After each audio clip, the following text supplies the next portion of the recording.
Hello everyone, this is Trackpad Artist, here with another installment surrounding my world of Ryng. Though I've decidedly pulled away from YouTube for the month of January, I couldn't bear to leave you all with nothing over the month, and thus have assembled a mega compilation of sorts of each and every one of my world-building discussions of the year of 2025, organized in a collection of ideas that flow into one another, rather than their simple release schedule. Such a collection is something that's been asked for here and there, and should serve as great background noise for whatever other projects you all have going on. I'll have each discussion timestamped below, in case there are any specific topics y'all are wishing to revisit, but other than that, that'll be all from me. Thanks again for the incredible support of the channel and Glass Arsenal.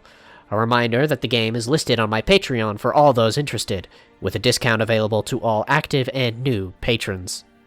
That'll be all from me. Thanks for making 2025 such a great year. Hello everyone, this is Trackpad Artist, and welcome to the first video on my channel. This video is intended to be the first of many exploring a personal world-building project of mine, one I have titled Ryng, a fantasy world set on a space-bound superstructure constructed by the world's gods. I intend to explore many aspects of this world with you all, discussing the structure itself, the pantheon, worldwide organizations, and much, much more. But for now, I figured we could hone our focus onto one of the foundational aspects of Ryng, the first thing I ever came to organize for this world. Surprisingly, the first ideas I had behind this project had nothing to do with Ryng or its world. These ideas, in fact, were founded before the very concept of Ryng was even close to being conceived. Even so, these ideas came to be the foundation of Ryng. The ideas of glass. I've always had trouble understanding magic systems within popular culture. Most times the rules were either vague or unclear, or it felt like there were no rules whatsoever, leaving characters to cast powerful magics with little to no consequence for themselves. Personally, I believe someone doesn't get something from nothing, leading me to a particular epiphany. What if I just designed my own magic system? My young, 16-year-old self would soon come to regret coming to this conclusion, as designing something so complicated from the ground up would prove to be much more difficult than I had originally imagined, leaving me to drop the project for several years. Even so, I still kept my original notes, and several years later I returned to the project with a newfound perspective, as well as a little more experience in catering to my creative impulses. Within the world of Ryng, magic is inherently connected to the flow of blood, the catalyst of all living things. Magic begins within the heart, and uses blood flow to move throughout the body. It does this so that it may be expelled when cast, usually from a specific point of focus, typically the fingers. Although all living creatures have the capacity for magic, magic is volatile in nature, and incredibly difficult to control. Because of this, evolution takes countless generations to produce a single species with the capabilities to naturally utilize magic, and unfortunately, humanity is not one such species. The natural man, upon using any form of magic, opens themselves to a world of disfigurement and agony, as the magical energies they utilize literally reshape the flow of the caster's blood, and by extension, their body. Although mutations and disfigurements are unique to every individual, shaped by the magics they employ, mages often exhibit excessive bleeding and bruising, and in some more extreme cases, an elongation of limbs, causing them to tower over their more human counterparts. Of course, most mages die before reaching such a monstrous form, either from infection or from the same magics they looked to control. As one can imagine, most practitioners of magics would not wish to resign themselves to an early and agonizing death, and thus, soon after the discovery of the Arcane, mages would begin searching for a solution to this issue.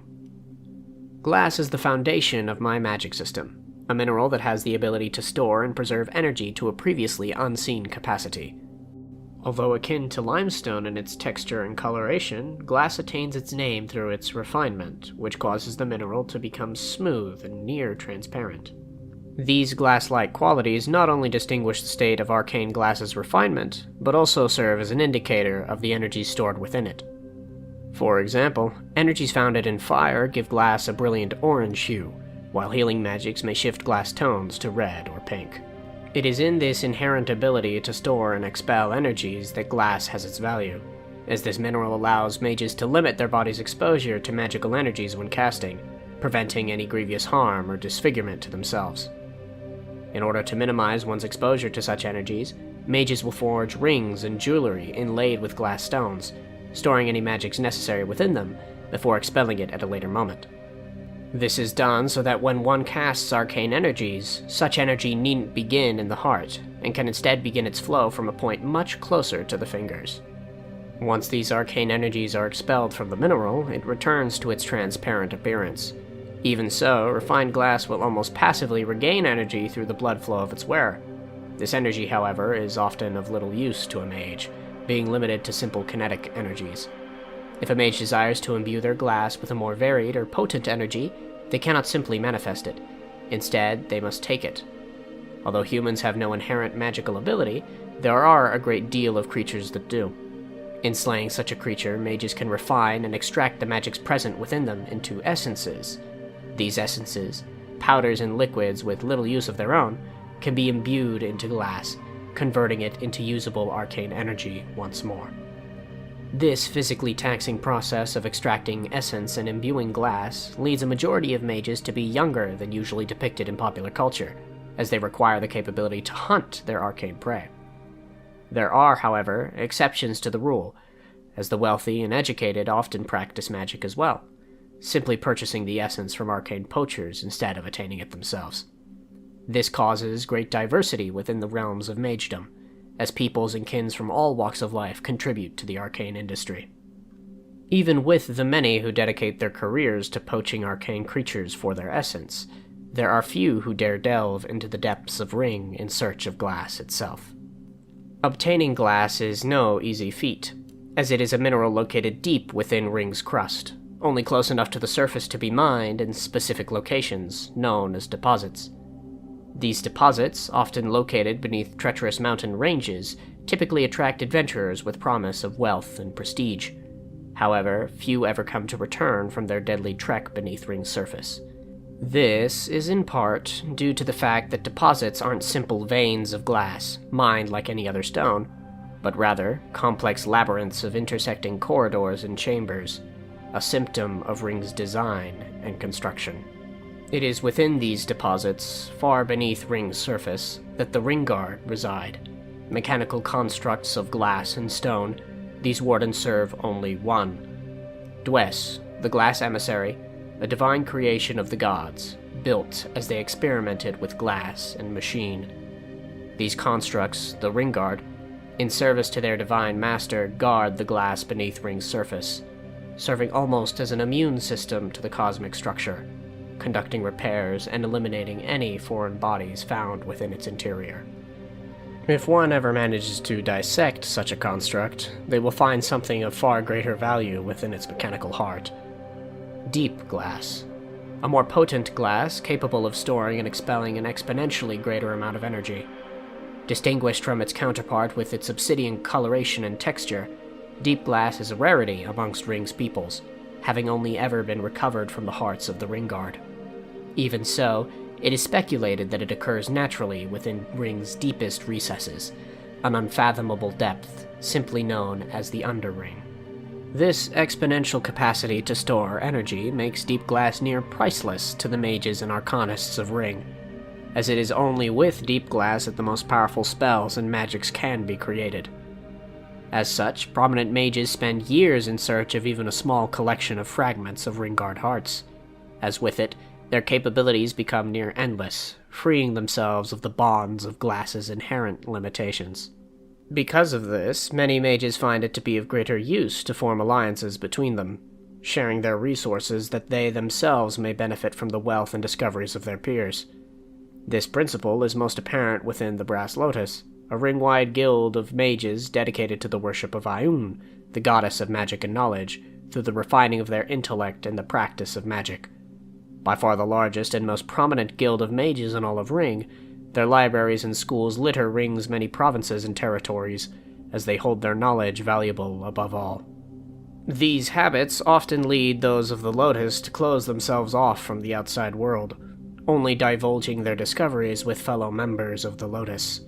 This behavior, which could often be seen as a cause for alarm, is usually overshadowed by the undeniable intellectual and economical benefits of the Brass Lotus's presence within a province, often swaying kings and nobles against hostilities towards the guild. As such, the Brass Lotus holds great sway over the governments and crowns of Ryng, and although they claim to be politically impartial, they indeed have their own agendas to fulfill. In the beginning, the cosmos were scattered, disorganized, chaotic energies, unfit for life to bloom and progress. As the eons passed, however, these energies would come to condense and shift, organizing itself into the first celestial being, Father, a cosmic humanoid with dozens of arms and hundreds of fingers. Father, being birthed from what were originally chaotic energies, longed for a purpose, discontent with his eternal existence of observance. For this, Father created 6 heirs, pulled together from the very same energies that came to form himself. Firstly, Father formed his eldest daughter, Ioun, an ever-changing being of light and stars, tasked with recording the laws of creation as Father organized the beginnings of the universe. As his plans developed, however, Father came to realize that his creations were stagnant and unchanging. A world without change would hold no value, and as such, Father formed his second heir, Fern, to govern the laws of time. A skeletal being of glass and stars, Fern pushed and pulled the universe into a state of progress. Stars began to grow and die with the passing eons, providing value to the light they shed throughout their time. But Father knew that a cycle cannot end without a beginning, so he formed Rom, a humanoid being cloaked in 6 wings of light, to govern the laws of life and birth, completing the cycle Father set out to create. Now, in an ever-changing field of stars, organized and governed by the laws of his heirs, Father set out to spread life across these same stars, but would need help in the creation of something so delicate. For that, he and his heirs studied the laws they had formed, sculpting the first humanoid races from the fingers of Father. Molded in the image of their creators, they were adorned in many eyes and wings. These bodies, however, held no life within their chest, inanimate as the stars. Rom, however, could see the potential of these bodies, tearing out his heart to bleed life's first blood, the fuel of life. With his blood, Rom brought life to Father's first peoples at the cost of his own, for with no body to hold his heart, its beating came to cease. Fern, grieved for the loss of his brother and the breaking of their cycle, took upon himself his brother's glowing heart, restoring life to Rom and their cycle of time, now ever entwining the threads of life and death. With the cycle restored, Father's first peoples grew to prosper amongst the stars, coming to be known as the first angels. Father looked upon his creations and was pleased, feeling great joy for his people, but came to see that their joy was absent. For that, Father formed his youngest daughter, Shea, a humanoid figure with 6 distinct masks which orbit above her neck. She would come to govern emotion and bestow it among Father's peoples, granting unto them joy and sadness, rage and fear, love and cowardice, but above all else desires and will. With wills of their own, Father knew his people would lose their way without direction, and for that created his third son, Kyle. A pillar of law, an image of strength, Kyle was a creature of platinum skin and snow-feathered wings, a creature of awe and power. Kyle served as a judge among Father's peoples, enforcing the Creator's will and guiding his peoples to do goodness among themselves. Even with such law, many of Father's peoples worshipped their own devices, rather than their Creator's will. They schemed against their Creator and brothers, and came to forge their own laws and rituals, which gave form to the fell dictates, Con, Fafnir, Carnine, Zainth, and Senthus. These beasts waged war against Kyle so that they may earn the right to govern themselves. In a cosmic battle known as the War of Law, centuries of fighting led to the felled dictates striking a mighty blow against Father's youngest heir, Kyle, who was mortally wounded. Enraged at the wickedness of his people's hearts, Father took form and entered the fray, banishing the beasts of his people's wickedness to the darkness between stars. He, however, could not bring himself to bring such a punishment among his people, even those that brought about such wicked things. For that, he took himself a rib, and sculpted it into a new home for his people, a home where they could live at a distance from their creator without completely losing his presence. This home would come to be known as Ryng, and would serve as a test for his wicked people, that those worthy may earn Father's favor once more and repent of their wrongdoings. As such, Father took his wicked peoples unto Ryng, stripping them of their many eyes and wings, that they should not recognize themselves, nor remember the wickedness of their past life, all that they may find their own way back to Father. These fallen peoples came to be known as man. With centuries at such a distance from Father and his heirs, Father grew worried and weary of the state of his fallen people, concerned for their safety and well-being, but unable to break his vow to remain far from them. As such, Father would come to create his final heir, Zephyr. Destined to govern the people of Ryng and serve as an extension of Father's will, Zephyr was taught for many centuries in the histories of Father's peoples and his heirs. Zephyr, however, was unable to understand his father's plans, and grew jealous of his brothers and sisters, impatient with his lack of title. For this, Zephyr plotted to conspire against his father and brothers, planning to slay them in order to take the title of creator for himself. Before he could put these plans into motion, however, Ioun discovered his plot, and exposed Zephyr for his treachery. Devastated with Zephyr's wicked plans, Father banished him to Ryng, to dwell among the people he was set to rule, no longer as that ruler, but as a prisoner. Zephyr was encased within the star at Ryng's center, Dion, snuffing out its light to serve as a warning to Ryng's peoples as to the cost of wickedness. Angels now watch and guard the doors to Zephyr's prison, serving as escorts for all the wicked souls who arrive at its doors after death. All the while, those who truly come to follow the will of the Father return to his presence, to be returned to their original forms in a state of eternal bliss. This is the story of Ryng's mythos, one long since shrouded in doubt and skepticism among Ryng's peoples, as the gods have long since distanced themselves from their subjects. Even so, these gods each hold a place within Ryng's religious communities, where they are further studied and worshipped. Father, the Light Shaper, serves as the god of creation, order, and mercy. Scrolls and art depict him as a cosmic humanoid with dozens of arms, a scar across his side, and an orb of light replacing all but his lower jaw. Father's symbol is seen as a vertical line with 3 horizontal bars that intersect it. The 3 bars of this symbol each represent a different aspect of creation. The upper bar, the axis of existence, bridging the heavens and the material realm. It symbolizes the connection between mortals and the divine. The central bar, the division between creation and destruction, a reminder that all things must one day return to the void. And the lower bar, the balance of law and free will, Father's greatest paradox, order within freedom, lies in the tension between structure and autonomy. Ioun, the Eternal Witness, is Father's eldest daughter, the first of his heirs. Serving as the goddess of knowledge, magic, and the stars, Ioun is depicted in art and murals as an ever-changing form of light and stars, her hundreds of eyes studying every law of the universe. Her symbol is a star set within the pupil of an eye. Fern, keeper of the cycle, Father's eldest son, serves as the god of life, death, and time. Fern is depicted as a skeletal being of glass, his glowing heart ever beating within his chest. Fern is an incredibly understanding figure, which is odd for a being that lacks any empathy. He is aware of his godliness, and is constantly reminded of his separation from mortals with his role as a ferryman to the afterlife.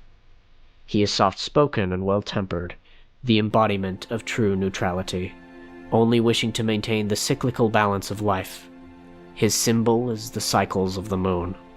Ram, the seed of eternity, Father's next son, serves as Ryng's god of life, nature, and the harvest. Ancient arts depict Rom as a humanoid with a star in place of his head, 6 wings of light that cloak his body, and a hole in the center of his chest, an ever-present reminder of his sacrifice and ties to his brother. His symbol is a 6-pointed star with a hole at its center. Rom is the embodiment of the natural world, the eternal cycle of life, growth, and renewal. He governs the rhythms of creation and decay, ensuring that balance prevails across Ryng. Although his domain is one of nurturing and prosperity, Rom's influence also reminds mortals that life is fleeting, and that only through sacrifice can true renewal occur. Shay, the divine paradox, is the goddess of emotion, love, and dreams. Shay is depicted as a humanoid with many disembodied smiling faces orbiting above her neck. It is these many faces which bring about her paradoxical nature, an ever-shifting entity of fluid grace and mystery, with each of her faces representing a different emotion. Joy, with a radiant grin that kindles warmth in the hearts of mortals. Sorrow, with a bittersweet smile that reminds all of love lost and lessons learned. Rage, with a fierce, unrelenting grin that fuels the will to fight for change. Fear, with a trembling smirk that warns of danger and heightens survival instincts. Love, with a tender, knowing smile that binds hearts and souls together. And deception, with a sly, enigmatic grin that weaves dreams, illusions, and desires. Her symbol, a smiling mask, embodies the duality of her nature. Truth and illusion, love and fear, reality and dreams.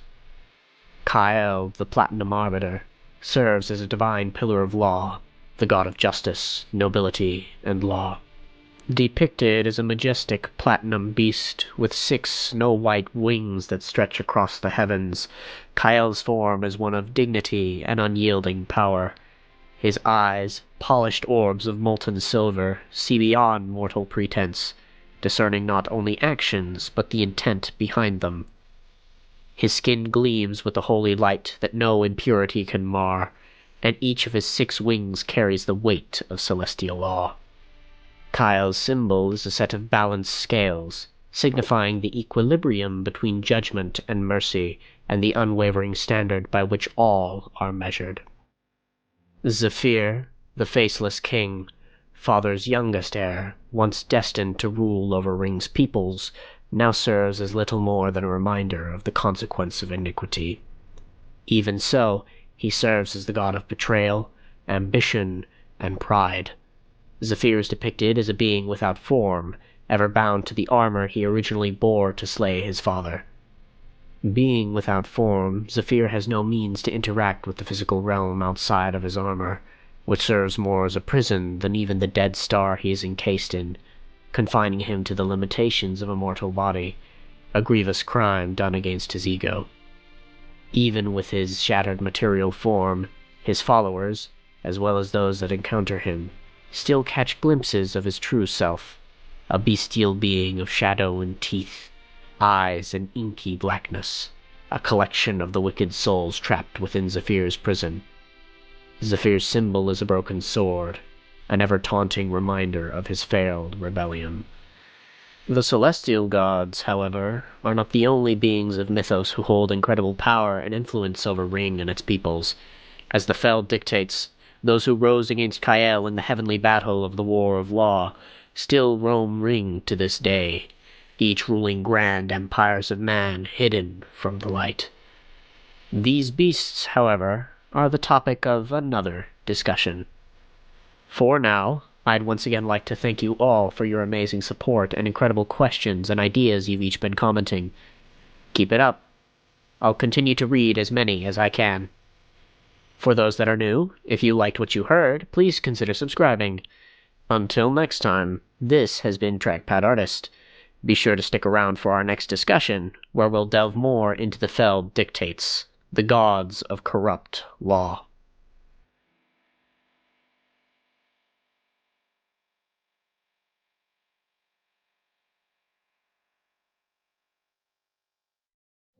The Brass Lotus is an organization largely shrouded in mystery, in large part due to its ancient beginnings, veiled by myth and rumor. As far as the people of Ryng are aware, the Brass Lotus began soon after the discovery of glass, as powerful mages from all around the world began to grow in arcane skill and power. One such mage, Vialon, grew to become one of Ryng's most powerful, but continued to live a life dissatisfied with his incomplete knowledge. As such, Vialon began to focus his studies on immortality, that he may have all of eternity to study magic secrets instead of a short lifespan. Although not completely successful, Vialon did reach a state of extended mortality, allowing him to live for hundreds of years, all of which he dedicated to his mastery of magic. But, after centuries of self-imposed isolation and secrecy, Vialon soon came to realize that his discoveries would be for nothing, lest he could pass them on to another. As such, Vialon gathered together Ryng's brightest mages, a council of 5, who would inherit all of Vialon's secrets. Such knowledge, however, would come with great responsibility, not only to expand upon it, but to determine who else would be worthy of it. This council would later come to be known as the Brass Hand, serving as the founders of the Brass Lotus. Even with such talent and skill at its head, the Brass Lotus was a guild wrapped in obscurity for many centuries, and after many generations of brass hands at its head, what little life that the guild once had began to fade almost entirely. As such, in order to preserve what was left of the Lotus, the Brass Hand opened the Lotus's doors to the wider scholarly world, bringing in all shapes and forms of talent throughout Ryng. As new life once again began to fill the ranks of the guild, the Lotus began constructing schools and libraries, gifting its common resources to the public in exchange for grants from the territories that benefited from it. This exchange allowed for the Lotus to build up an unparalleled scholarly empire, stepping out of obscurity with its impressive growth and influence. As the Lotus continued to expand, the Brass Hand soon became overburdened with such responsibilities, no longer being able to dedicate themselves to their own private studies. As such, they elected to form a hierarchy amongst them, separating the Lotus into varying levels of education, each with differing responsibilities and privileges. Those who first join the Lotus always do so as students, tasked solely with their own education, but having access to only the public archives of the guild's libraries and schools. Once a student is able to prove their excellence through a series of exams and trials, they may become a scholar. It is a scholar's responsibility to aid students in their arcane progression, to maintain Lotus libraries and schools, and continue their own magical studies. However, such responsibilities also garner one access to the Brass Lotus archives, troves of knowledge and arcane secrets kept from the wider public.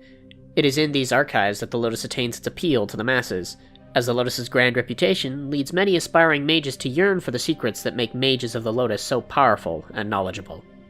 As few who achieve the rank of scholar, even fewer still climb to the station of high scholar. Keepers and wardens of Brass Lotus libraries, and headmasters of their schools, high scholars carry out a great deal of responsibility, but with it comes complete access to the schools they operate, without restriction.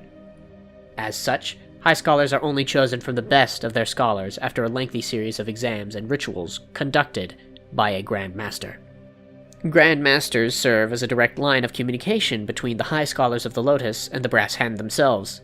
Serving as speakers of the Lotus's will, they are revered for their near unmatched skill and reputation as mages, and only serve to enforce the dictates of their masters. As such, Grand Masters are each granted their own personal residence within the territories they control, built to serve as a house of study, experimentation, and arcane progress.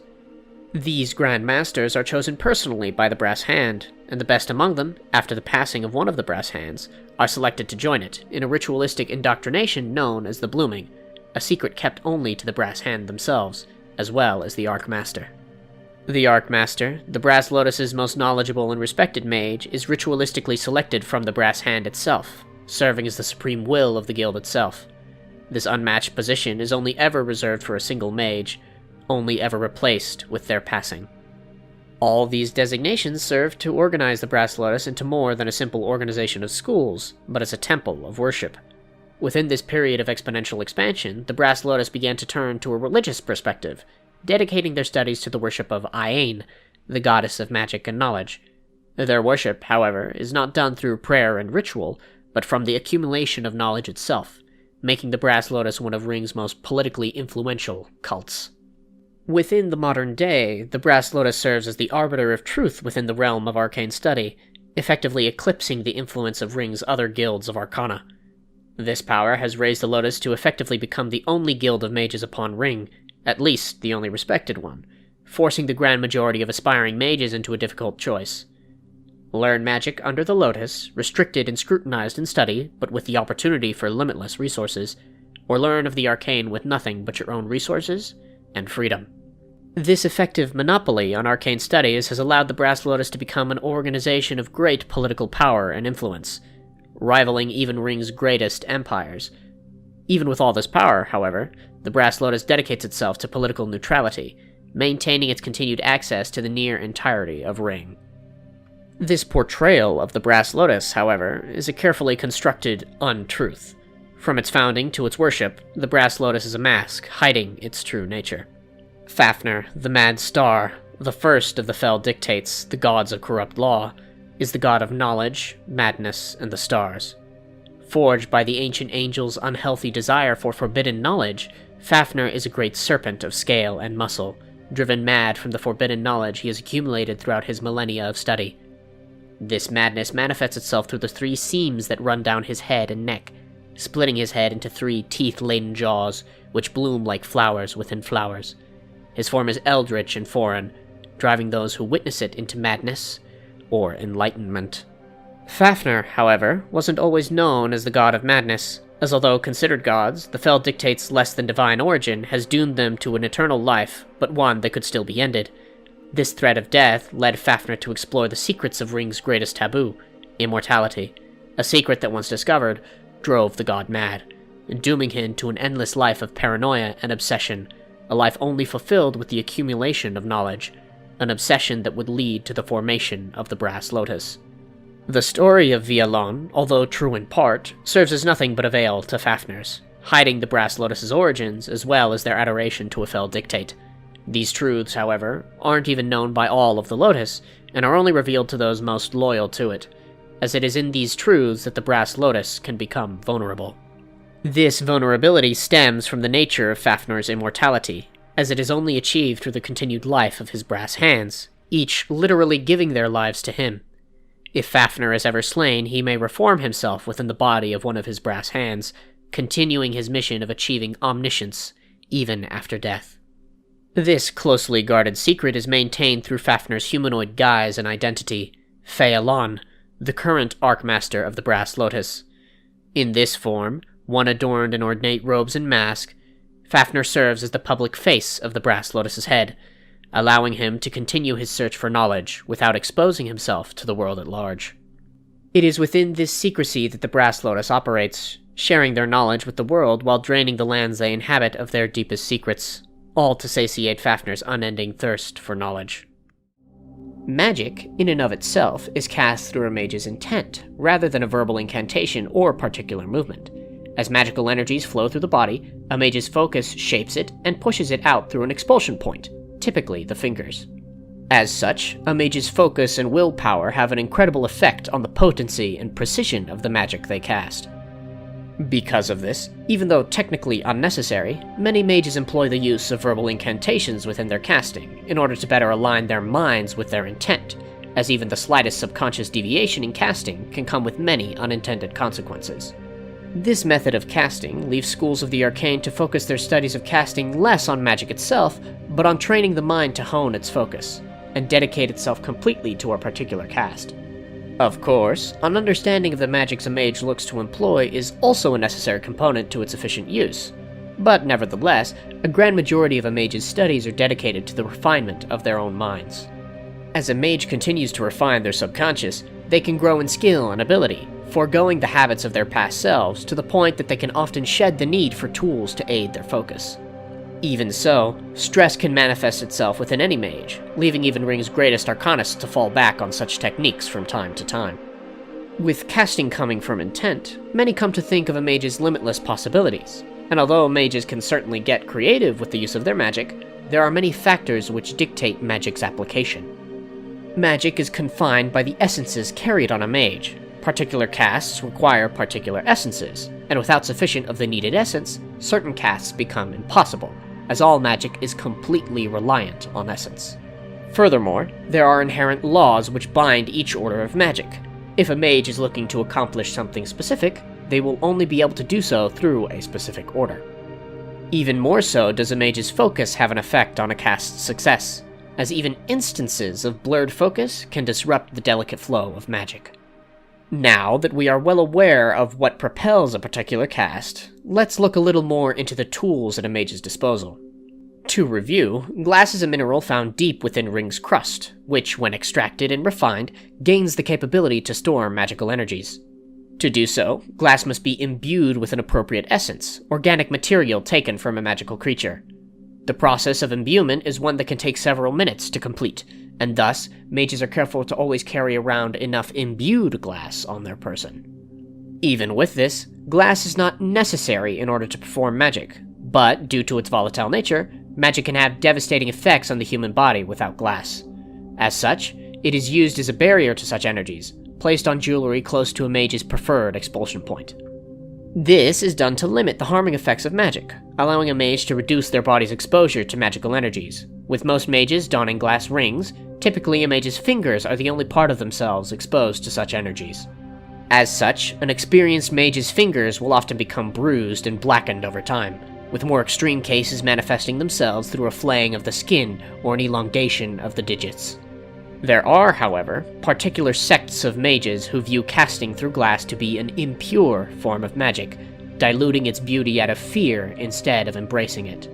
These sects fully give into magic's dangerous properties, using themselves as the conduits for their magics by injecting essence into their bloodstream directly prior to casting. This direct consumption of essence allows for a much greater efficiency in its use, allowing a caster to expend much more energy with the same amount of essence when compared to a glass caster. The body's direct exposure to such things, however, comes to alter the flow of blood in harmful and unpredictable ways, causing bruising, internal and external bleeding, and a slew of other harmful effects. Mages who practice such forms of casting, referred to as living mages, often die before reaching the worst of magic's effects. But, to those who survive, they can expect to eventually grow into monstrous forms, unnaturally tall and emaciated, yet incredibly strong. Their skin blackens and peels off, losing almost all resemblance to their original forms. Once a mage reaches such heights of their condition, they begin to develop a dependence on magical essences, their bodies growing so accustomed to magics that it gains the active need to feed off them. Most mages, however, would never wish such a fate upon themselves, as although these living mages grow in power beyond what's possible for those confined behind glass, the risks and harms are far too great for many to bear, often turning to madness long before they can find any benefits of such a lifestyle. As such, living mages are an exceptionally rare sight within the scholarly world, often confined to obscure communities and cults. Now, however, with an understanding as to the methods and tools employed by mages, we can now finally begin to look into the magical energies themselves, which are divided into 5 widely practiced orders: Kinetic, Blood, Incalescence, Abstract, and Alchemical. These divisions are dictated primarily by the type of essence required to cast them, which, by extent, separates them by the effects they are able to produce when practiced competently. The first order of magic, Kinetic, which appears within glass as a steel-gray coloration, is seen as the easiest to master, requiring the least amount of focus in order to produce results. As such, most mages begin their arcane journeys through the learning of kinetic magics. These energies, when applied correctly, are used to move and shape matter. This can manifest itself in the launching of projectiles, the movement of impossibly heavy objects, and the reshaping of materials.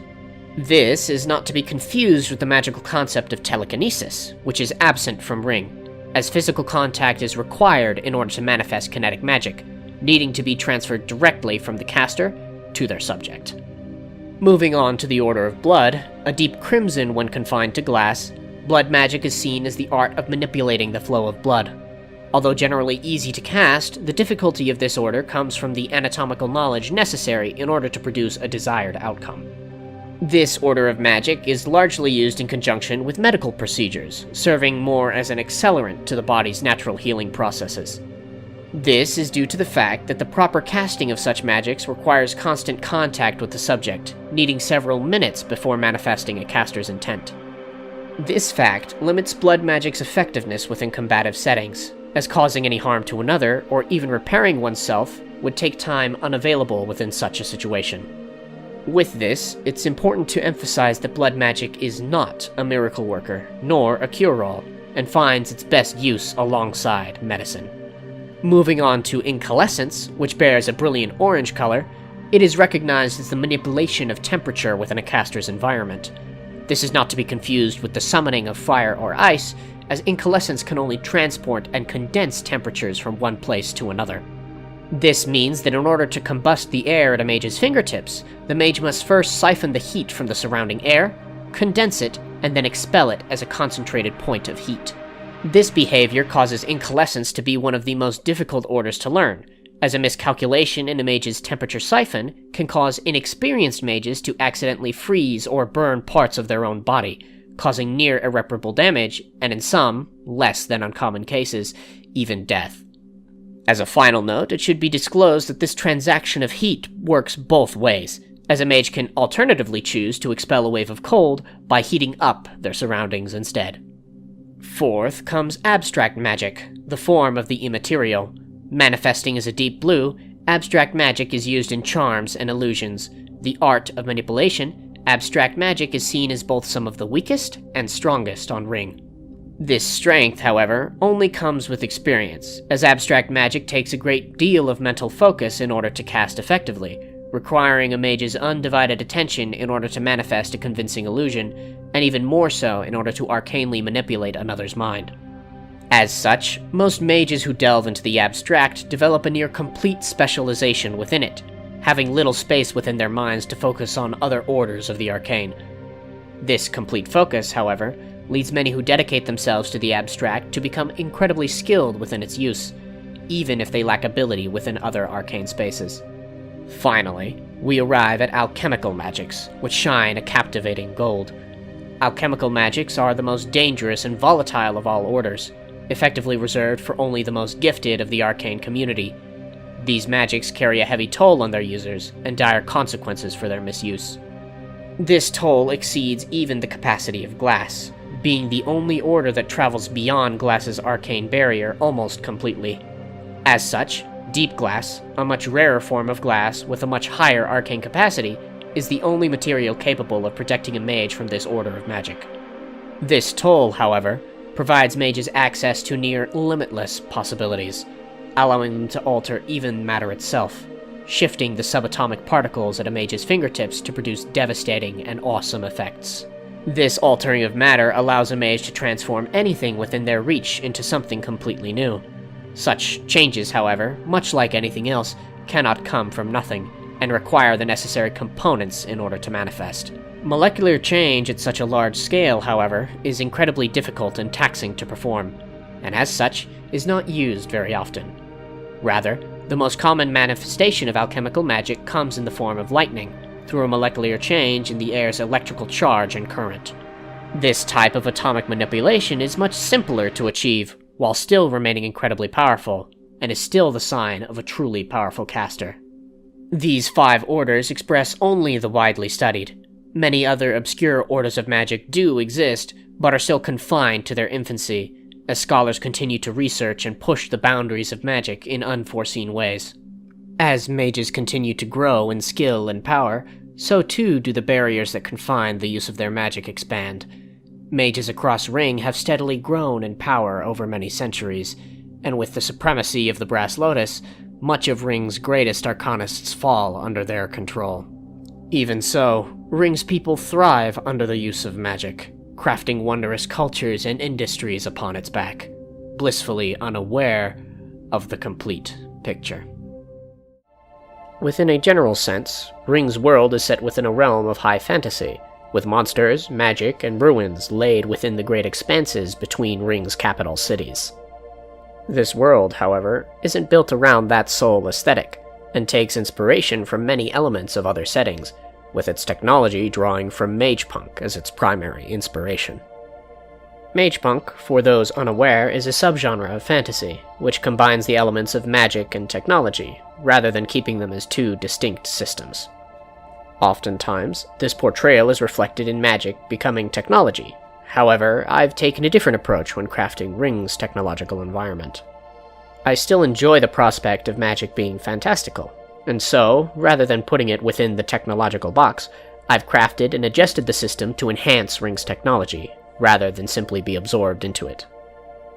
In order to do this, I developed a secondary method of glass-based casting, commonly referred to as glass draining, which, as opposed to regular casting's near-immediate high-power effects, produces low-power effects for a much greater period of time. This allows for a caster to imbue a glass stone with their intent, as previously expressed by the magic system, before leaving the stone to continuously produce their desired effect until its essence runs dry. Draining, however, does not circumvent magic's damaging properties, continuing to damage its caster in the same fashion as a more basic cast. This discovery is what makes arcane technology possible, as without it, machines of any kind would be in need of the constant supervision of mages, which defeats the purpose of automation almost entirely. To this end, glass draining is used in a great many realms of Ryng society, everywhere from streetlights to airships, all of which come to cost a great deal in order to maintain. Because of this, arcane technology is most commonly found within Ryng's wealthier cities, guilds, and communities, barring the lower classes from such luxurious amenities. As this technology has continued to develop, however, its costs have slowly begun to decline, allowing magic to continue to creep into the everyday lives of the Commonwealth, bit by bit. Even still, there are things the Commonwealth will never come to afford, things barred from even Ryng's economic elite, save it be those with the proper connections. The United Market, Ryng's Ryng-wide trading guild, is the supreme authority of the economic world, regulating everything from trade and coin to travel and industry. This authority, however, doesn't stem from nothing, as the United Market is the sole holder of airships, massive aerial vehicles capable of traversing the wide expanses between Ryng's cities, without the need to confront the great many threats present on the surface. The supremacy of airships is further bolstered by Ryng's seas, which, although not dangerous on their own, are the home to many of Ryng's most terrifying and destructive creatures, leviathans beyond strength, which gorge on the ships of man at every opportunity. These gargantuan creatures of Ryng's depths make travel by sea a near impossibility for the Commonwealth, confining their nautical travels to coastlines, lakes, and rivers. This, coupled with Ryng's circle's relatively narrow width, mean Ryng's seas stretch from edge to edge, making the seas an impossible barrier to avoid. Thus, airships since their inception have become a necessity for Ryng's wider trade routes, and have come to overtake almost all means of transport between Ryng's cities. Although those specifics behind an airship's construction remain a secret kept close to the United Market's chest, there are many details that have slowly crept into wider circles of knowledge, particularly regarding the massive arcane engines used to power these massive vehicles. These engines, which consist of blocks of complex mechanisms, are powered by dozens of massive, kinetically charged glass stones, several feet in diameter, which serve to both lighten an airship's heavy hull, as well as power an airship's many other interior functions.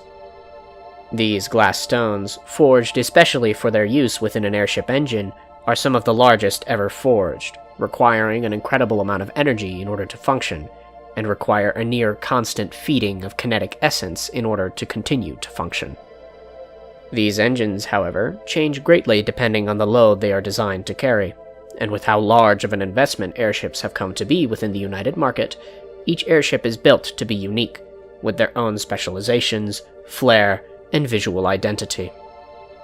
This uniqueness, however, can still be classified into 4 distinct categories, which each correlate with the relative size of a ship, with some further designations made between specific specializations. A Skiv-class airship is the smallest classification possible, used for little more than a personal luxury, with the habitable space being comparable to nothing more than a large sailboat. Rallyman-class airships are much larger than Skivs, but even still are often dwarfed by the larger 2 classes. Rallymen are used primarily as passenger transports, with several sectioned-off spaces for differing tiers of passengers, ranging from the Commonwealth to Ryng's economic elite.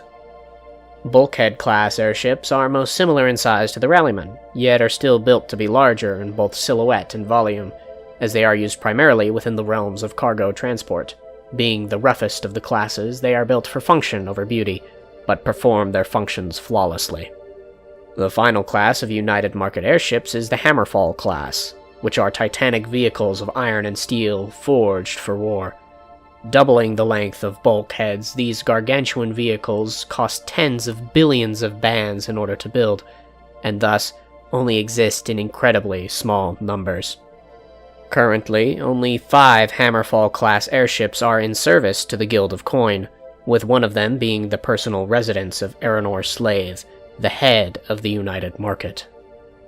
With the 4 that remain, most of the United Market's security fleet is composed of modified rallymen and bulkheads, which even still are used mainly as a show of force, considering their main defense is their ability to remain airborne for extended periods of time. With the incredible political and economic weight that an airship can hold over a community, the United Market has gone to great lengths to keep the inner workings of this technology under lock and key, as they do with almost every technological breakthrough they discover.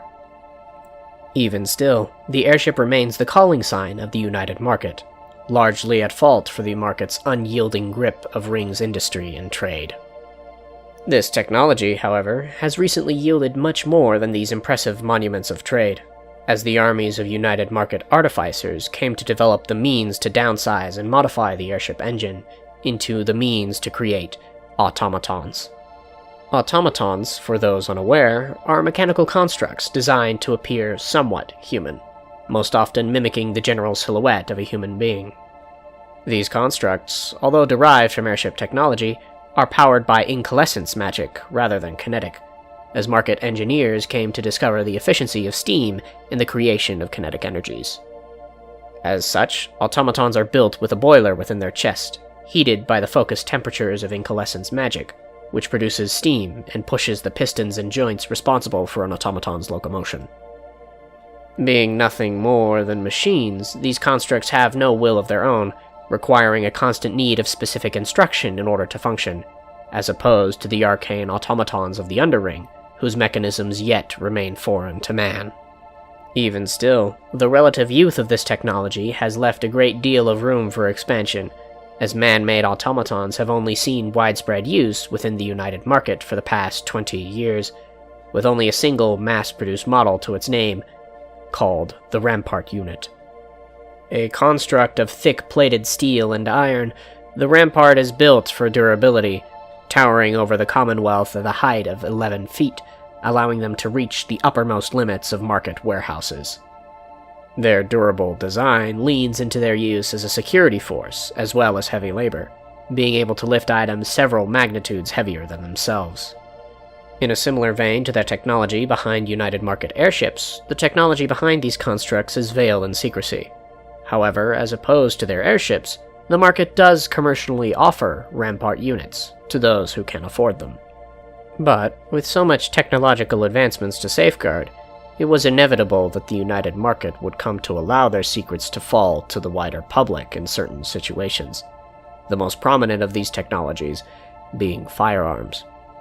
Originally invented in order to combat the powerful abilities of arcane beasts and mages, firearms were used by the United Market security forces in order to fiercely protect their storehouses and industrial developments.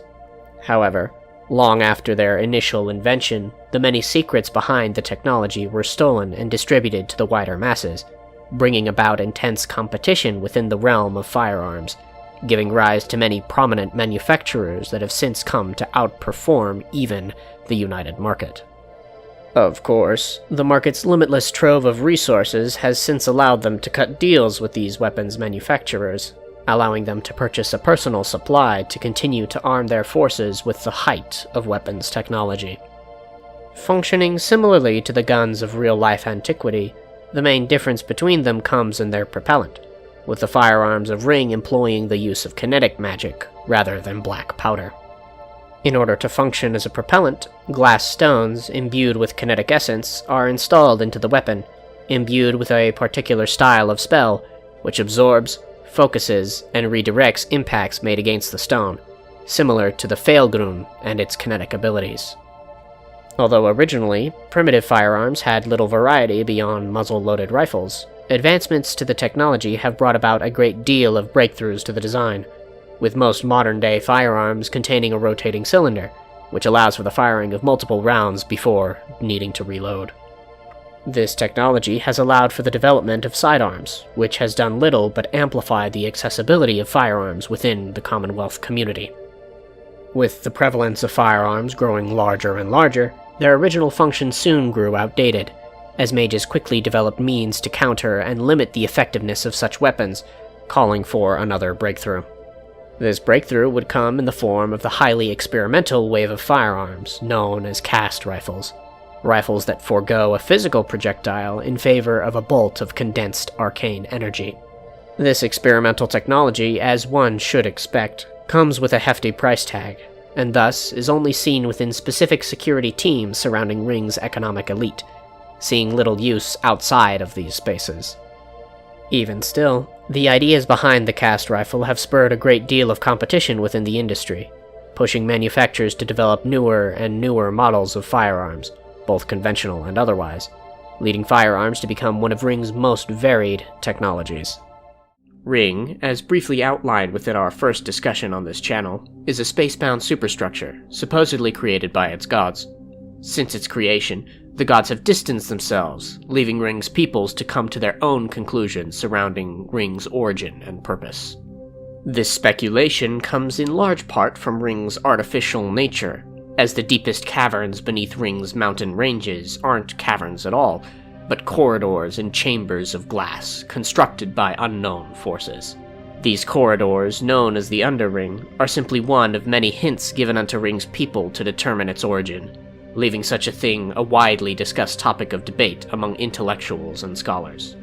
Ryng itself, however, is much more than the simple corridors beneath its surface. Ryng consists of 3 separate rings, each referred to as a circle. These circles, each dozens of thousands of miles in circumference, are constructed of an unknown material, a deep gray-blue stone able to withstand the incredible forces constantly exerted upon it. Each circle consists of its outer and inner face, as well as the walls that run along their sides, ensuring nothing falls away from the circle's inner face. This inner face is the only habitable space on a circle, built and terraformed to hold the diverse life and ecosystems of Ryng. These faces are laden in stone, earth, and grass, tree, root, and hill, mountain, sand, and sea. The circle's outer face is barren, entirely void of life. It is here that Ryng's cosmic mechanisms are made bare for the stars to see, and yet, not even the stars can seem to comprehend them. The workings of Ryng's circles are foreign to Ryng's peoples, but from what has been observed and discovered, they each rotate and slide past one another on a complex system of rails, built into the gargantuan walls that box Ryng's peoples into the circle's inner face. These rails allow for a near-complete freedom of movement, allowing for Ryng's circles to each spin on any 3-dimensional axis. This, however, does not mean that a circle's movement is random. Far from it. As Ryng's peoples continued to develop, they came to understand the movements of the circles, developing a celestial calendar based on their positions. This calendar is divided into 8 20-day months, which are divided into 3 2-month seasons. The hot and cold seasons, Ra and Fair, each pass once a year, while the transitory season, Muir, occurs twice a year. These months are each divided into 4 5-day weeks, with the length of each day changing slightly depending on the circle you stand on. As such, days are often cut from the outer circle calendar every few years in order to maintain a rough alignment with the inner circles. A list of the names of Ryng's months and days will be available in the description for anyone interested. Moving on from the calendar, there is still much to discuss concerning the circles themselves, as although they are more than visible to one another, travel between them is still incredibly difficult. Due to the circle's near constant movements, travel between circles is impossible for most of the year, with a handful of exceptions. At the beginning of each season, the rotation of Ryng's circles causes the rails they move upon to slow, to the point where travel across these rails becomes possible. This travel isn't done through traditional means, however, as the space between Ryng's circles consists of nothing but the vacuum of space. Rather, this transport is done through the opening of a gate. These ancient structures, built of the same blue-gray stone of the circle's exterior, are placed periodically along each circle's inner face, several thousands of miles apart, only opening when two gates align for a sufficient period of time. Only two gates will ever be open upon a single circle, making these events monumental causes for excitement. Because of this excitement, Ryng's largest kingdoms and cities are often built upon these gates, becoming hubs of economic and intellectual trade. This flow of trade, however, is limited to the brief windows in which a city's gate comes to open, as although society has learned how to utilize these arcane structures to move between circles, they have been unable to replicate this technology themselves. The mechanisms and functions behind these gates still remain foreign to Ryng scholars and artificers, as the material's incredible durability has prevented any extensive research from being done upon them. This, coupled with the gate's incredible value to a society, leaves scholars to tread lightly when experimenting with a gate's function, cautious as to not harm any of its inner workings. Still, the few days of open transit between circles grants these cities, and the wealthy who control them, a great deal of economic opportunity. With travel between circles being completely dependent on the opening of gates, and gates only opening under these very specific conditions, recreational travel between circles is rather limited, with most people never even dreaming of leaving the circle in which they were first born. A conjoining of circles, however, isn't always a pleasant event, as more often than not, when a circle passes over another, it often does so with a great deal of speed. These cosmic convergences bring out a slew of dangerous celestial events, primarily mage storms, arcane weather events that come to bring a great deal of destruction to Ryng's surface. These storms roll over Ryng's crust, their wailing winds and arcane fire stripping the lands they fall upon of all that they have. As such, lands within the paths of these devastating events are often left completely desolate, deserts of bare rock and sand, stripped of everything but the things made to survive such an ecosystem.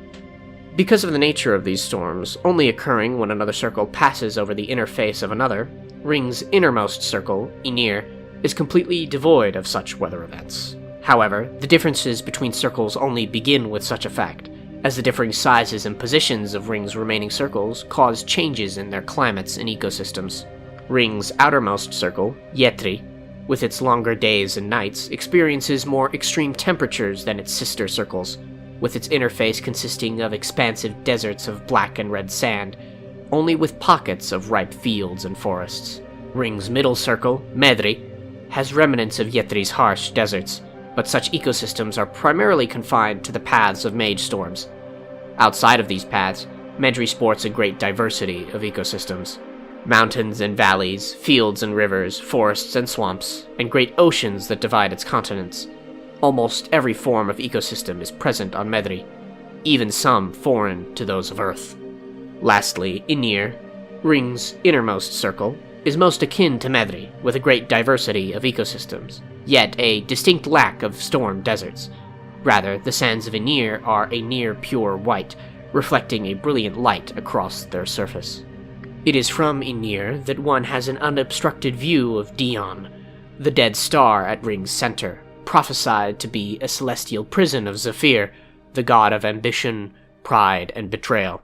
Further religious theories claim that the three moons that orbit this long dead star, still within the confines of Ynir's circumference, serve as guardians to the prison's gates, and if they were to ever align, could spell doom for Ryng's peoples. These moons, Aun, Da, and Tri, orbit seemingly erratically around Dion, constantly pushed and pulled in different directions by Ryng's massive, ever-moving structure. This seemingly erratic movement is believed to have a pattern, but one that as of yet has been deciphered.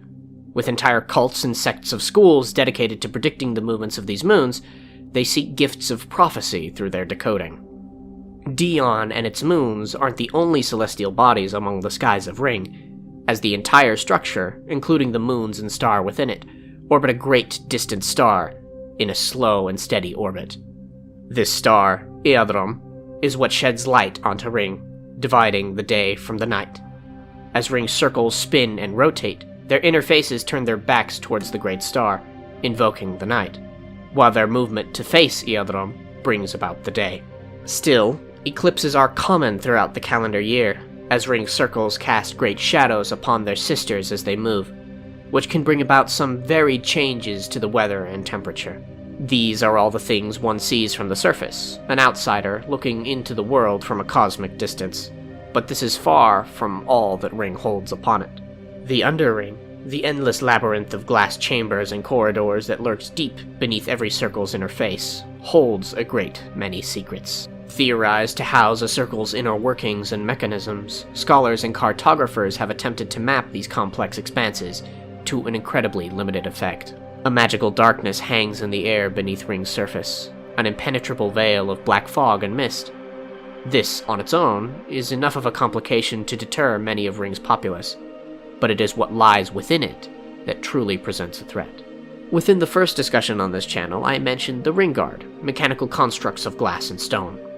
These constructs, in service to their divine master, Dwes, the glass emissary, guard the chambers beneath Ryng's surface, serving almost as an immune system to the cosmic structure, conducting repairs and eliminating any foreign bodies found within its interior.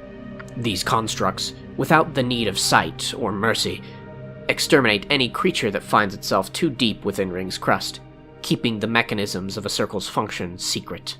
Still, the scholars of Ryng have done much to infer the origins and purposes of Ryng, developing many theories, both accepted and otherwise, surrounding such ideas. But in truth, no one person truly knows the intricacies of Ryng's design and order. Some theorize that only Father truly knows, while others believe such a secret was stolen from the gods long ago, left only in the hands of Fafnir, the Mad Star. Others believe that such knowledge isn't needed to realize the divine plan of the gods, and others still believe it is integral to humanity's continued prosperity. No matter what one believes, it is recognized that Ryng was built by design, by a hand divine or otherwise. To what end? Was it built to be a paradise, a prison? No mortal is truly sure. Perhaps such secrets are truly known only by the gods, both celestial and fallen. The Ringguard are a general classification of beings used to categorize the arcane constructs that lie beneath Ryng's surface. This subterranean space in which they reside is commonly referred to as the Underring. The Underring, a labyrinthine collection of chambers and corridors that extend beneath the entirety of Ryng, serves as both one of Ryng's greatest mysteries, as well as its greatest blessing. It is only within these subterranean corridors that mankind can find access to glass, the arcane mineral responsible for the magical protection necessary to cast these arcane energies. The corridors of the Underring closest to the surface, known as deposits, are composed almost entirely of unrefined glass, sporting a limestone-esque color and texture within this unrefined state. As such, the discovery of a deposit is an event of great importance to a society, as it opens up a slew of possibilities for a blossoming province, opening the doors to the arcane industry in its trade, research, and invention. Still, this unrefined glass holds none of its valued qualities, in and of itself, and thus must first be refined in order to prove of any use to a practitioner of magic. This process, however, is not one that is widely known amidst the general populace, the Brass Lotus deeming such techniques too controversial to be released publicly. As such, the Brass Lotus commissions specific licenses to particular smiths, known as refiners. This license, however, is not available to any common blacksmith, needing a recommendation from an actively practicing refiner in order to even be considered for such a position. This has led the practice of most glass refining to remain within particular family lines, giving rise to an entirely new class of noble house, being those that control the manufacturing and refinement of arcane glass. Rather surprisingly, however, these houses often have minimal formal ties to the Lotus, often developing their practice as a private entity rather than pledging any allegiance to any particular guild. Even so, there are still a great many of these noble houses that align themselves with a particular guild or province, negotiating trade contracts in order to produce exclusively for a particular group or organization. As much freedom as these refining houses have, however, the Brass Lotus still holds a great deal of sway over them, as it is only the Brass Lotus that holds any written record of the glass refining process, with any external documentation of such a process being strictly forbidden. This is in part due to the nature of the glass refining process, a grisly procedure derived from a modified order of blood magic, known only as biomancy. Biomancy is the practice of altering and manipulating living tissue through a combination of surgical and arcane means, a process necessary in order to produce a refined arcane glass. The procedure involves the grinding and liquefaction of the unrefined mineral, before having it injected into the bloodstream of a still living organism. The specific reactions that take place within such an organism are known only to the Lotus. However, it is theorized that blood and glass's inherent connection to the arcane combine in some way, giving form to a refined product. After several hours of exposure to the unrefined product, the mineral purifies, solidifying once more in its transparent crystalline structure. It is at this point that the refined glass can then be extracted, needing to do so surgically, as the glass takes the shape of a portion of the host's circulatory system. Because of this process, organisms with a higher metabolism are preferred for refinement, allowing for the glass to spread to a greater area within the body before extraction. As one can imagine, this procedure is fatal under every circumstance, as are the near entirety of all procedures involving the use of biomancy. Because of this high mortality rate, biomancy is forbidden by law by decree of the Brass Lotus, which is what comes to give them their power over these glass refining houses, as the Lotus holds the ability to arrest any house who chooses to step a little too far out of line, under the grounds of practicing biomancy. As such, even if a house has no formal ties to the Lotus, their sway over them is undeniable, and often called into question within conspiratorial circles and discussions. This procedure, as one can infer, calls into question the very nature of glass and the Underring, a nature that can only truly be explored through the lens of the glass emissary. One of Ryng's many minor deities, gods created by hands other than fathers, the glass emissary, or Dwes as is its name, is not a god of divine light, but one of glass and metal. God of constructs, artificery, and the Underring, Dwes is depicted as a humanoid machine made of a dark metal and gold, his featureless, mannequin-esque face bearing a single socket for a golden eye. Celestial light, imbued by his divine life-givers, hovers above his head as a halo, carved into the shape of a cog. With his organic design, he is often depicted as such, draped in long, priestly robes. His symbol, as is his halo, is a golden cog. Dwes is a paradoxical being, the offspring of knowledge and life, a divine construct who walks the thin line between the organic and the inorganic. Originally, Dwes was forged from the mind of Arcane, the goddess of magic and knowledge, created from her infinite intellect as she worked to perfect her understanding of machines. As such, Dwes is a perfect construct, designed after the organic while being perfectly inorganic. Such a creation, even still, could only do so much as a simple husk, a shell. To solve this, Arcane beckoned Rom to aid her in her discoveries, asking him to bestow life onto her creation. Although at first hesitant, Rom came to agree, curious as to the extent of his sister's findings. Rom granted Dwes life, as well as his title of the Glass Emissary. Although Dwes was born a naive being, its intellect was unmatched, a mirror of its ever-intelligent creator, but one who lacked a deeper understanding of its own intellect. Arcane wished for this, too, to change, seeking out her sister, Shea, to bestow a personal will into Dwes. However, before able to beckon her sister, Father discovered Arcane's creation. Still grieved over the banishment of his youngest son, as well as those of the angels, Father saw this creation as an abomination, devoid of his light and divinity. He feared its unholy origins, citing it as a plague akin to the fell dictates. As such, he ordered Dwes's banishment, dooming it to roam the Underring until the end of time, to serve as nothing more than its protector and warden. Although many of the gods would take great offense to such an act of banishment, harboring it with hate and a lust for revenge, Dwes, in his mechanical naivety, took no ill will towards his banishment. rather seeing it as an opportunity. Unfeeling toward all, but aware of his perfect design, Dwes now roams the Underring, spreading his influence and knowledge of the mechanical to impressionable minds through dreams and visions. He appears in many stories, performing miracles of healing to those he meets face to face, converting his followers into perfect constructs such as himself. Over centuries of stories and folklore, these constructs have since come to be known as the Ringguard.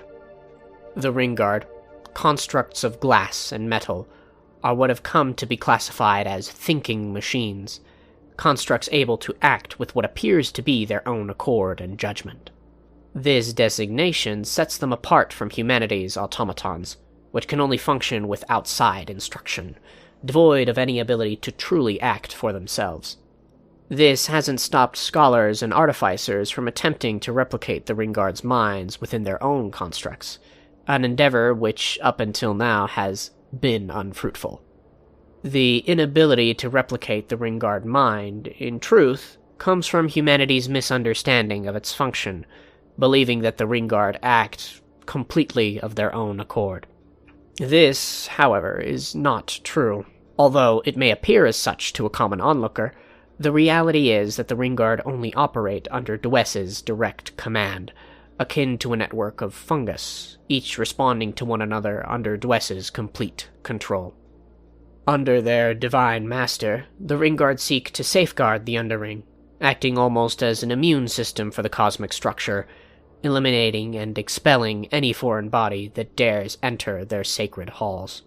As such, the Ringguard are not only fiercely territorial, but equipped to deal with these foreign threats with clawed limbs, uncanny speed, and incredible strength. They are crafted to emulate perfection, and as such, are near perfect in the execution of their directives. For all their talk of perfection, the Ringguard do not yet bear the resemblance of their mechanical creator, the one truly perfect construct, as Dwes, even in all his knowledge, has yet to replicate his perfect form. As such, the Ringguard bear many common motifs amongst them, but are divided into separate classes, each designed to be perfect at completing a specific directive. The Ringguard all bear elements of their original organic selves, as it should not be forgotten that the Ringguard are derived from humanity, once loyal followers of the Glass Emissary, transformed and assimilated into a perfect network. Because of this, the Ringguard snarl with human-esque teeth, exposed to the open air, devoid of flesh to hide them. They are featureless, aside from their clicking jaws, their past selves wiped away in favor of complete unity. In addition to their visible traits, the Ringguard all share the powerful arcane ability to counteract magic. Likely derived from the glass they are constructed from, arcane effects hold no power within their reach, stripping humanity of its greatest tool of defense and offense alike. This arcane negation is what truly makes the Ringguard such an oppressive threat within combat, as although they have no magic to speak of, devoid of the will necessary to produce intent, the Ringguard can overpower even the strongest warriors without strain, stripping man of both arcane and physical options of defense. Without any real options, destroying a Ringguard of any classification is incredibly difficult, but even so, it is more than worth the effort, as each Ringguard holds within its heart the only means known to man to procure deep glass, their hearts powered by such a rare mineral. As such, many adventurers brave the Underring in search of a Ringguard, hopeful in their chances to slay such a construct, as doing so all but guarantees unprecedented wealth and glory. All this, however, only speaks of the Ringguard in a general capacity, leaving much to discuss surrounding the differences in their specific classes and design. The most recognizable of their kin, Ringguard Dukes, serve as the common defender of the Underring. Standing at a height of 8 feet tall, Dukes have long, sharp claws at the end of their finely articulated hands and arms, used as their main offensive weapon. These claws cut deep and sap mages of their arcane energies with each strike. The Duke's head is the most humanoid of all the Ringguard. echoing a vague resemblance in shape and size, although still void of the features that would make such a thing human. Furthermore, a duke's long legs, consisting of articulated hips and a long band of curved, springy metal, grant a duke an incredible sprint speed, akin in design and function to the blade prosthetics of reality. Stepping away from the dukes, the Ringguard foremen are a specialized class of Ringguard, tasked with the overseeing of underring repairs. They are slimmer than dukes, sporting less physical strength, even still much more than a mortal man. Their stark difference from the duke, however, comes in their tall, cylindrical heads which sit upon their humanoid neck and jaws. This head is a fabricator of Ringguard scuttlers, mechanical beetles that pour out of a foreman's mouth as they are manufactured. These beetles, with their complex mechanisms, inject unrefined glass into damaged sections of the underring's corridors, repairing any and all damage to these spaces, as well as other Ringguard. There are accounts, however, of these scuttlers malfunctioning, injecting organic material with the same substance, effectively coming to replicate the same procedure as glass refiners. Under these circumstances, however, a host organism doesn't ever seem to expire, instead, continuing to live its life as normal, until the glass within it comes to expand beyond what the body can allow. At this point, clear, arcane glass explodes from the creature, bursting from its body akin to an explosion frozen in time. These glassified creatures appear to lose all bodily functions at this point, and yet they never cease to move. It's theorized that the glass within a host, injected by a scuttler, is somehow connected to the larger Ringguard consciousness, which effectively puppets the corpse as one of its own, until the host's body loses structural integrity. As such, although a Ringguard foreman's slow speed prevents them in and of themselves to be an incredible threat, the swarms of scuttlers it produces tend to be cause for concern amongst adventurers and explorers. In order to support such a fabricator on their shoulders, Ringguard foremen are much slower than dukes, having heavy, load-bearing legs and feet, designed to prevent a loss of balance within any terrain or circumstance. Even still, there is a final class of Ringguard to discuss, the Sovereigns, which are much more ornate in their construction and design. Towering over the other classes of Ringguard, standing at 10 feet in height, these constructs are ever draped in ornate robes and silks, exuding a presence of power and authority with their each and every step. Adorned in great crowns, sculpted into their heads, the Sovereigns serve as conduits of Dwess's will, being the only of the Ringguard with a direct connection with the divine machine. With this connection, the Sovereigns then relay the emissary's will unto the Ringguard under its watch, speaking a forgotten tongue known only by the constructs, a cacophony of clicks and trills referred to as ring speak. In addition to their robes and crown, the Sovereigns wield great staves to command the space around them, using them as great weapons against any mortals caught within their wake. It is rumored that only a Sovereign can guide a mortal to Dwess, seen in some religious communities almost as ferrymen or prophets, being sought after by these groups in the hopes that the worthy among them may come to shed their flesh in favor of glass and metal.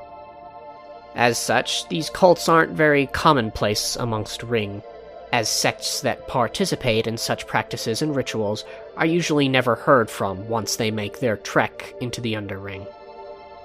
Whether or not these beliefs lead such cults to what they're looking for is as of yet unknown. But regardless, it remains true that practices such as these crop up in various communities every few years, regardless of geographical or cultural distinctions. An interesting, if not somewhat worrying phenomenon researched by Ryng's religious scholars. Ryng is a space-bound superstructure, supposedly created by its gods. Since its creation, the gods have distanced themselves, leaving Ryng's peoples to come to their own conclusions surrounding Ryng's origin and purpose. This speculation comes in large part from Ryng's artificial nature, as the deepest caverns beneath Ryng's mountain ranges aren't caverns at all, but corridors and chambers of glass, an arcane material required for the casting of magics. These corridors, known as the Underring, are simply one of the many hints given unto Ryng's people to determine its artificial origin, leaving such a thing a widely discussed topic of debate among intellectuals and scholars alike. Ryng itself, however, is much more than the simple corridors beneath its surface. Ryng consists of 3 separate rings, each referred to as a circle. These circles, each dozens of thousands of miles in circumference, are constructed of an unknown material, a deep gray-blue stone able to withstand the incredible forces constantly exerted upon them. Each circle consists of its outer and inner face, as well as the walls that run along their sides, ensuring nothing falls away from a circle's inner face. This inner face is the only habitable space on a circle, built and terraformed to hold the diverse life and ecosystems of Ryng. These faces are laden in stone, earth, and grass, tree, root, and hill, mountain, sand, and sea. The circle's outer face is barren, entirely void of life. It is here that Ryng's cosmic mechanisms are made bare for the stars to see, and yet not even the stars can comprehend them. The workings of the circles are foreign to Ryng's peoples, but from what has been observed and discovered, they each rotate and slide past one another on a complex system of rails, built into the gargantuan walls that box Ryng's peoples onto the circle's inner face. Due to the circle's near-constant movement, travel between circles is impossible for most of the year, with a handful of exceptions. At the beginning of each season, the rotation of Ryng circles causes the rails they move upon to slow, to the point where travel across these rails becomes possible. This travel, however, isn't done through traditional means, as the space between Ryng circles consists of nothing but the vacuum of space. Rather, this transport is done through the opening of a gate. These ancient arcane structures, built of the same blue-gray stone of the circle's exterior, are placed periodically along each circle's inner face, several thousands of miles apart. Only opening when 2 gates align for a sufficient period of time, only 2 gates will ever be open upon a single circle, making these events monumental causes for excitement. Because of this, Ryng's largest kingdoms and cities are often built upon these gates, becoming hubs of economic and intellectual trade. This flow of trade, however, is limited to the brief window in which a city's gate comes to open, as although society has learned how to utilize these arcane structures to move between circles, they have yet to replicate this technology themselves. The centermost circle, Aenir, is the circle we'll be exploring today, with a host of unique and supernatural ecosystems, as well as many empires and cities, each with their own unique cultures and history. Today we'll be exploring each of Aenir's greatest cities, those built upon Aenir's gates, moving from our map's easternmost regions towards the west, beginning with Aenir's desert city of Nath. Nath, named after the sands of Nath the city resides in, is completely dedicated to the mining and purification of glass, a side effect of having no other natural resources for Nath to depend on. Wealthy for the sheer amount of glass it exports, Nath has incredibly close ties with the United Market, in constant trade with them, being dependent on market imports while exporting a ludicrous amount of arcane glass. Though in a desert, Nath has a wide range of economic class, from the slums of their mountain-carving mines to the gold-spired buildings of their city center. Nath's wide economic reach extends to its political, being in control of its capital city, as well as several small mining encampments present along the mountain range the city is built upon. Ruled by the merchant class, Nath is ran by a trio of merchant families, who prioritize the economic success of themselves and the upper classes above all else, though understanding the impoverished must remain content in order to breed the most success. Stepping over the eastern Nathan Mountains lies Elshan, embassy of the Varonian Empire. Elshan is the only gate city on Aenir who professes their allegiance to the Varonian crown, as the Empire's center of influence is held within its expansive territories on Medri. We'll go into detail on the Varonian Empire at a later date, but for now, the Varonian Empire is the most expansive empire of Ryng, being the only political influence to have their territory reach all 3 of Ryng's circles.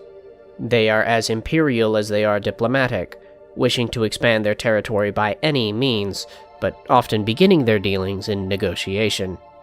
A center of the philosophical, academic, and cultural arts, the Varunian Empire has had centuries of unending prosperity to thank for their ability to explore such luxuries that extend to each city under their rule.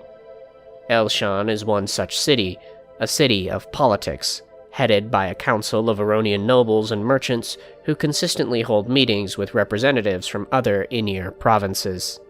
The city itself is built to convey an image of prosperity above all, serving as one big propaganda piece for the many visiting rulers and crowns, making political negotiations and dealings as persuasive as possible.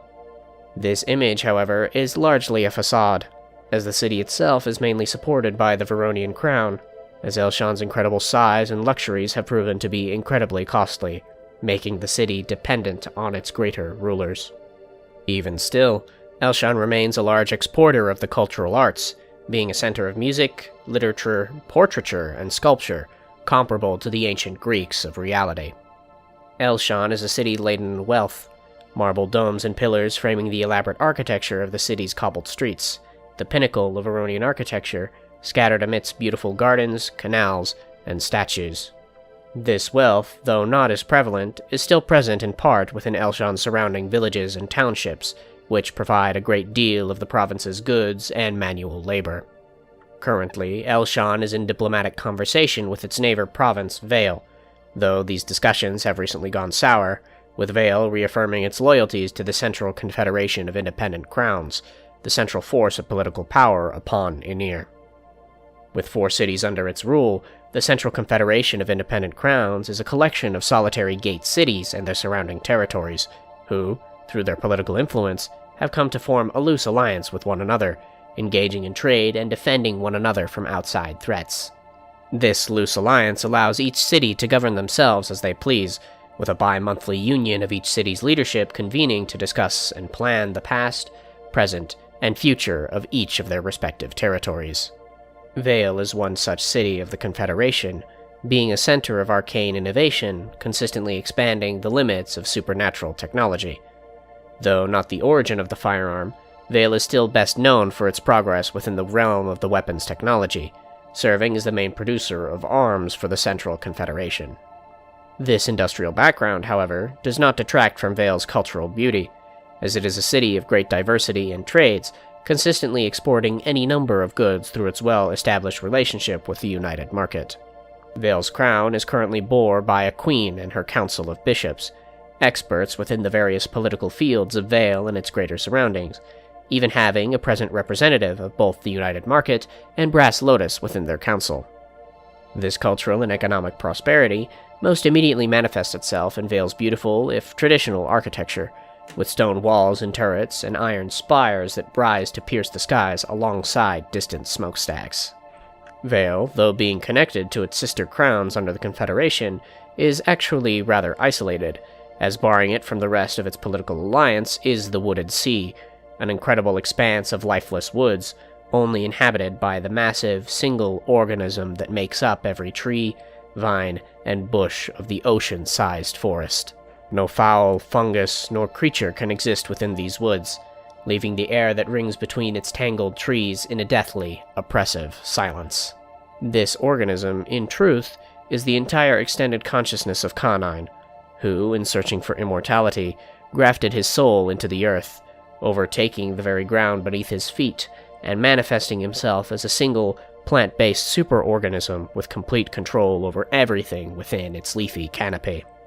This limits Calnaer's physical power to the woods that make up his very self, which is the only place where he can manifest himself physically as a collection of bark, leaf, and vine, shaped into his animalistic visage. To this end, Calnaer's only desire is to expand his reach, wishing to overtake Ryng's every face with his arboreal domain, granting him complete control over Ryng's peoples and faces. Yet there exists a bulwark against this expansion, the city of Ruth, a province pressed up against the wood's edge, one with the sole duty to cease the wood's expansion. Under constant threat of the wood's many bestial monsters, the Mossborn, Ruth was built to stand as a fortress against these supernatural threats, with dozens of additional fortified encampments scattered around its surrounding plains.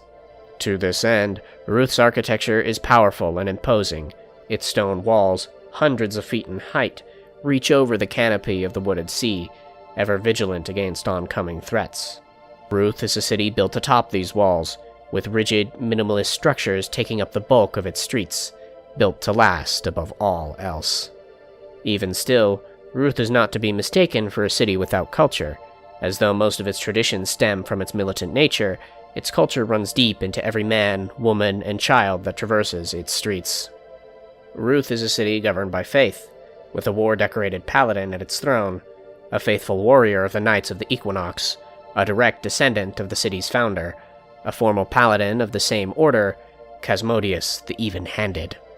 With such a strong influence of faith, Ruth's grand majority of citizens profess their faith to the Knights of the Equinox, living by their tenets and standards of faith, though a profession of faith remains unrequired by law. Even still, the influence of the faithful community has done much to shape the city's laws and culture, being a province of equal parts justice and mercy, where punishment is never favored over redemption, though it remains a necessary value of a just system. Moving east of Ruth, we find ourselves at the Glacial Crowns, the frozen wastes and peaks that frame the Gate City of Svan, a city first established by the Geitinian people, now a cultural melting pot to all forms of peoples and kins. These peoples live within Svan's wooden architecture, with steep, sloped roofs, dark brick chimneys, and intricate carved detailing present over every face of every building. Such a population is due to Svan's bountiful glass deposits, gaining it access to lucrative amounts of glass. However, though a large amount of this extracted glass is exported to other cities and provinces, a portion of it is reserved for academic and arcane study. Svan's extensive libraries and academies, coupled with their immediate access to glass, make Svan's Taframa Academy one of the few academic centers for the arcane outside of immediate Brass Lotus influence. This, of course, does not mean that Svan is free from the Brass Lotus, as there yet exists many academies and offices of the organization throughout the city, as well as Brass Lotus laws that must be adhered to. Even still, the presence of this academy is a feat all on its own, when most schools of the arcane so often end up strangled by the oppressive regulations and restrictions of the Brass Lotus. The Taframa Academy, however, doesn't simply have an influence on the arcane, as the Geitten's valuing of education has spread into every facet of Svan's cultural and political environment, with a council of scholars and philosophers elected into political office every decade. At the head of Svan's politics, these philosophers rule with logistics and academics at the forefront of their minds, electing as a majority the areas of study and progress that Svan will move towards, often collaborating with the Brass Lotus in many joint ventures and breakthroughs. Making it a little beyond the halfway mark of this discussion, I'd like to thank you for sticking around this long in the video. As a reminder, I'm currently working on a TTRPG rule set for the world of Ryng, this very world we're exploring today. I'm looking to release this game once we as a community can reach 10,000 strong. If you've liked the video thus far and would like to support us in reaching that goal, you can subscribe to the channel here or on Patreon to help me get this done. That'll be all.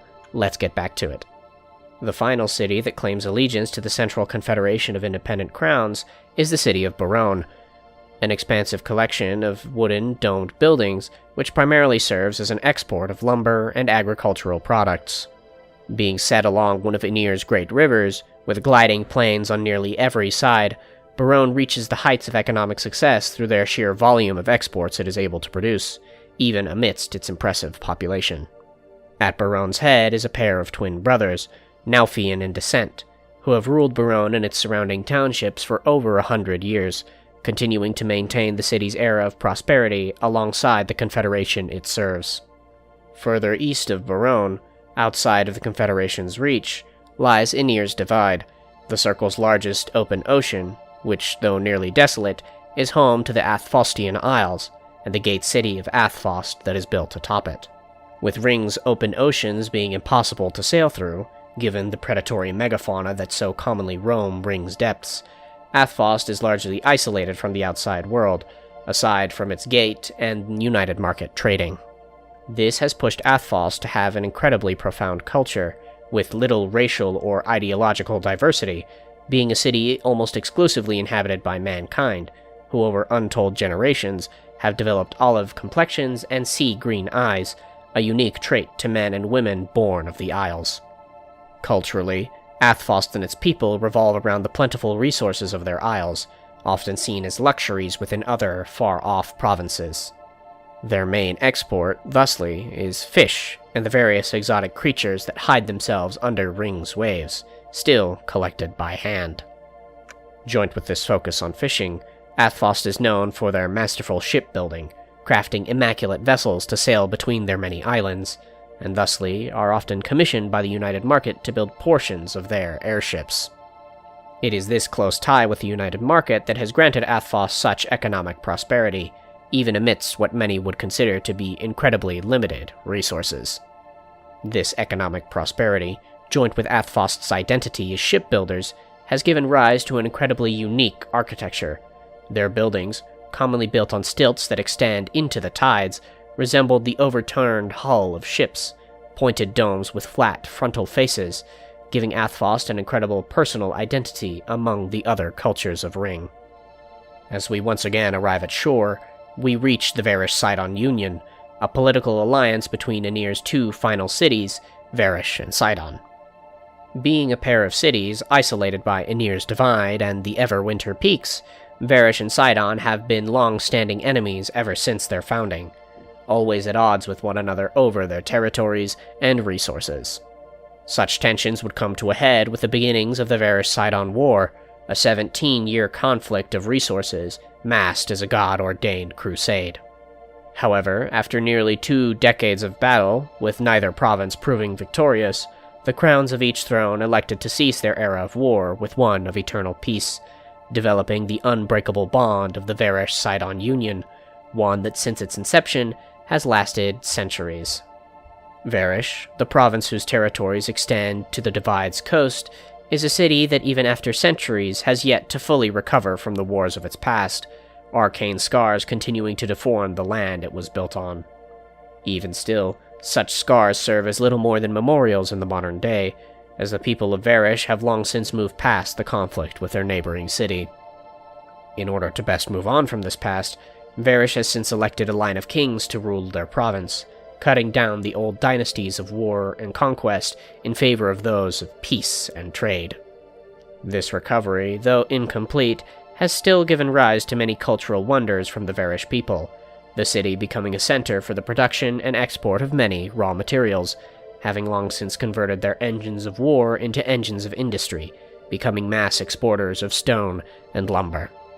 Their architecture, also shaped by war, is simple in its execution, save the few original buildings that remain from Varish's pre-war history, as Varish's reconstruction has proved to be much more costly than originally anticipated, pushing the construction of simple structures in order to accommodate its ever-growing population. Sidon, the other half of the Union, is a province built against the foot of the Everwinter Mountains, an expansive range of frosted peaks that shelters a massive glass deposit beneath it, but one that until this day has yet to be fully discovered, as the constant blizzards that plague the mountain's peaks prevent extensive expeditions into the range's territories. Even still, a great deal of these deposits have been excavated by Sidon's arcane industry, developing it into, much like other cities with access to deposits, a mass exporter of arcane glass. This heavy reliance on mining has made Sidon into an incredibly industrious city, which, since its union with Varish, has also developed a close relationship with the United Market, who openly trades with both cities for access to their unique materials. This industrious culture has led Sidon's architecture to be incredibly minimalist in nature, brick and stone with shallow slanted roofs, all packed as close together as possible. Sidon's politics, too, reflect this industrious nature, as rather than a single throne, Sidon is led by a council of guild representatives, which each represent the many aspects of Sidon's industry, with sufficient political experience to continue to lead Sidon away from its war-torn past. The last place of note upon Aenir's face are the Everwinter Peaks themselves, a range of mountains ever concealed in storm and fog, unforgiving to all creatures except one, Senthus, the Eternal Winter. Though his presence here is unknown to the people of Ryng, Senthus, the god of winter, decay, and prophecy, makes his den within the ice caves of the peaks, partaking in his eternal, prophetic slumber, while waiting for the end of days. It is his powerful magic that maintains the storms over the peaks, and by extent, is what makes them insurmountable. This is Aenir, Ryng's innermost circle, a prosperous string of provinces with unique cultures and values, each of which bears their own histories and relationships with one another. Pyth, one of the many cities upon Ryng's outermost circle of Yetri, is among its largest and oldest, established along the base of the Crimson Towers, a range of red rock mountains which shields the city from Yetri's frequent arcane storms. Nestled against the base of the Crimson Towers, Pyth's roads and buildings creep up the faces of those mountains to overlook the Iron Dunes, Ryng's largest expanse of uninhabited lands, a vast and expansive desert of iron-red sand and stone, void of nearly all semblance of larger society. Even surrounded by such landscapes, however, Pyth's size and population has never come to dwindle, as its status as a safe haven from Yetri's desert storms brings about a constant stream of migrants, hailing from all corners of Yetri's harsh face. This constant stream of peoples brings with them a constant need of work, which, with the harsh conditions ever present within Yetri's desert, has given rise to looser legislation regarding employment and employment-based activities.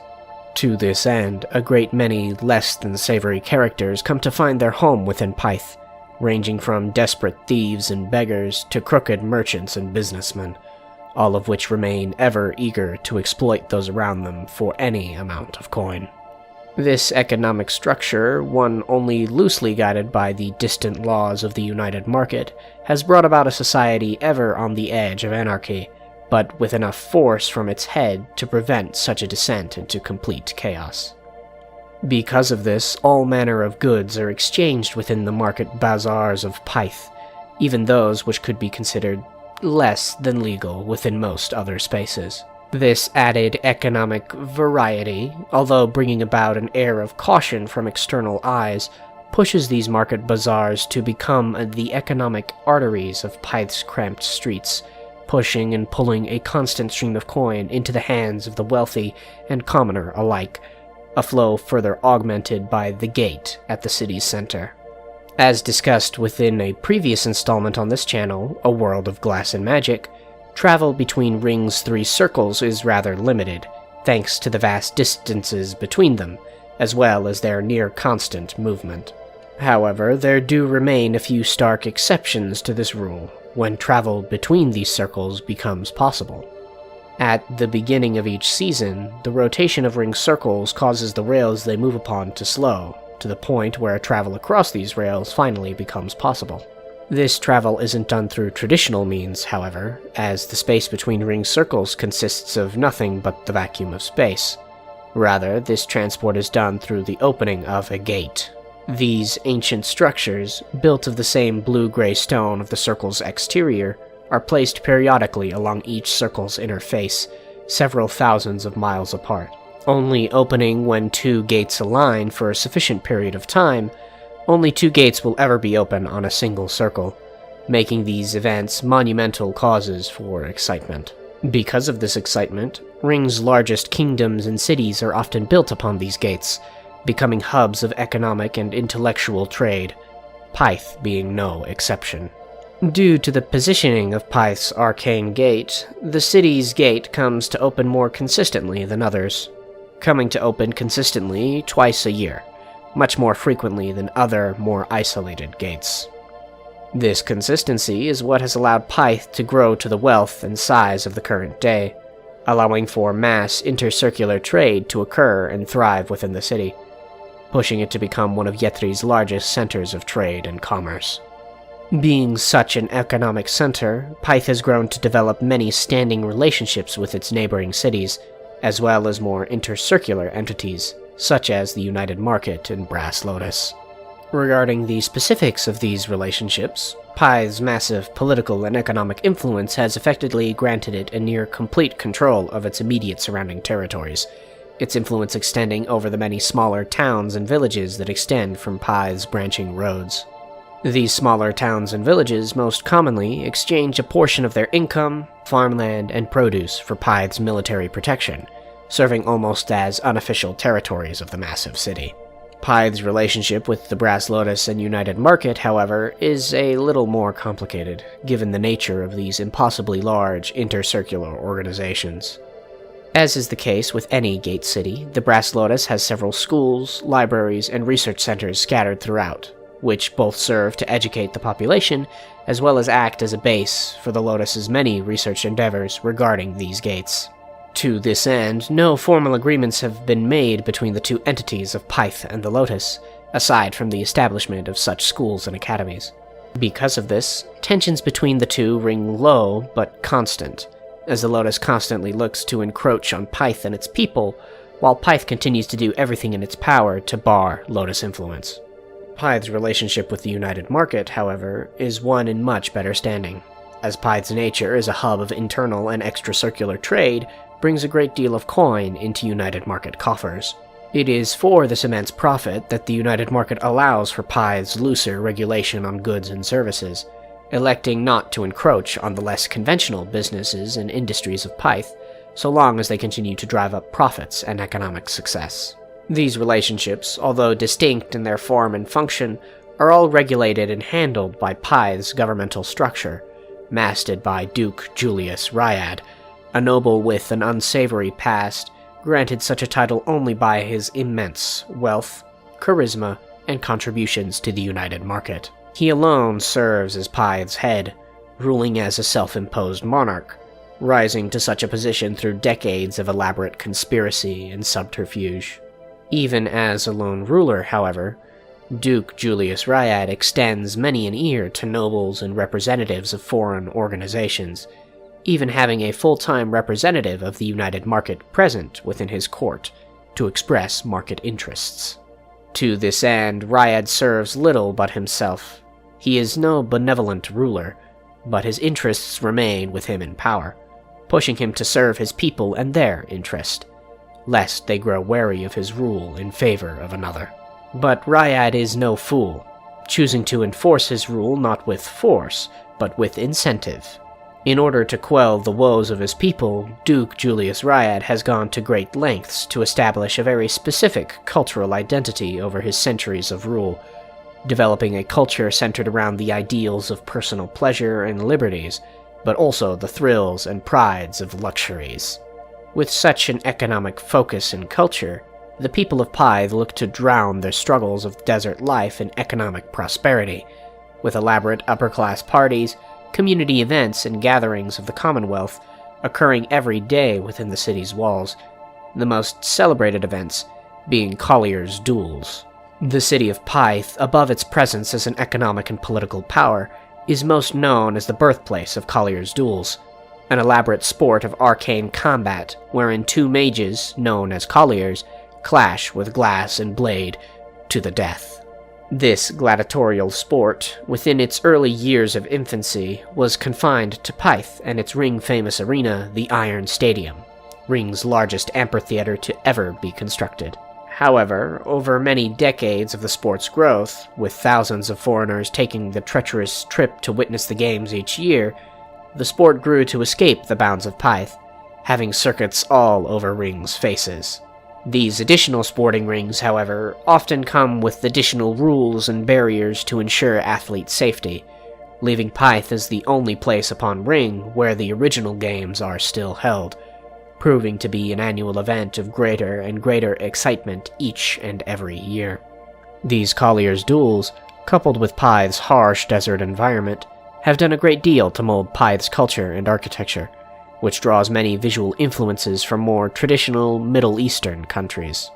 A great focus has been placed on Pythe's compactness, allowing for a dense community of peoples to exist.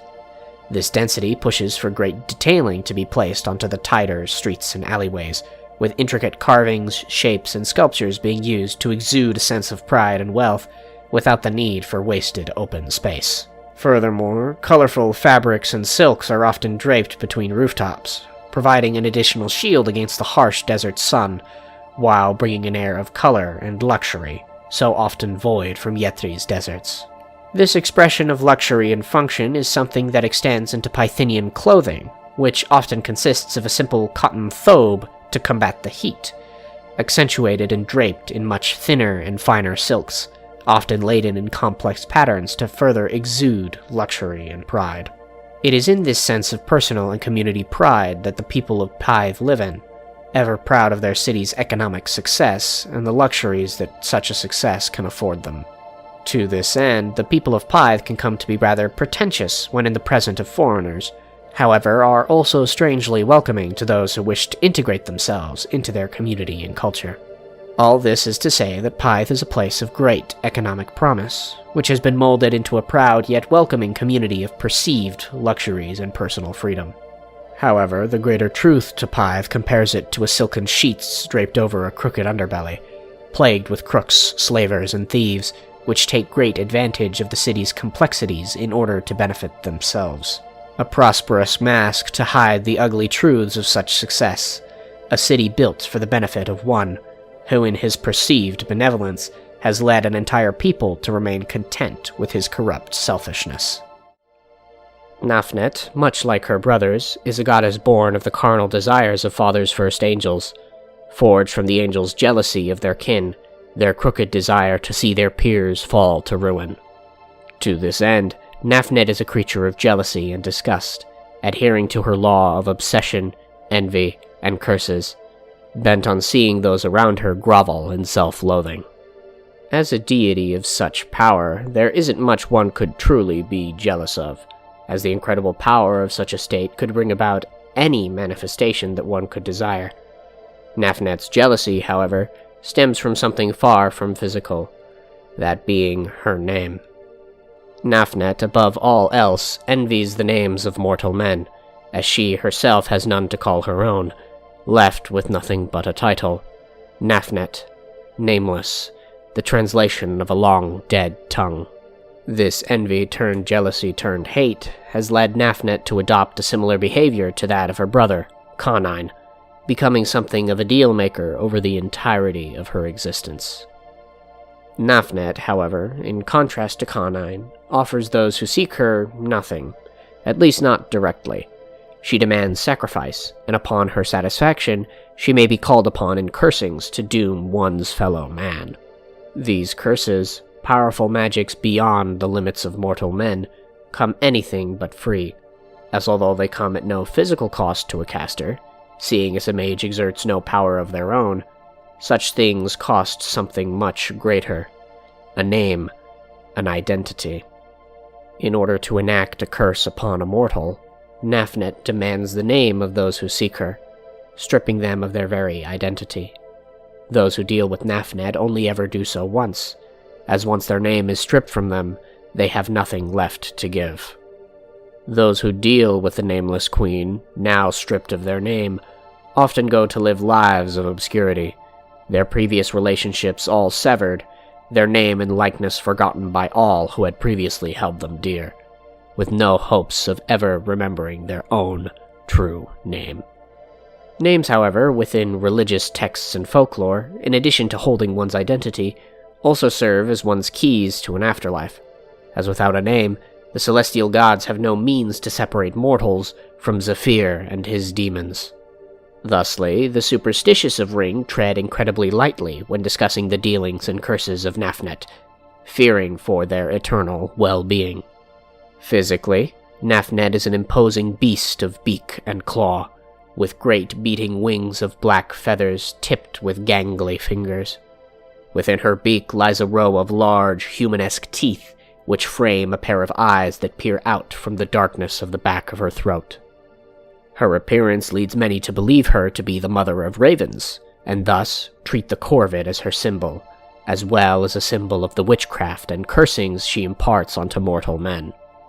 These curses, as is their nature, can only be cast by the fell goddess herself, leaving mortal men to possess little power in a curse's actual effects, which can often differ from their wishes, especially when manifested by men with little experience interacting with Nafnet through worship and sacrifice. This leads curses to be an incredibly volatile and costly form of magic, used often as a final resort for many, dying words used to doom another as well as one's self. These limitations and distinctions of curses come to mirror other systems of magic and their separation of the mortal and divine, as although these curses have an origin far from divine, they are derived from godly sources. But in order to get a better grasp as to the specifics of curses and their role within Ryng's magic system, let's take a moment to explore one of the many victims of Nafnet's curses, Duke Julius Ryad, Hand of the Iron Sea. Before delving into this story, I would advise a word of caution. Julius Ryad is an unsavory character with an unsavory past. His story tackles topics that some may not be entirely comfortable with, dealing with topics and themes of violence, human trafficking, and slavery, none of which is meant to be depicted in a positive light. If these are topics that you would rather avoid as a viewer, feel free to scroll past this section of the video, or watch some of my other discussions here on YouTube. With that, let's explore the Hand of the Iron Sea. Julius Ryad began as nothing more than one of the hundreds of thousands of orphan boys which littered the deserted expanses of Yettri's iron dunes. He, like the many others whose parents were flayed by the relentless winds of Ryng's arcane storms, was left with next to nothing, belonging to a small caravan of broken families, wandering the desert expanse in constant search of shelter. These unfortunate beginnings came to shape the young boy into a man of focus and will, determined to break away from his past in favor of a life of power and luxury. To this end, when he came of age, he left his caravan, accompanied by an entourage of his closest friends, like-minded young men bent on rising above their squalor. Leaving what little they had behind, this company of boys, no more than 20 years of age, combed the deserts in search of unfortunate souls who had lost their way. Masking his salvation, Julius and his accomplices would lure in these desert vagabonds before stripping them of their belongings and clasping them in chains to be sold to the highest bidder, a common practice within the harshness of Yettri's deserts. What simply started off as a means of survival, however, soon became rather lucrative, earning Julius and his friends the means to expand their operation tenfold. Over many years they organized, developed and refined their routes, hired additional hands, and collected an ever-growing collection of what they viewed as nothing more than livestock. Julius's heart, however, grew heavy, never taking pride within his work. See, Julius always had a fascination with the art of wine, wishing nothing more than to craft and brew the perfect barrel, to be sold to earls, kings, and emperors all throughout Ryng's circles.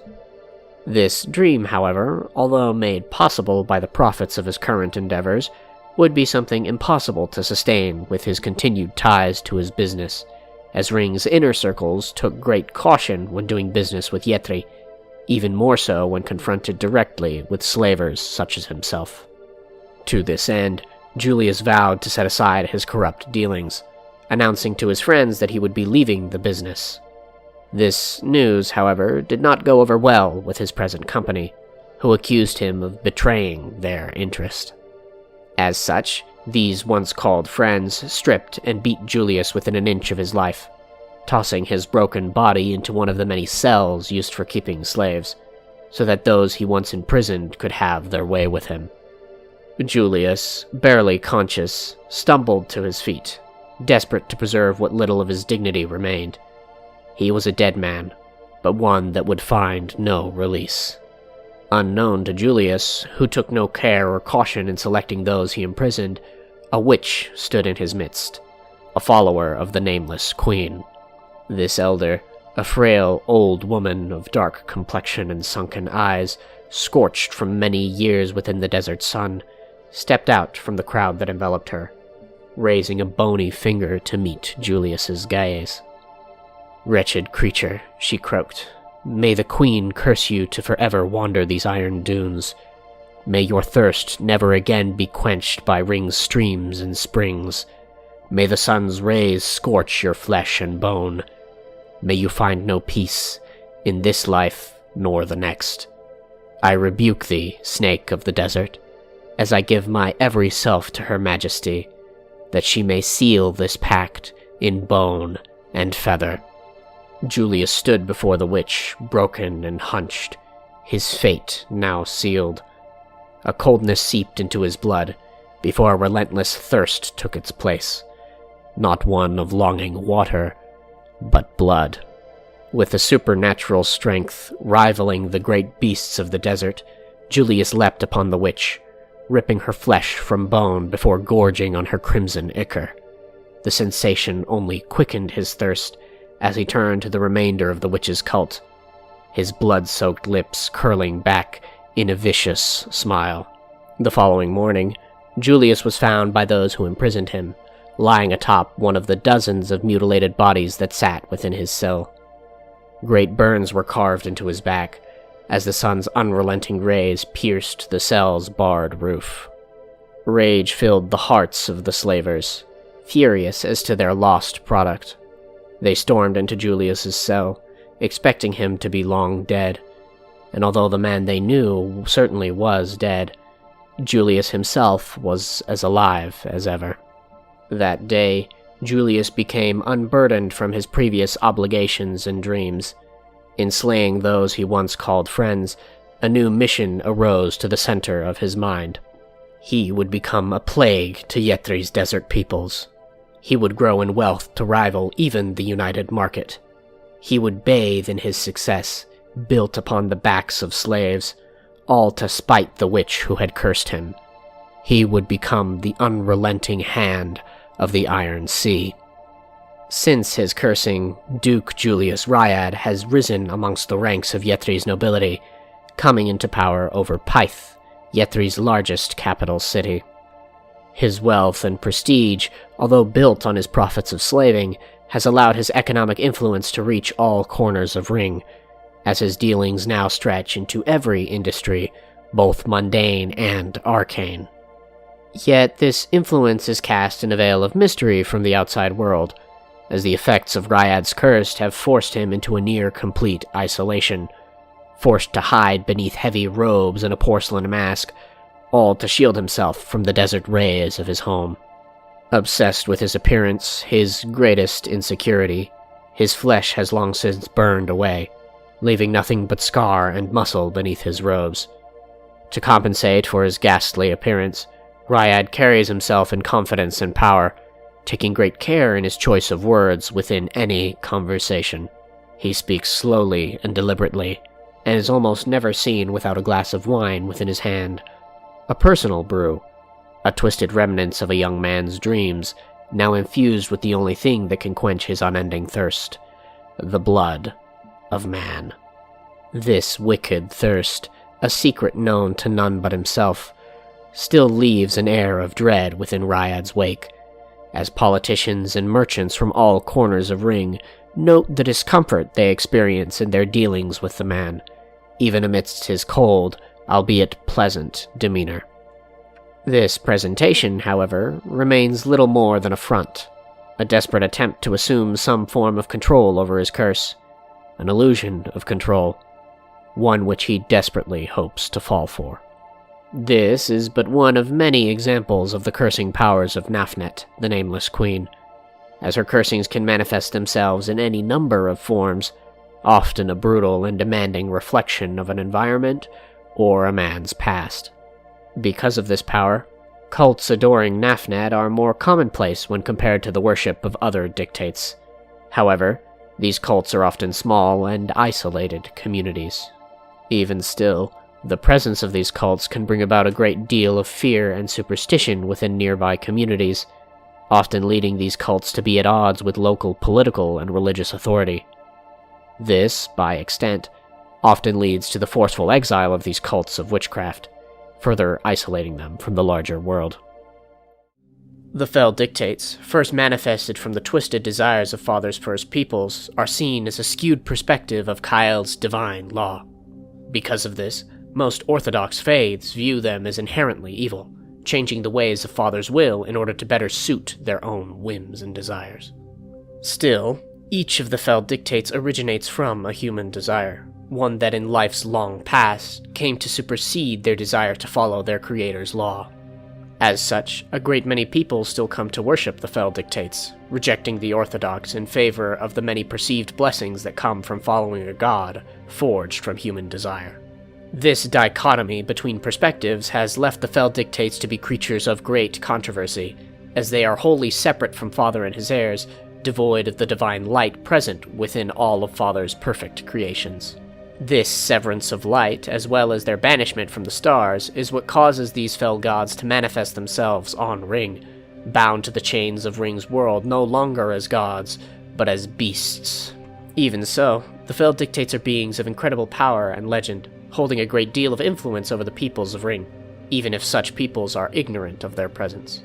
It is in this manner that most of Ryng's Fell Dictates exercise their power, as although their nature grants them immortal life, their celestial severance means they can still be killed. This fact is what comes to motivate much of the Fell Dictates' schemes and plots. As being gods forged of desire, they are naturally incredibly selfish, a trait that manifests itself uniquely to each fell god. Khan, the Wrathful Spear, is the only of his brothers whose existence is all but confirmed within the historical and academic world, as he is incredibly public with his position and influence over his people. Khan is the god of wealth, strength, and war, manifested from the angels' first desires for a physical power over each other. Khan is a creature of molten rock and scale, razor-sharp claw and fang, terrible horn and wing, laden in the scars of centuries of battle. His bright orange eyes glow with the heat of the stars, as gold-plated teeth jut out from his snarled maw. His bosom bursts with the glow of the heat within it, shining a brilliant orange over his ever-beating heart. A being forged in the fires of battle and driven by an insatiable thirst for conquest and dominion, Khan has long been feared and revered by both mortals and gods alike. He represents the brutal aspect of war, the destructive drive for wealth, and the unmatched power that warriors and kings strive to wield. His essence is the force that drives empires to rise and fall, a ruthless pursuit of dominance through might, material wealth, and strategic warfare. In the wars between gods, his voice is the clarion call for bloodshed and victory. As is his nature, Khan has an unquenchable thirst for conquest and domination, ruling over a great empire that stretches the expanses of Yetri's red and black deserts. Known by his followers as the Scarlet King, Khan's empire is one of constant war and bloodshed, ever expanding its reach through an unending campaign of conquest. Even so, it is this very thirst for conquest that serves to undermine Khan's plans of total domination, as his armies will often clash with one another, desperate to prove themselves superior to their allies through their demonstrations of strength. Khan's armies, however, are much more than simple man and muscle, as although a great deal of his forces come from the people under his empire's heel, conscripted to blade against their will, there are some amongst them whose lust for blood rises to challenge even Khan's. These warriors, set apart as Crimson Knights, come to receive gifts of incredible power from their bestial king, boons of strength and dread, mounts of scale and steel. These creatures, known as Khan spawn, are large winged lizards with gaping maws and crooked teeth. Bestial and animalistic in nature and behavior, these creatures are born of shed blood, birthed from its mixing with Khan's godly fire. With these beasts as ferocious mounts, Khan's armies lay waste to any lands that they come across, elevating them into an omen of death to all they encounter. Senthus, the Eternal Winter, the youngest of the Dictates, is the god of winter, decay, and prophecy, what he claims to be the future of all things. He manifested from the angels' first desires to see beyond the fabric of time, that they may learn to master their own fates. A creature frozen in time, Senthus is a beast of scale and feather. Blind to the world around him, he sees only through prophecy. He prowls through the caverns of his lair on 3 pairs of great clawed limbs, which carve through ice and stone. His teeth, jagged as shards of broken glass, glimmer with the scattering light of his bioluminescent blood, a frigid neon blue whose light pierces the canopy of his patchy, snow-white feathers. These feathers fade from gray to black as they move towards the end of his great beating wings. Torn and broken from millennia without use, Senthus uses them only as an insulator to protect him in his slumber. He is the embodiment of finality, the freezing and decaying forces that signal the end of life and the passage of time. While other gods represent growth, vitality, and creation, Senthus stands as the inevitable conclusion to all things: death, decay, and winter's embrace. He seeks to slow the world to a standstill, covering all in an unending cold, and bringing about a final reckoning where nothing is left to grow and flourish. Senthus' ultimate goal is the end of time itself, where prophecy and fate converge into a frozen, unmovable state, where no life or motion can continue. Senthus is the most isolated of his brothers, wanting nothing more than to realize the peaceful future he sees for Ryng, one devoid of the complexities of sentient life. Because of this, Senthus is incredibly slothful, being fully aware of Ryng's current trajectory. He has no intention to bring the future to pass, because he is already assured of it. As such, Senthus only ever influences the greater world when presented no other choice, forced to act in order to preserve a future of what he considers peace. Calnaer, the Great Serpent, is the god of secrets, conspiracy, and lies. Manifested from the angel's desires for authority and control, Calnaer too shares these tendencies, obsessed with maintaining a level of control over all those he interacts with. As such, Calnaer is a god of contracts, only manifesting himself within the dreams of those desperate enough to make a binding deal with the god of lies. Calnaer's deceit, however, doesn't come from blatant falsehoods, as no lie can exist apart from truth. Calnaer's deceit is much more nefarious, using subtext and loopholes within the contracts he forms in order to ensure that no matter what deal he is making, that he holds control over those who sign it. In his obsession for control, Calnaer has since shed his original body, the secrets of its shape long since lost to time.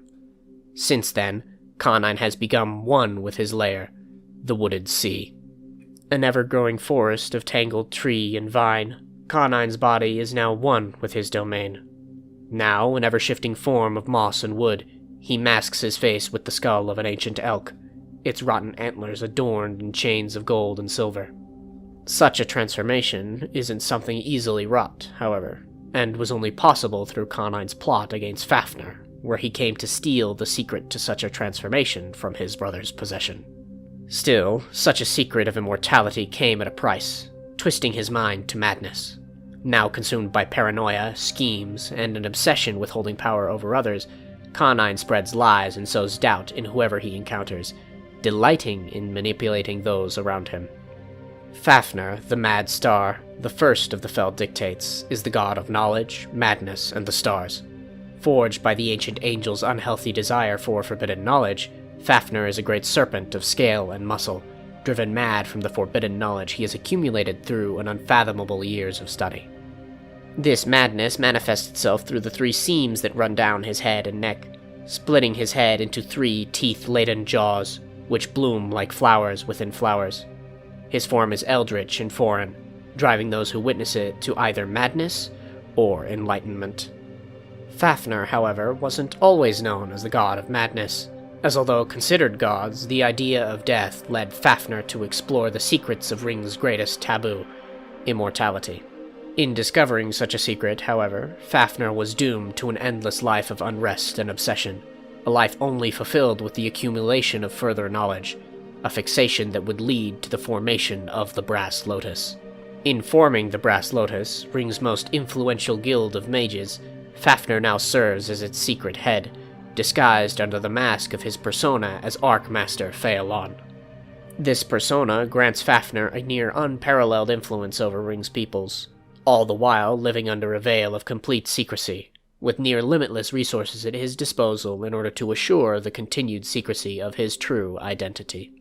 The only of the dictates that can challenge Fafnir's societal influence is Xanth, the god of prosperity, excess, and pleasure, forged by the ancient angel's first carnal desires. Xanth, the everlasting hunger, is a beast of deep charcoal skin and scale, glimmering a faint lavender when reflected against the light. His many heads each battle for control, their snapping jaws fighting for dominance amidst the tangle of their serpentine necks. These many heads embody the many desires of man, each ever thirsting for that which they cannot have. Still, Xanth is seen as the most reasonable of his kin, wishing such expressions of excess not only for himself, but those around him.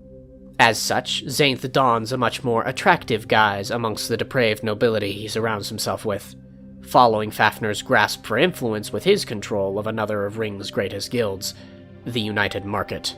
A ring-wide guild of trade regulation, the United Market is the only organization with the capabilities and technology to manufacture airships, a necessity for long-distance trading on Ryng. The market spares no expense on ensuring the technology remains only within their own influence, allowing them to hold an exclusive monopoly on all of Ryng's long-distance trade routes.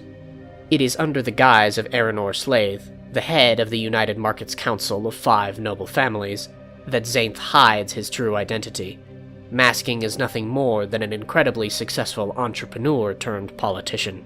It is within such a position that Zainth gains both an incredible influence as well as the wealth necessary to host a constant stream of elaborate parties and festivals, thriving on the depravity of his illustrious guests.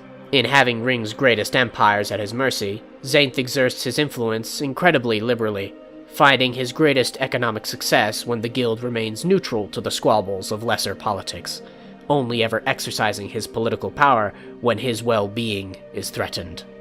With the fell dictates hidden amidst every corner of Ryng and its societies, humanity has long since forgotten of their truth, reducing the majority of the fell dictates into a state of myth.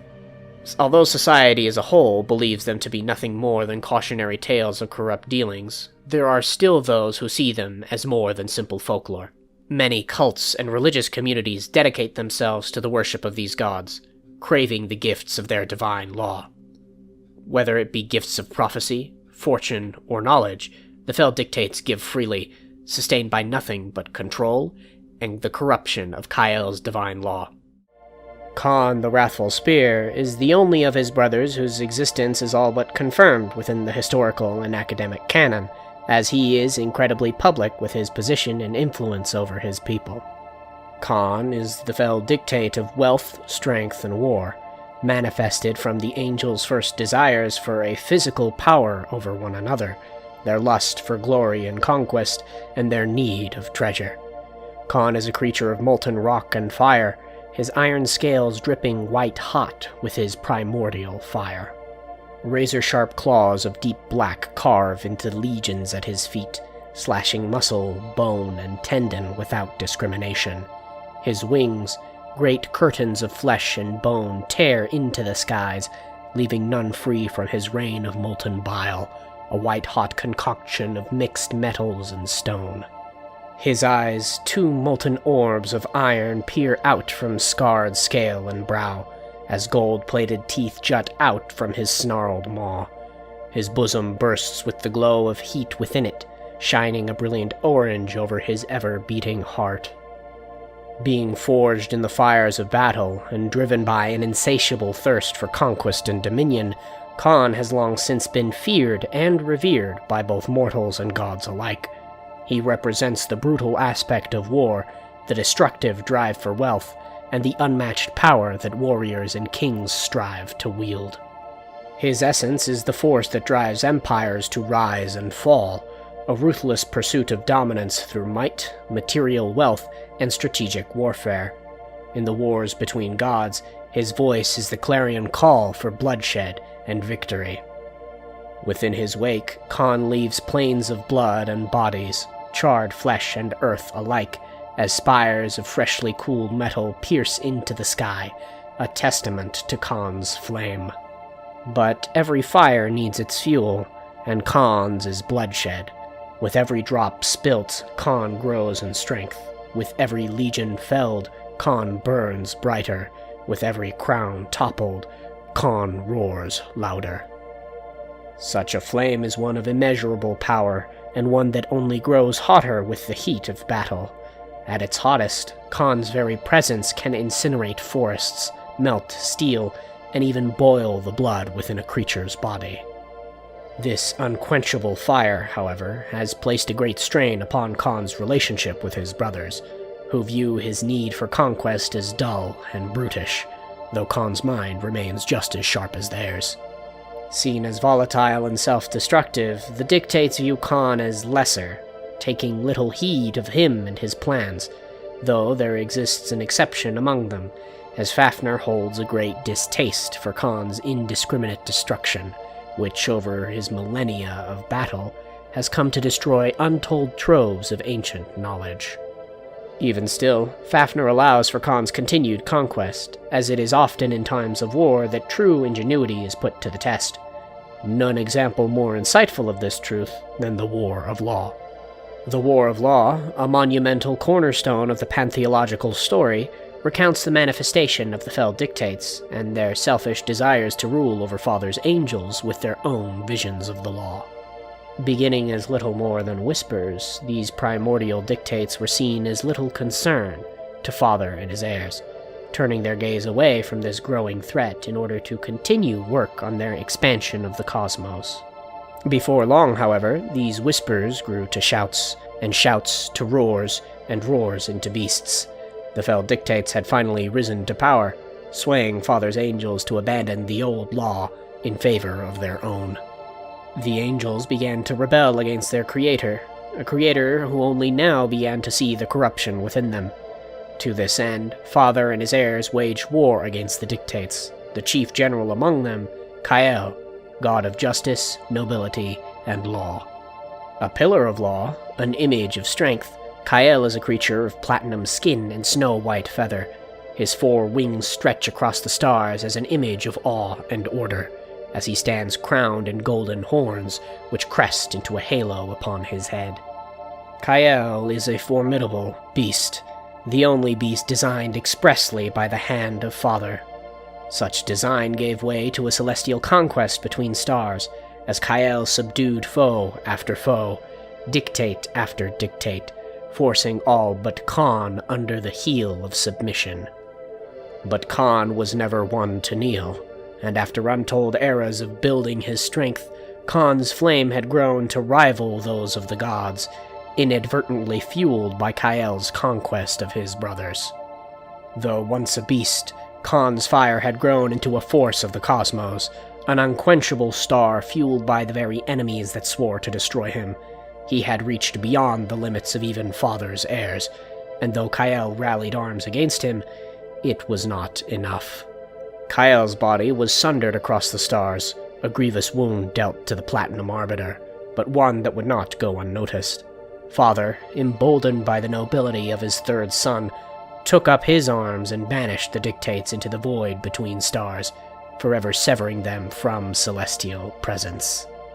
It is this inciting event that called for the redemption of mankind, the forming of Ryng, and the eventual betrayal and imprisonment of Zephyr.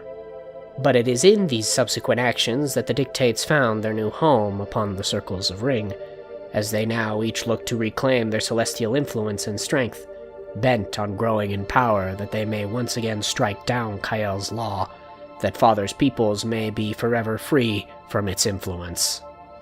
Khan, too, yearns for this power, as is his nature of conquest.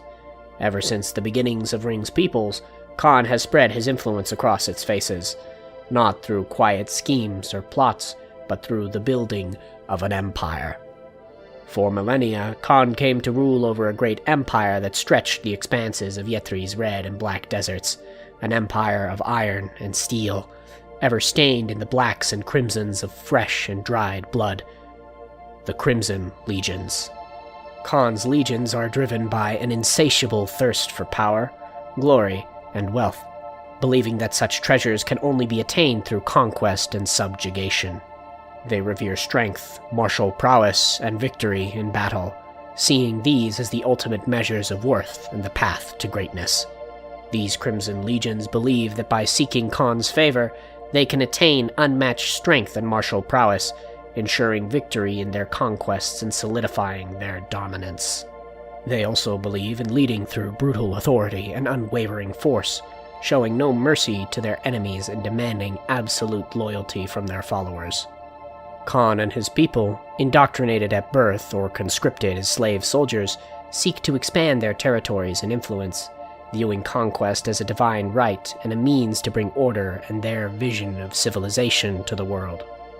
To prove their strength and dedication to Khan, his legions engage in ritual combat, often offering the blood of their enemies as a sacrifice to gain his favor. They foster a warrior culture where combat skills, strategy, and discipline are highly valued and instilled from a young age. These legions engage in frequent military campaigns to expand their territories, conquer new lands, and amass wealth and resources. They swear oaths of loyalty to Khan and their generals, pledging their lives and swords to the pursuit of conquest and glory. These war-born peoples collect war trophies and display them as symbols of their victories and power, showcasing their dominance over their enemies. Furthermore, the Crimson Legions create rigid social hierarchies based on strength, martial prowess, and loyalty, where warriors and conquerors are elevated above all others. Their warrior culture and emphasis on military values seep into all aspects of society, shaping art, literature, and social norms, while they suppress dissent and opposition with an iron fist, using fear and violence to maintain control and stifle any challenges to their authority. Even so, it is this very thirst for conquest that serves to undermine Khan's plans of total domination, as his armies will often clash with one another, desperate to prove themselves superior to their allies through their demonstrations of strength. These legions, however, are much more than simple man and muscle, as although a great deal of his forces come from the people under his empire's heel, conscripted to blade against their will, there are those amongst them whose lust for blood rises to challenge even that of Khan's. These warriors, set apart as Crimson Knights, come to receive gifts of incredible power from their bestial king, boons of strength and dread, mounts of scale and steel. These creatures, known as Khan spawn, are large winged lizards with gaping maws and crooked teeth. Bestial and animalistic in nature and behavior, these creatures are born of shed blood, birthed from its mixing with Khan's godly fire. With these beasts as ferocious mounts, clad in chain and steel, Khan's armies lay waste to any lands they come across, elevating them into an omen of death to all they encounter. It is within this state of power that Khan came to face a hero, a mortal, devoid of celestial gift or strength. He was but a man of will. Frorn, the Mountain of Kael. But before we get into that, here's a moment to shill my ongoing projects. I'm currently working on developing a TTRPG rule set for the world of Ryng, looking to be released when we as a community can hit 10,000 subscribers. If you've liked the video thus far and would like to support us in reaching that goal, you can subscribe to the channel here or on Patreon to help me get this done. That'll be all. Let's get back to it. This hero was Frorn, a Stortinian male of great stature and strength even among his people. Spending the youngest of his years amongst them, Frorn learned of the cultural and societal traditions of his people, growing within his small desert community into a young man of great martial prowess and skill. But this time amongst his family would soon be cut short. An invading company of Crimson Teeth, the soldiers of Khan's vast armies, came to fall upon Frorn's village, laying waste to anything and everything within their path. Frorn was one of the lucky few who managed to escape, sent away by his elders for his high likelihood of escape and survival. Forced to leave his family behind, Frorn spent the following days wandering Yetri's iron dunes, growing ever weaker by the hour. As a mighty storm rolled over the horizon, Frorn became desperate, frantically searching for any means of shelter to no avail. He was swallowed by the winds and sands, buried, and dead. Or so he should have been. Frorn awoke within the humid air of a cave, the plops of dripping water popping in his ears. Stunned, Frorn jolted awake to find himself surrounded by a subterranean community of Raekur, their translucent shells glimmering in the faint residual light of the cave's bioluminescent plant life. Frorn was in a temple of some sort, one long since converted into an industrial hub for his present company, webs of iron and copper piping running along every surface of the space, with the exception of a sundered monument, just barely maintaining its stone form. Statue, depicting the laws and creed of Kael, the Platinum Arbiter. A sign. A calling. One that Frorn would spend the rest of his life working to fulfill. To this end, Frorn was taken in by this subterranean community. He grew to learn their language, their customs, and most importantly, their secrets of the forge. In learning such things, Frorn gave back, teaching the Raekur the ways of his people, as well as the meaning and recorded stories carved within the temple's walls. After many years, Frorn had learnt all he could, and with great gratitude began the first leg of his quest, the search of a weapon. The temple's walls held many long-forgotten secrets, those foreign to even the fell dictates. The temple's walls spoke of a weapon, forged by the glass emissary to defend the Underring against even the gods, but one that had long since been lost to time. Such a weapon, the Foehammer, was a weapon of platinum and glass, an arcane weapon capable of storing and amplifying the kinetic energies within it to an incredible degree. Powered by an orb of deep glass at its center, the weapon was forged to slay gods, and Frorn wished to see such a weapon's purpose fulfilled. Decades passed as Frorn scoured forgotten libraries, labyrinths, and the depths of the Underring, battling all manner of beast and foe, culminating in the slaying of a sovereign, the most powerful construct known to be confined to the depths of the Underring, the final obstacle standing in Frorn's path to the Foehammer. The glass husk clattered to the ground as Frorn stood over it, bloodied and bruised, but triumphant, taking up the Foehammer in preparation for one final battle, a final test of his will, a final test of his faith. Frorn had come great lengths from his beginnings as a humble child, now a man of strict principle, unwavering in his faith and belief. And yet his confidence still faltered. He was but a mortal, one who had set himself upon a quest of death, either his or a god's. Frorn, clad in his platinum armor, draped in the robes of his people, marched through the deserts of Yetri, his gaze never waning from his destination, the heart of the Crimson Legion. Weeks of travel, stained by the sun, Frorn's feet began to find themselves upon dunes of glass, the iron sands of Yetri forged into spires of heavenly clarity. Frorn had pierced the heart of an empire, standing amidst centuries of ruin. Khan's fire was close at hand. Bowing his head in prayer, Frorn cried one last time towards the heavens, that his patron of divine justice may grant him the strength for what lay ahead. The desert air around him grew warmer as Frorn raised his weapon. He knew he had been seen. He had hoped for it.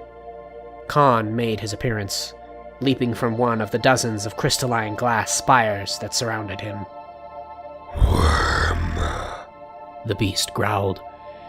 "You encroach on paths best avoided by your mortal kin. Why temptest thou the hand of fate?"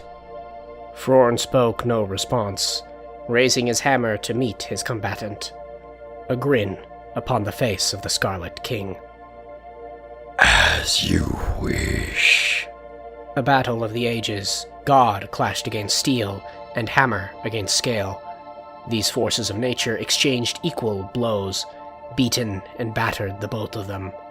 Khan struck an impossible blow against the warrior, who collapsed upon the slick glass beneath his feet, gasping within a pool of his own crimson ichor.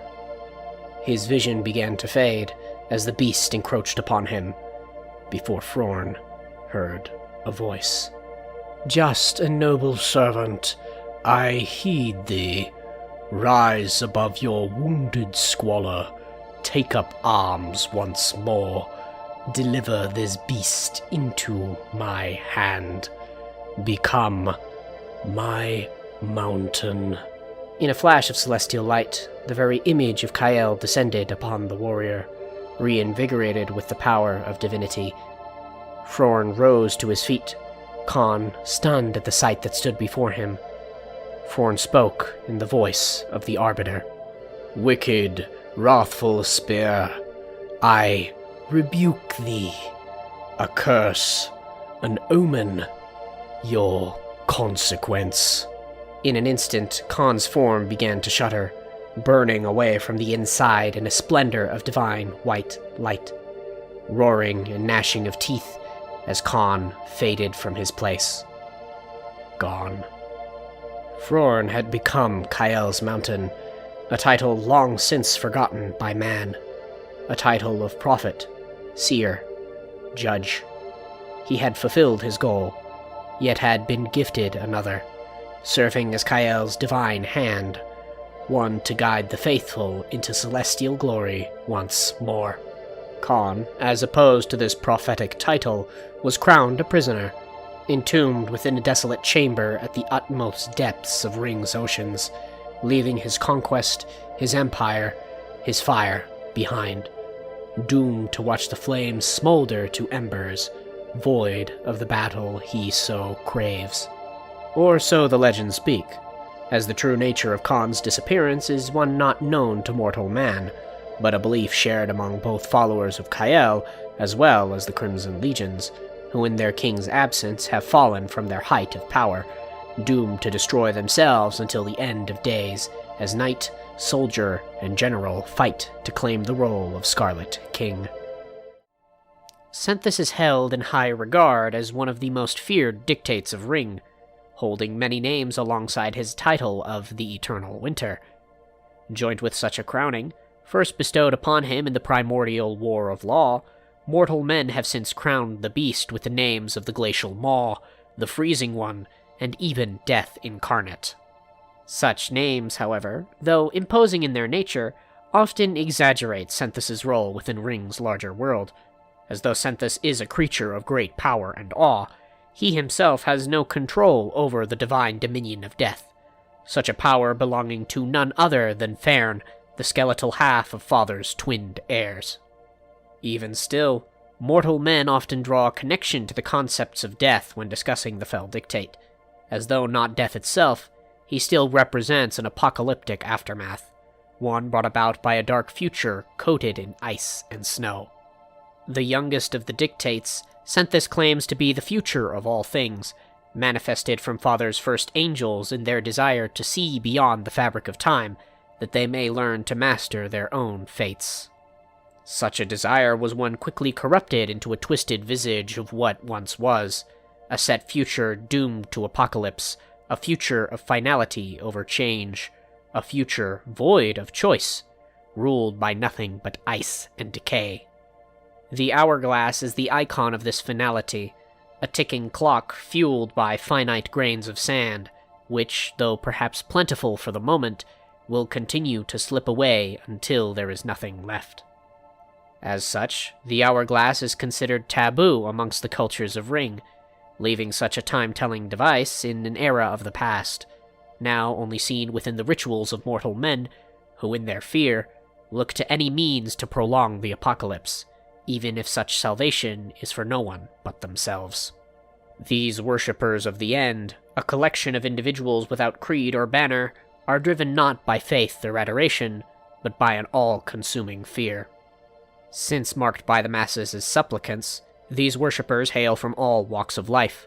Some are prophets and mystics, who claim to gaze with the eyes of the future, foreseeing the end of eras and recording prophecies in the name of Senthus's glacial wrath. Others are gravekeepers and morticians, who tend to the bodies of the deceased in a desperate plea for mercy from the deity of decay. And others still cling to a forbidden magic, necromancers who seek to harness the power of the afterlife in a futile attempt to control that which cannot be controlled. Despite their varied backgrounds, supplicants share a common dread of their fallen master. They see death not as a transformation, but as a blunt and unforgiving end, an icy void where all existence is extinguished. They view themselves not as guardians, but as desperate beggars who will do anything to even attain a chance to delay the inevitable. As such, these supplicants often live solitary lives, often shunned by Ryng's wider communities for their unorthodox practices of worship, which often involve ritualistic sacrifice and burials. Though most may fear these people of faith and their association with such a corrupt god, there are those who pity them for their hopeless devotion, as the supplicants are seen as those who have lost all hope, who have surrendered to the icy grip of despair. This grip is held by a creature frozen in time. Senthus is a beast of scale and feather, blind to the world around him, his eyes long since torn from their sockets, unable to comprehend both present and future. To this end, Senthus sees only through prophecy, visions of the immediate and distant future ever swirling within his shattered mind, granting him an impossible alertness of his surroundings, both foreign or familiar. As a god of prophecy, Senthus is the only being upon Ryng's faces gifted with such a foresight. Often sought out by those who wish to share in such a banquet, these souls often claim to have been bestowed such a power from the dictate, though the truth behind their claims is often called into question. Senthus prowls through the caverns of his glacial lair on 3 pairs of great clawed limbs, which carve through the ice and stone of his cavernous home within the Everwinter Peaks, a mountain range ever veiled in thick blizzards and snow, a symptom of Senthus's impossible cold. The god's teeth, jagged as shards of broken glass, frame his inner jaws, a secondary maw within a maw which exudes the perpetual stench of decay and rot. These teeth, ever coated in the shine of thick saliva, glimmer with the scattering light of Senthus's bioluminescent blood, a frigid neon blue whose light pierces the canopy of his patchy blue-gray feathers. These feathers, which run down his long, twisted spine, fade into darker shades as they move towards the end of the god's great beating wings. Ripped and torn from millennia without flight, these wings are left with no purpose but to insulate the fell god throughout his great slumber. This is the body of Senthus, the embodiment of finality, the freezing and decaying forces that signal the end of life and the passage of time. While other gods represent growth, vitality, and creation, Senthus stands as the inevitable conclusion to all things death, decay, and winter's embrace. He seeks to slow the world to a standstill, that his visions of an unending cold may come to fruition, that a final reckoning may sweep the circles of Ryng, and that nothing may be left to grow or flourish. Senthus's ultimate goal is the utter apocalypse, where, with the death of every living thing, both mortal and godly, that prophecy and fate may converge into a frozen, unmovable state, where no life or motion can continue. He does this that the endless stream of fates that endlessly batter the god's mind may finally come to cease, as with the end of change comes the end of prophecy. The end of life leaves the future quiet, a quiet in which Senthus may finally rest. This longing of rest has left Senthus to be the most isolated of his brothers, longing for nothing more than the realization of the eternal peace he sees for Ryng, a peace that can only come once Ryng is left devoid of the complexities of sentient life. This longing of peace, however, serves as Senthus's downfall, as the god's great slothfulness largely inhibits his goals of the apocalypse. This behavior, however, does not stem from a desire for inaction, but rather from his own gift of prophecy. Senthus, as he slumbers, is the constant witness of the future he desires. Such visions leave him no need to bring the future to pass, as the god's prophecies have already assured him of it. As such, Senthus only ever influences the greater world when presented no other choice, forced to act in order to preserve a future of what he considers peace. It is this truth that basks eras of peace in an air of uncertainty, as the absence of Senthus serves as a grim mark of Ryng's future. As in the fell god's satisfaction, mortal men know their end is nigh. Not today, nor tomorrow, perhaps not in another month, or year, or decade, or century, but it will come. This is Senthus, Ryng's prophetic god of winter, decay, and prophecy, a creature who, in his eternal torment, has been all but assured of the world's destruction and his subsequent peace. It is this assurance that breeds the god's slothfulness, as he is left doing only what is necessary to continue to assure his eventual peace, willing to wait any number of millennia for a single day of this true peace he seeks. Senthus, however, when taken outside the world of Ryng, proves to be one of the most interesting characters I have written to date, with many engaging elements behind both his design and behavior. But before we take a peek behind the curtain, I'd like to take a moment to thank you all for making it this far into the video. Looking to remind you all of my ongoing plans to make a TTRPG rule set for the world of Ryng. With this reminder comes an announcement, as I'm looking to release this game very soon, by the end of the year. In making such a claim, I'm holding it to myself to have everything done by this deadline, as the rule set is nearing its completion. If you've liked the video thus far and would like further updates surrounding this game, as well as the wider world of Ryng, you can subscribe to the channel here, and if you'd like to further support this world and project, consider supporting me on Patreon to help me get this done. That'll be all. Let's get back to it. In looking into the many ideas and inspirations behind Senthus, his visual physiology is largely based on that of a moray eel, an opportunistic, ambush predator of the ocean floor which springs from its rocky den to catch its prey. Once prey is caught within the moray's jagged teeth, which point inwards to hook onto the flesh of its meal, the moray's inner jaws will extend from the innermost reaches of its maw, ripping chunks of meat from whatever is caught within its jaws. This hunting style is what most drew me to the idea of the moray, as Senthus himself also serves as a form of opportunistic ambusher, only straying from his glacial caverns when opportunity presents itself. Additionally, the moray's uncanny mouth and twin pairs of jaws served as an incredible inspiration to further fantasize the god's form, which, when coupled with a feathered spine, wings, and extra limbs, serves to truly distinguish Ryng's god of glacial prophecy from any other creature of fantasy, granting him a unique and personal visual identity among other monsters of Ryng and high fantasy. Coupled with his visual inspirations, Senthus's behavior is largely based on the trope of prophecy, specifically regarding the prophetic villain, who spends the length of a narrative doing everything in their power to ensure a prophecy does or does not come to pass. In taking this trope, I wondered what a reversal of this pattern would come to look like. What if the villain knew that the world would naturally bring to pass the perfect conditions for his grand scheme? It is this reversal that served as the foundational idea of Senthus, long before his character ever came into full fruition, as in reversing the trope, Senthus became the creature of sloth and pride he is today. A god with no need to act, no motivation, as in knowing the future of all things, he is left knowing that if things remain as they are, his victory is all but assured.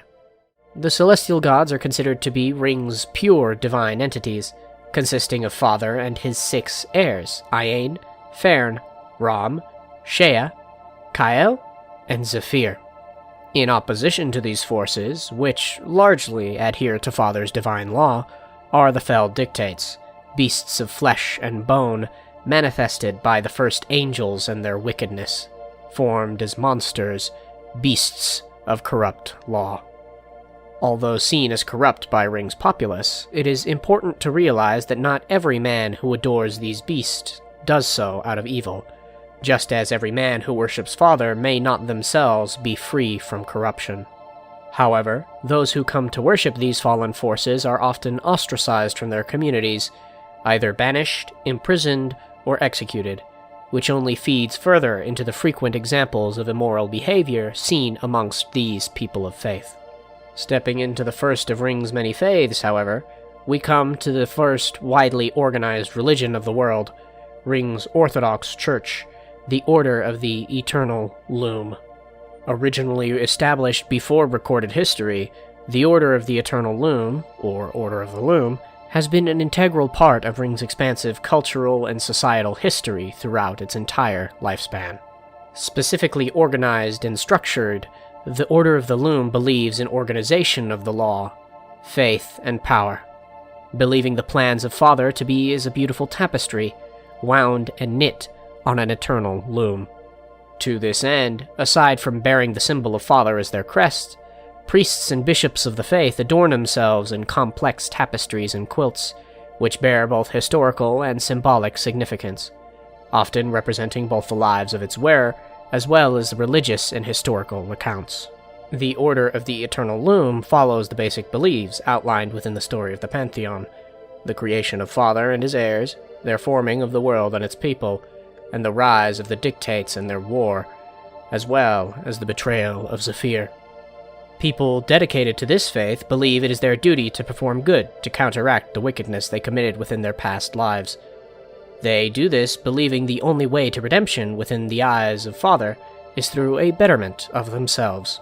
The Order of the Loom is by far the largest congregation of faith throughout Ryng, its people spanning a wide variety of economic and moral differences. Even still, the Order of the Loom's call for organization brings all within its fold to adhere to 3 core tenets of their faith. Creation is sacred. The universe and all life within it are holy and should be respected. Order guides, but mercy redeems. True balance is found in justice, tempered with compassion. The wicked must be held accountable, but redemption is always possible. The path to ascendancy is earned. Mortals must prove their worth through righteous deeds, discipline, and understanding. Only by living in harmony with Father's law can one transcend their mortal form. This Orthodox faith, however, isn't the only congregation dedicated to Father's worship, as both the bearers of the Father's flame and the Knights of the Equinox profess their faith in their Creator above all. The bearers of the Father's flame, to review from last week's discussion, are a splitting branch of the Order of the Loom. The difference between the sects, however, comes in their views on purity, believing that wickedness cannot be atoned for through good acts. Rather, that one must be punished for their wickedness, even that committed within a past life. For this, people of the Father's flame believe that they must be cleansed of their sin through pain, specifically pain brought about by fire.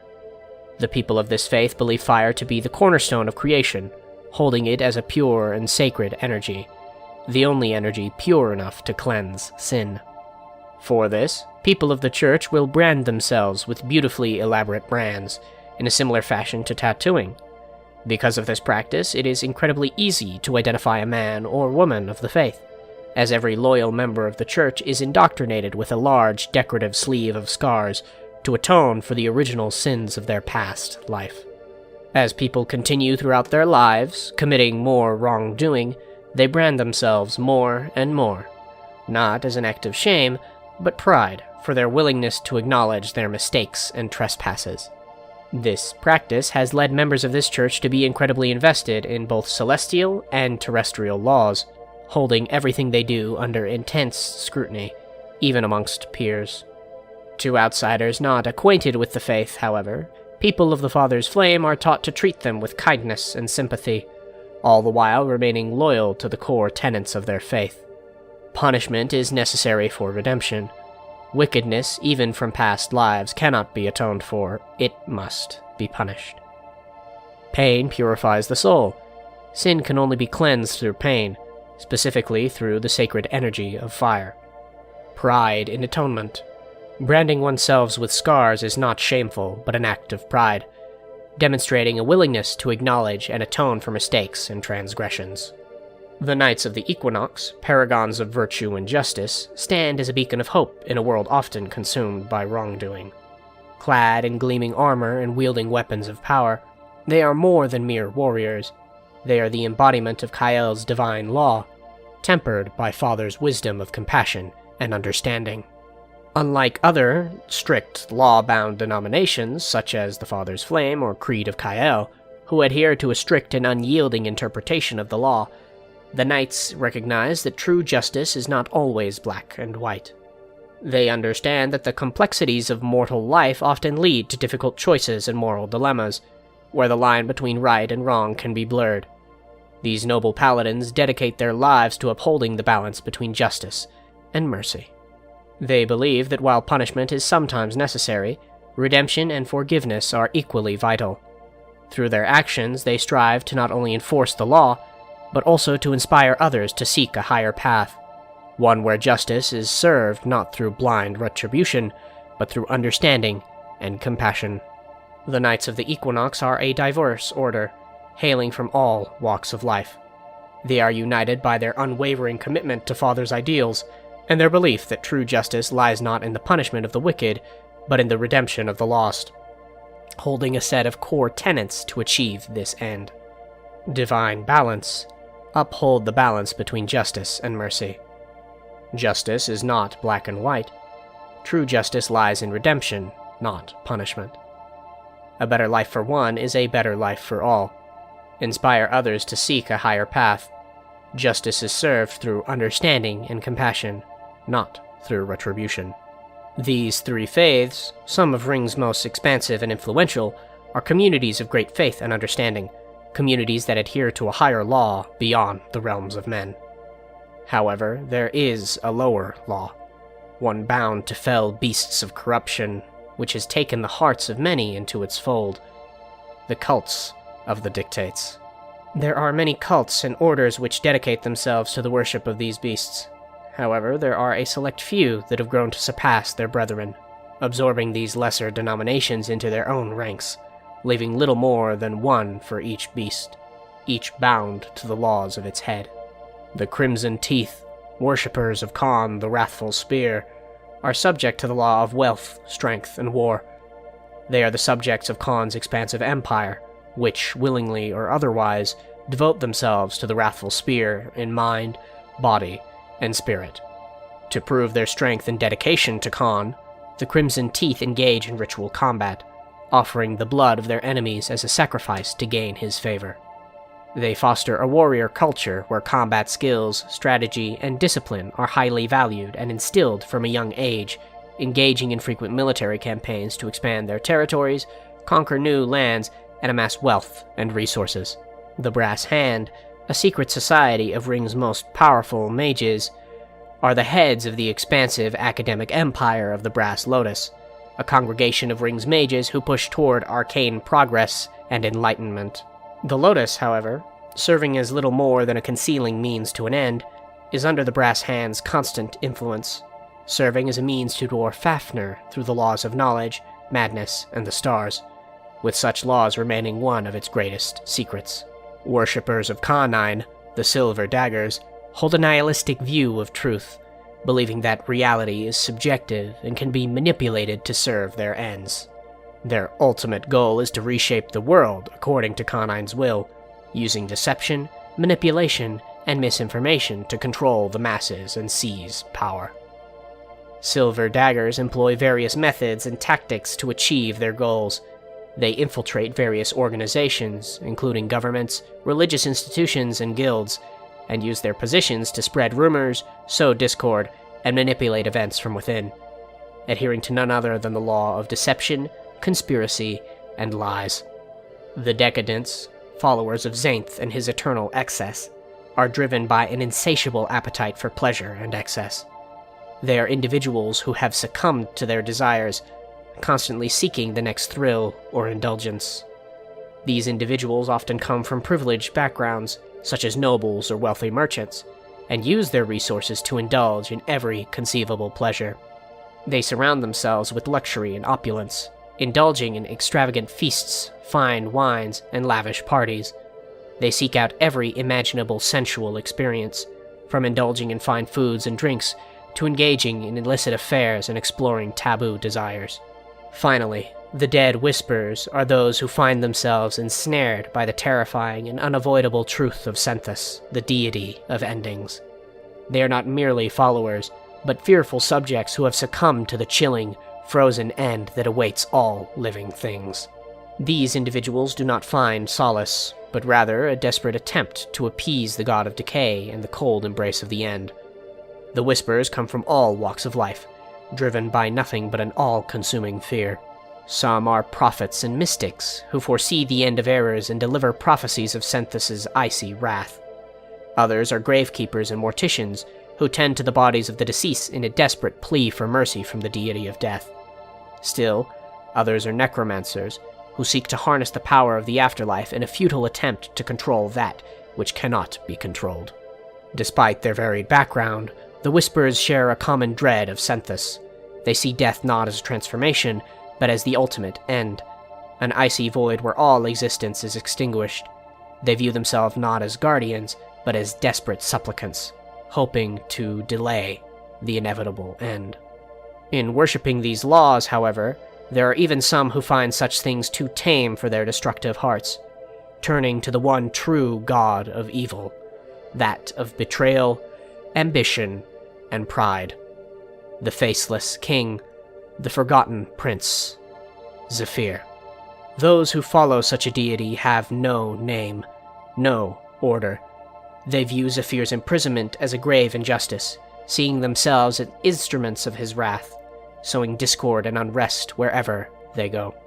These congregations believe that Zephyr was the victim of a conspiracy set into motion by Arcane, in order to preserve the power she would have lost with Zephyr's ascent into power. They believe that it is Forefather's unfound trust in his firstborn daughter that the world continues to writhe in pain and sorrow. Because of this, members of these cults look to release Zephyr from his star prison, believing that in his freedom they may find a place amongst their god's royal court, to watch Ryng burn for its wickedness alongside their celestial king. All these, however, are only a fraction of the many faiths claimed by the people of Ryng, as a great many more exist adoring the many other gods of Ryng's pantheon. These denominations, however, still go to great lengths to show the diversity of Ryng's many communities of faith, which each were birthed by the many cultural, societal, and geographical conditions of Ryng's many provinces. The twinned gods, Ram and Fern, are some of Father's oldest heirs, younger only than Arcane, the goddess of knowledge and magic. Formed from the same matter of the cosmos, Fern and Ram were made to dictate the laws of time, progress, and birth, a cyclical pairing that would give energy to the stagnant forces of Father's creation. These brothers, joined in their formation and purpose, were inseparable, a bond of pure, brotherly love. Together with their creator, Fern and Ram put the cosmos into motion, allowing the stars to grow, burn, and die, a spectacular display of ever-shifting skies brought about by their perfect harmony. Yet, even amidst such progress, Father's plans remained incomplete, wishing for true life to exist among these stars, toiling for many days in his perfect design. He and his heirs studied the laws Father had formed, sculpting the bodies of the first primordial people of the cosmos, a people divided from their gods, but one with much greater potential than even them. These bodies, Father's first angels, yet remained void of life. A part of their calculation was missing, void from even the infinite knowledge of Iane's eternal archive, her personal collection of every moment, thought, and law, both mortal and divine. This logistical approach, searching for answers in trodden paths, would prove fruitless, as no matter their conclusion, life yet remained separate from these sculpted bodies. Ram, however, understood the potential of these bodies, tearing his holy heart from his chest to bleed life's first blood, a divine golden ichor that bathed the lifeless forms of the angels. This blood, this ichor, since named the font of life, seeped into the bodies of Father's creation, filling their lungs with breath and their eyes with light, at the cost of Ram's own. These first angels, the only to ever be touched by Ram's divine essence, would hence be known as Archangels, the purest form of divine life beneath the heirs themselves. These Archangels, witnesses to the sacrifice of Ram, fled for assistance, pleading to the gods to restore life to Ram's great form, unwilling to be birthed from death. Father, however, had no response. The heirs were not made to die. Ram's sacrifice was an impossibility, an unsolvable paradox. The stars wept, though none more filled with grief than Fern himself. Fern lay his hand upon his brother's remains, divine tears streaming from his face. His bond was broken, and he was left with nothing. Thus, Fern took up Ram's heart, vowing that such a sacrifice would not befall these brothers. Placing his brother's heart within his own vacant chest, it once again began to beat. Ram's body once again filled with light as the brothers embraced, now ever bound in both purpose and body, Fern serving as the eternal vessel of Ram's heart, a bond strengthened beyond possibility. From this sacrifice, the Archangels began spreading life across the stars, bearing children to witness the wonders of Father's creation. These children, those divine beings more separate from Ram's ichor, would eventually become Ryng's mortal peoples, the peoples that would set Father's perfect plan into motion. To the modern day, this bond of brothers remains intact, the gods of life and death ever wrapped in their divine mission, one never truly absent from the other. But before we look into the roles and traits of these mirrored brothers, I'd like to take a moment to thank you all for making it this far into the video. If you've liked the video thus far and would like to join us as we continue to explore the wider world of Ryng, you can subscribe to the channel here. And if you'd like to further support me in this world, consider supporting me on Patreon. Delving into the specifics of these brothers, we first begin with a focus on Ram, the font of life, the living half of this godly cycle. Being one of two halves, Ram is understood to be the god of life, nature, and the harvest, blessing mothers with children, the fields and wilds of Ryng with continued growth and fruit, and the seasons with time to reap life's great banquet. As such, though seen as the god of those domains, Ram's reach extends far beyond such things, with many further fonts of his worship, including motherhood, benevolent sacrifice, and the seasons. These reaches of worship make Ram one of the most worshipped of his divine kin, as though the people of Ryng often claim worship to the entirety of Ryng's celestial pantheon. Prayers are commonly directed towards this god of life, regardless of the time or season. In depictions of worship, Ram is described as the most akin to Father, a glorious figure wrapped in 6 wings of light. His head is a disembodied star that eternally exudes a comforting warmth to his each and every follower, while the void at his heart serves as a solemn reminder of his altruistic sacrifice. His body is human-esque in design, though androgynous in its shape, his skin sparkling with starlight in an ever-golden hue, reminiscent of his blood. He speaks in a careful, gravelly voice, though one overflowing with a compassion that can pierce the heart of any man. He moves with grace, flowing movements and cautious steps, taking great care of the footprints he leaves behind. He is a loving god, viewing every life, noble or wicked, beast or man, as sacred, though he remains understanding of mortals' nature to survive, viewing the consumption of flesh as a sacred rite, one only capable from the mortal body. The symbol of Ram's worship mirrors his depictions, being a 6-pointed star with a hole at its center. This symbol is said to ward spirits of the dead, spring bountiful plant growth, and bring about fertility in man and beast alike. Druidic cults and communities often employ variants of this symbol to identify one another, marking the forests and ecosystems they seek to protect in these sacred symbols to deter any who would seek the environment harm. Even those outside of superstitious circles employ the use of Ram's symbol as a means of commerce, invoking it as a means to see a bountiful harvest, whether it be one of coin or crop. Yet, Ram does not remain the only deity with charge over his domain of life, as the archangels he gave life to now serve to aid Father's heirs in their duties. These archangels, the most powerful forces beneath divinity itself, are creatures of flesh and bone, mirroring man in their shape and form. They carve through the air on 6 great wings, masking their faces in a small pair that sits at the sides of their head. The other 4 they use to move gracefully and impose an air of awe in their presence. They stand at heights greater than man, though lesser than God, a perfect medium between mortal and divinity. 4 of these angels have since bound themselves to Ram and his seasons, these being Voldael, Somael, Hautriel, and Vetriel.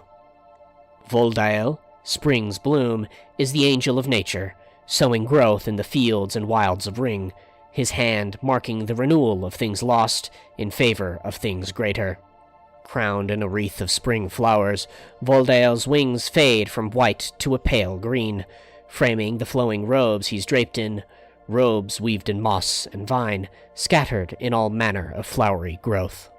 His voice is calm and assuring, said to speak to those who have lost hope in themselves. He wields a thorny branch, a reminder as to the beauty and power of nature. Somael, summer's radiance, is the angel of life, imparted with the rearing and birth of the children of men. She laces life within man, blessing their lineage with strength of life and health. Her skin is pale, her hands and feet coated in a liquid gold which runs up to her elbows and knees. Her golden wings, tipped with pure white feathers, frame her elegant build, draped in silks. Her long brown hair, laced with white orchids, is crowned in a laurel wreath of gold, a reflection of her power and awe, mirrored in her stern, maternal voice. Haustriel, Autumn's Wind, is the angel of the harvest, an angel of both bounty and ruin. He is Ram's consequence, blessing the faithful with plenty and the wicked with famine. His dark, glistening skin is adorned in chains and rings of gold, wrapped in the robes of autumn's deep orange. His wings, great and powerful, beat to the winds he imposes, clothed in feathers of copper and gold. He speaks with power and conviction, not as a judge, but as a messenger, wielding a sickle to aid men in their harvest, regardless of their bounties. Vetriel, Winter's Embrace, is the angel of sacrifice, a solemn reminder of Ram's great gift. Vetriel's heart remains frozen, coating the lands in cold as she takes charge of the season. Her black, frost-tipped wings spread her cold across Ryng's faces, but never without mercy, as she, much like her divine master, is a creature of mercy and compassion above all. Her pale, icy skin is wrapped in sheets of snow, her voice a welcome warmth amidst the glacial colds of winter, bringing messages of hope and perseverance to those who seek her. The second half of this brotherly pairing, Fern, is the god of journeys, death, and time, guiding souls to their final resting place and blessing the grieved with peace. Though the god of death, Fern isn't seen in a negative light. He isn't a grim reaper, but a guiding hand helping the dead find peace. He is an impartial force, a representation of the fleeting nature of all valuable things.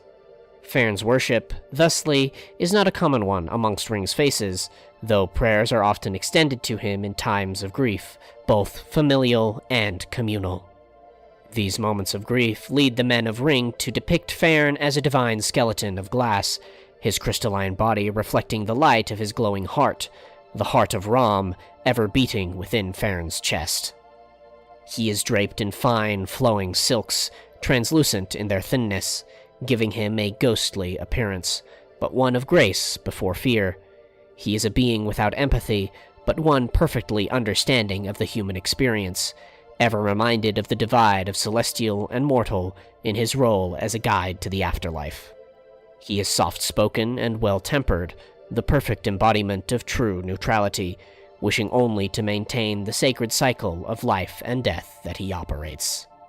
In maintaining such a cycle, Fern is the ferryman of the dead, guiding the faithful and wicked alike to their eternal homes among the stars, or within Zephyr's grasp.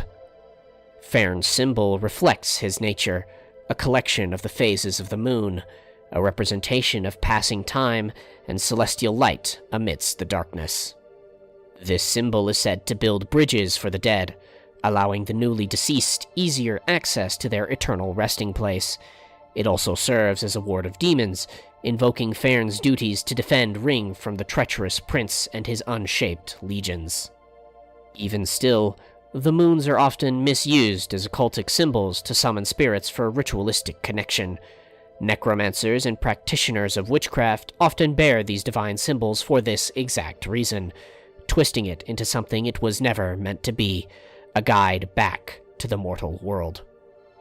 Though the role of guiding the dead home is an important one, Fern cannot serve as the ferryman to every man, woman, and child, serving only the exceptionally faithful and the exceptionally wicked.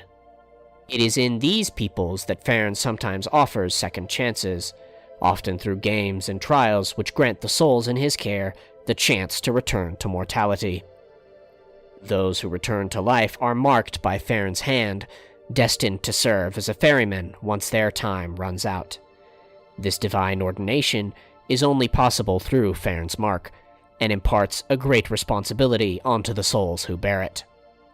In most cases, rather than Fern himself, these marked ferrymen are said to be those who guide the dead, as Fern's many divine responsibilities often pull him away from his initial divine calling. But Fern's influence isn't lost to these ferrymen, as there serves a mediator between the god and his hosts, Madriel, the Traveler, the sole archangel bound to Fern's will. Draped and hooded in thick, translucent robes, Madriel is tasked with the separating of the spirit from the body. Often depicted standing at the foot of a deathbed, not as a symbol of fear, but inevitability. His great, crystalline wings of glass reflect brilliant starlight in every direction. His hands clasp onto a pair of divine shears used to cut away remnants of souls too stubborn to leave of their own accord. Once cut, Madriel passes the custody of a soul to the ferryman, who then make the long journey to their passenger's eternal destination. As a mediator, Madriel commands the hosts of once mortal ferrymen, imparting his will on the part of Ferns, a strict hierarchy imposed by responsibility. These are the hosts and orders of the twin brothers of life and death, Ram and Fern, a pair of gods ever bound to one another in both love and body, Ryng's divine sacrifice and ferryman. In the beginning, the cosmos were scattered, disorganized, chaotic energies, unfit for life to bloom and progress. As the eons passed, however, these energies would come to condense and shift, organizing itself into the first celestial being, Father, a cosmic humanoid with dozens of arms and hundreds of fingers. This creator god, after even further eons of solace, understood that his creations required a further order, one that he alone could not provide. Thus, he gave form to 6 heirs, celestial beings given form from the same energies that brought Father into being. Each of these heirs was set with an order to oversee, the last of them set to be a king over Ryng's peoples, a mediator between mortal and god. Zephyr was this final son, one educated in the ways of his creator and his brothers, to rise and become as them, a beacon of order and light to guide Ryng's peoples to salvation. Yet Zephyr possessed something unique to his character, an ambition, void in what he viewed to be in his lesser kin. They lacked a vision, a desire for more. They were stagnant, slothful in their duties. Zephyr would be no such thing. Blind to his creator's vision for his future, Zephyr took offense to his supposed wasted creation, believing his role to be nothing but that of a shepherd's, herding sheep. Father's kingly visions of his youngest heir were lost to his closed mind, too prideful to see into his own future. For this, Zephyr conspired against his creator, plotting to slay his celestial father that he, himself, may rise to the title of creator and rule the cosmos as he saw fit. Yet Zephyr's ambitions would prove costly, as his eldest sister, Iane, goddess of knowledge, magic, and the stars, would catch wind of Zephyr's treacherous intentions, gathering her brothers and sisters in order to stand against their youngest brother. Such an assembly would prove to be costly, as Zephyr had already made his move, seeking out his creator under the guise of a question surrounding his purpose. Clad in celestial steel, Zephyr found his father, taking up his blade against his creator and smiting him to the ground. Father's golden ichor spilt across the stars as his youngest son raised his blade above his head, before the remainder of Father's heirs caught up to the treacherous prince. Zephyr, now outnumbered, took up arms against his brothers, slashing and carving away at his celestial family, who soon came to overpower him. Yet Father's light continued to fade, dealt a fatal blow by his youngest son. After binding Zephyr in chains of light, the heirs each condensed their own essence and bestowed it unto their maker. Zephyr's betrayal had failed, and left him with nothing to show for it. For crimes against his creator, Zephyr's body and form, his very essence was stripped from him, reducing him to an immaterial force, one unable to enact its own will upon any other. Joined with this condemnation, Zephyr's essence was chained into the same celestial steels that he had once clad himself in, stripping him of his divine power and title, while confining him to the limitations of a physical body. That Zephyr's reign may not spread ruin across the stars, Father encased him within the star at Ryng's center, Dion, snuffing out its once brilliant light and reducing it to a voidly shadow, an omen as to the cost of wickedness. Now ever entombed within his celestial prison, Zephyr serves as a twisted mirror of his once divine destiny, now condemned to rule over the wicked souls that reject Father's divine law, a shapeless god of shapeless sinners, who themselves have lost the right to take form in a body. In being sinners without form, Zephyr serves as a warden to the wicked, grafting their souls to his own, overpowering their will, and dooming them to suffer alongside an untold count of souls torn from their agency. In this state, the wicked lose all sense of self, remaining as nothing but a fragment of the unshaped king, a shattered piece of his greater consciousness, forever chained to a blasphemous master. It is in these shapeless sinners that Ryng's studies of demonology are centered, the souls of the wicked dead, reshaped into monsters of mist and shadow. Within the demonological studies of Ryng, two broad classifications of demon have been catalogued, though in truth they all stem from the same source. Shades are the souls of the wicked, immaterial in form and ability, unable to interact with the physical planes of existence. Yet it is in this limitation that the shade gains its strength. Not being bound by a physical form, Zephyr is able to tear these souls from his great being, releasing them from the greater pull of his star prison, and allowing these monsters to roam the faces of Ryng. Being immaterial, shades can only be seen in shadows cast by light, their silhouettes monstrous and inhuman, often latched onto the shadows of mortal men. In latching on to the backs of man, shades enact a cruel influence on the minds of those they whisper to, pulling those they tempt into realms of wickedness. Though the influence of a shade is minimal when in the presence of those of strong will, when enough shades gather, latched onto the same soul, their influence can grow to devastating effect, even coming to convince a host's mind that their will is that of the shades. In this state, though a host acts of their own free volition, they will often act out of character, drawn to the sinister and the occult, culminating in the enactment of a forbidden ritual, the opening of a tear. It is this mission that the shades serve, to push mortal kin into opening these tears, ritualistic bridges between Ryng's faces and Zephyr's prison, that something greater than them may step through. Voids, the second classification of demon, are larger fragments of Zephyr's greater consciousness, brought into the mortal world through the ritualistic bridge of a tear. Though physical in form, the matter of hundreds or thousands of souls condensed into a single monstrous shape, the form a void takes is weak and fragile on its own.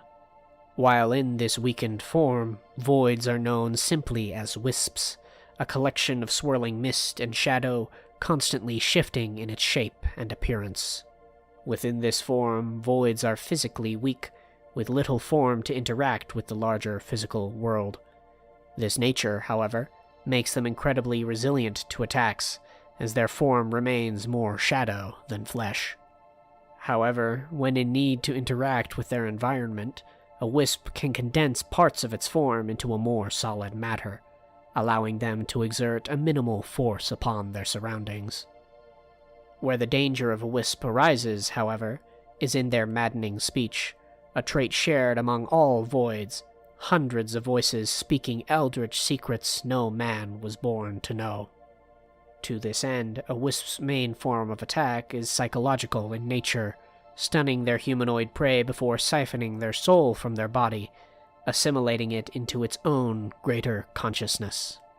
Those assimilated by Zephyr and his demons are said to lose all hope of reaching the celestial skies of the afterlife, doomed to be imprisoned alongside their undead captors for all of eternity. Such a superstition makes the demons of Ryng one of the most feared monsters of Ryng's faces, feared by both the faithful and the faithless. The most common of the voids, wisps, can manifest in one of two ways, either when a sufficient number of shades gather within one place, or when summoned by a tear. Though every void begins as a wisp, there are those which come to grow powerful enough to inhabit a host structure, being composed of sufficient souls to more articulately manipulate their physical environments. Upon reaching such a state of strength, voids will most commonly bind themselves to the corpses of man, a twisted form of necromancy which, rather than restoring life, simply puppets the cadaver it is attached to. Voids that latch themselves to bodies are appropriately designated as void puppets. Most commonly, the first physical host a void will come to inhabit, needing minimal effort to puppet an empty humanoid body, thanks to their joint experience in life. Puppets, in addition to their maddening speech, use their rotting bodies to disguise themselves among the masses of men, slaying and assimilating further souls into their collective. Incredibly intelligent, an accumulation of hundreds or even thousands of minds, puppets will do anything to keep their presence a secret, understanding that their discovery greatly hinders their ability to hunt. To this extent, puppets will often remain solitary, often jumping from corpse to corpse as their current host withers and decays beyond use. However, there are catalogued examples of puppets splitting their collective self, inhabiting multiple corpses at once a collective grows sufficiently large. It is in these situations that a puppet loses its title and is dubbed a ventriloquist, a collective consciousness directly linked to the Unshaped king, controlling any number of separate bodies. In this state, a void is incredibly powerful, in direct control of every host it inhabits, a collective mind that sees and feels every aspect encountered by its many hosts.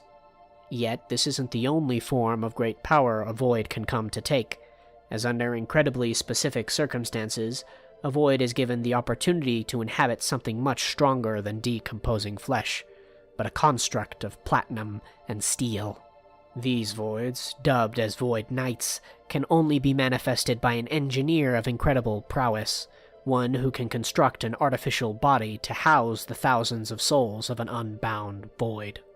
Such men are often manipulated by collections of shades into accidentally constructing such a thing, under false inspiration or faulty promises from the beyond. After its construction, a void must be ritualistically bound to such a form, a ritual theorized to mirror the same magics used to bind Zephyr to his armor. Upon being bound, a void knight will slay its creator, masking the manner of its construction in secret, before wreaking havoc on any mortal it encounters. Unlike wisps and puppets, a knight's only purpose is to assimilate as many souls into itself as possible, growing in strength with every man it slays. Such demons are incredibly powerful, an unholy union of eldritch engineering, a marriage of material and unknowable, bent only by their hatred for mankind. These knights are demons most akin to their voidly king, tasked with embarking on their crusades of destruction in order to amass as many souls as possible, that Zephyr himself may grow in power with the hopes to one day break free of his celestial prison. To this end, Void Knights are considered to be incredible threats to the communities of Ryng, their manifestation often requiring dozens, if not hundreds, of capable warriors in order to subdue. However, voids of such power aren't always bound to the inanimate and dead, as an entity of such power holds the strength to overpower any will that it may come across, meaning that they have the joint ability to not be bound to metal, but to man. With such a host, a void is designated as a prophet, a being of perfect manipulation, capable of swaying entire nations to its cause. To this end, void prophets are incredibly rare, as such a binding possession is never wasted upon the common man, but is reserved for kings and rulers of their class. Few prophets have been documented through the annals of history, with only 4 having ever been recorded within the Brass Lotus's extensive historical libraries. Each of these 4 rulers, their names long since carved from history, brought with them great plagues of war and destruction within the wake of their rule, delving Ryng into decades or even centuries of unrest and turmoil. It is with these prophets that the world of Ryng is truly thrust into danger, the only beings comparable to the threat they pose being the felled dictates themselves. This destruction, however, is not without purpose, as every demon, no matter their strength, is eternally bound to the Unshaped King in both will and spirit.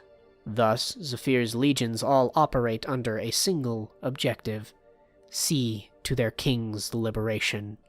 Though imprisoned, many a prophecy have arisen concerning the Shattering, the celestial event marking the end of days, when Zephyr will break free of his celestial shackles and drive Ryng into total darkness.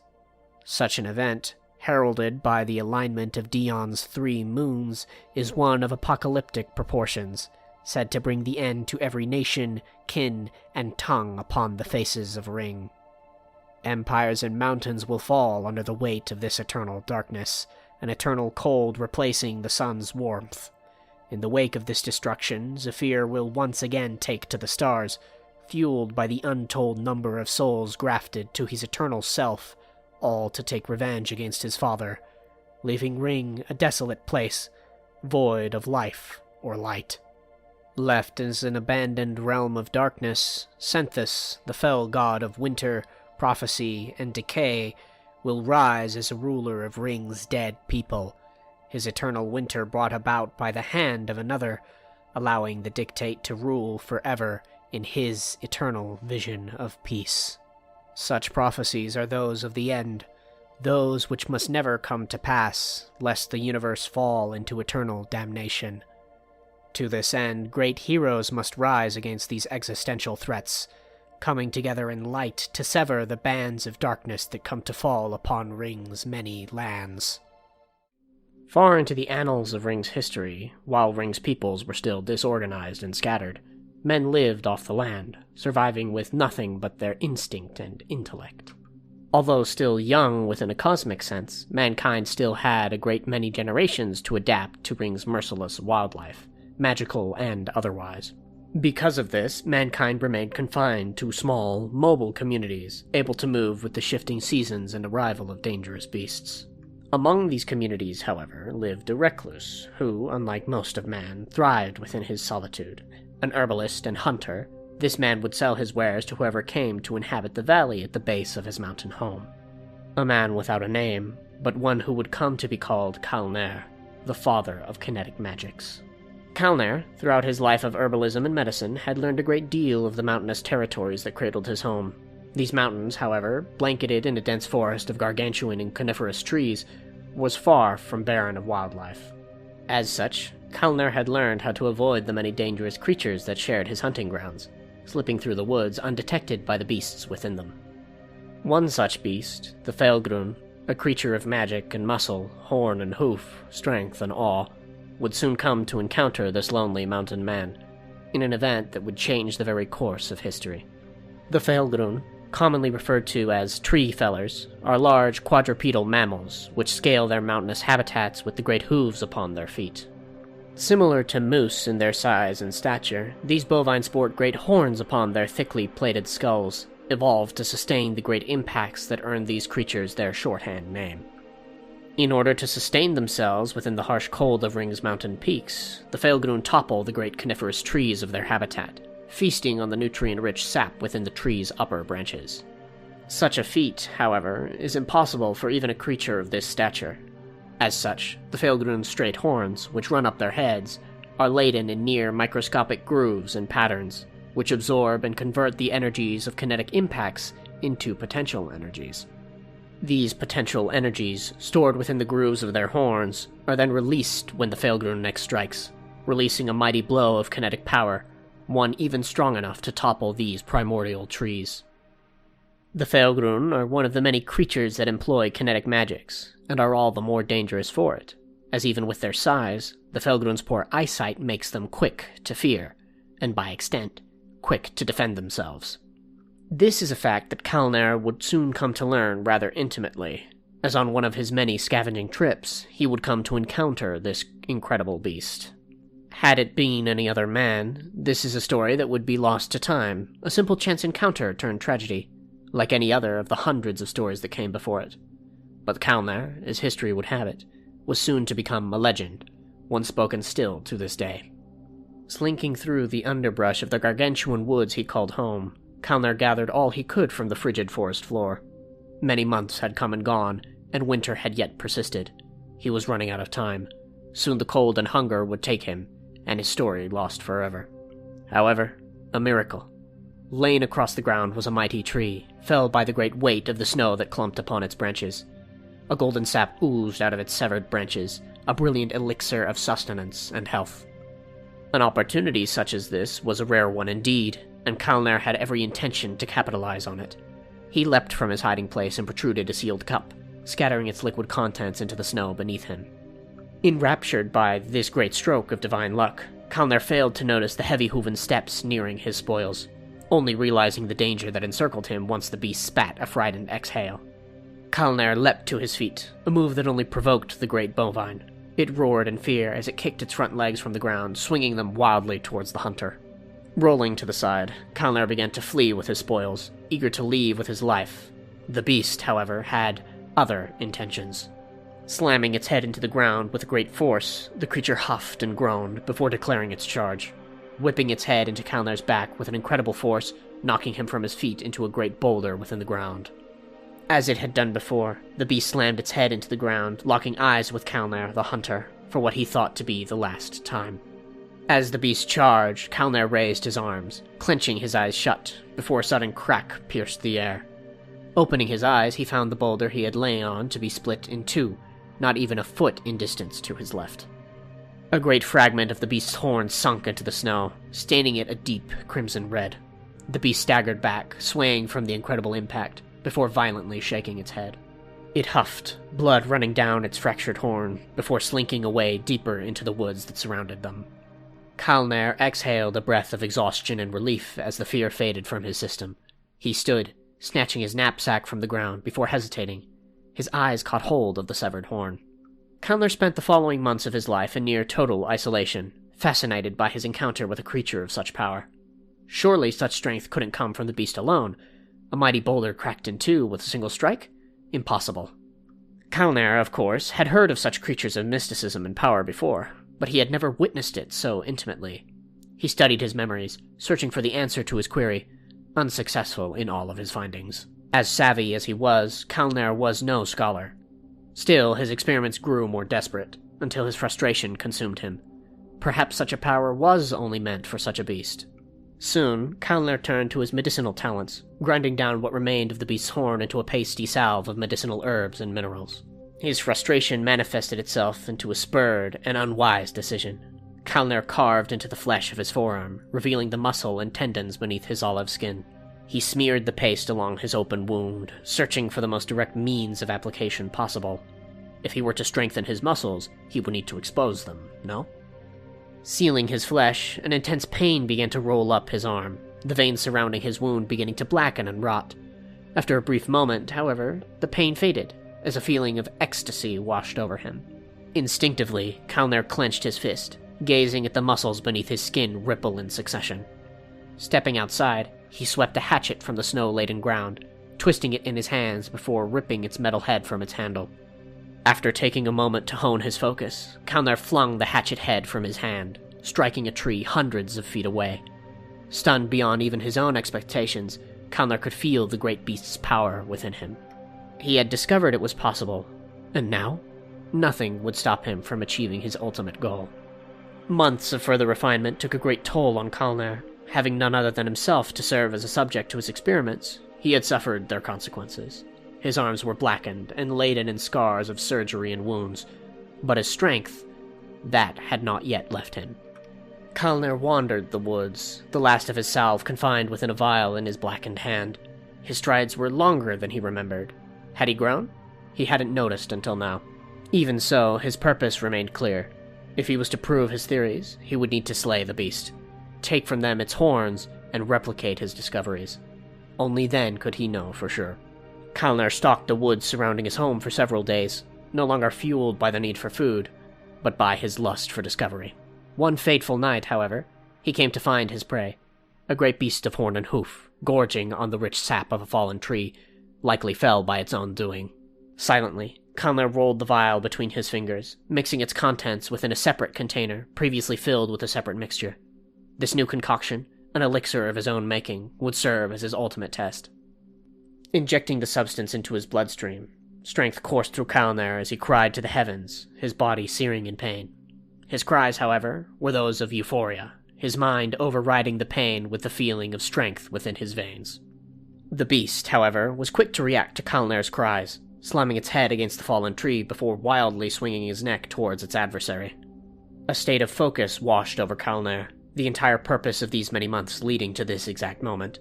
He thrust out a blackened hand to meet the beast's head as a great boom echoed throughout the valley. Through the collision of these two incredible forces, Calnaer remained intact, his palm pressed against the beast's head. He wrapped his fingers around the beast's horn and pulled it to the ground. He had finally found what he was searching for. This is a tale that reflects the unorthodox founding of magic, as Calnaer is widely recognized to be Ryng's first mage. Of course, by modern standards, he would be considered extremely primitive, implementing kinetic essences for nothing but a boost in strength. Even so, magic wouldn't exist without his discoveries, as rumors of a man in the woods with the strength of beasts soon began to spread throughout the valley. Soon, townsfolk began looking for a means to achieve this same strength. Scholars took note and began to study, and from there, the age of magic rose into the light. This story, in the modern day, is a cautionary tale of the dangers of arcane obsession, juxtaposed with its messages of ideas and progress. Most commonly told in introductory courses within the Brass Lotus, this story is still used to instill a mix of curiosity as well as caution within its students. Many outside of the Lotus, and even some within it, no longer believe in this story's truth, dismissing it as a simple parable or even propaganda to indoctrinate young mages. Still, there are some who not only believe in Calnaer's tale, but believe he continues to roam his valley to this day, sustained by nothing but the magics he employs. Within these circles, he serves almost as a boogeyman, used to scare young children into remaining within their parents' sight, or young mages from pushing the boundaries of the arcane too far. As such, the objective existence of Calnaer is a continued topic of debate among historians, as are much of Ryng's folk stories and mythos. Even so, this debate doesn't make this story any less culturally significant, as it continues to shape the world of magedom all throughout Ryng's scholarly and independent circles. Aside from this, many more tales exist throughout Ryng's various cultures and communities, tales of magic and hubris, stories of trials and tribulations. In order for the story to stand the test of time, however, it must serve a larger purpose. As we continue to explore Ryng's future, we'll come to encounter an even greater deal of these folktales. Let's briefly review the nature of Ryng's magic. Magic, in and of itself, is cast through a mage's intent, rather than a verbal incantation or particular movement. As magical energies flow through the body, a mage's focus shapes it, and pushes it out through an expulsion point, typically the fingers. As such, a mage's focus and willpower have an incredible effect on the potency and precision of the magic they cast. Because of this, even though technically unnecessary, many mages employ the use of verbal incantations within their casting in order to better align their minds with their intent, as even the slightest subconscious deviation in casting can come with many unintended consequences.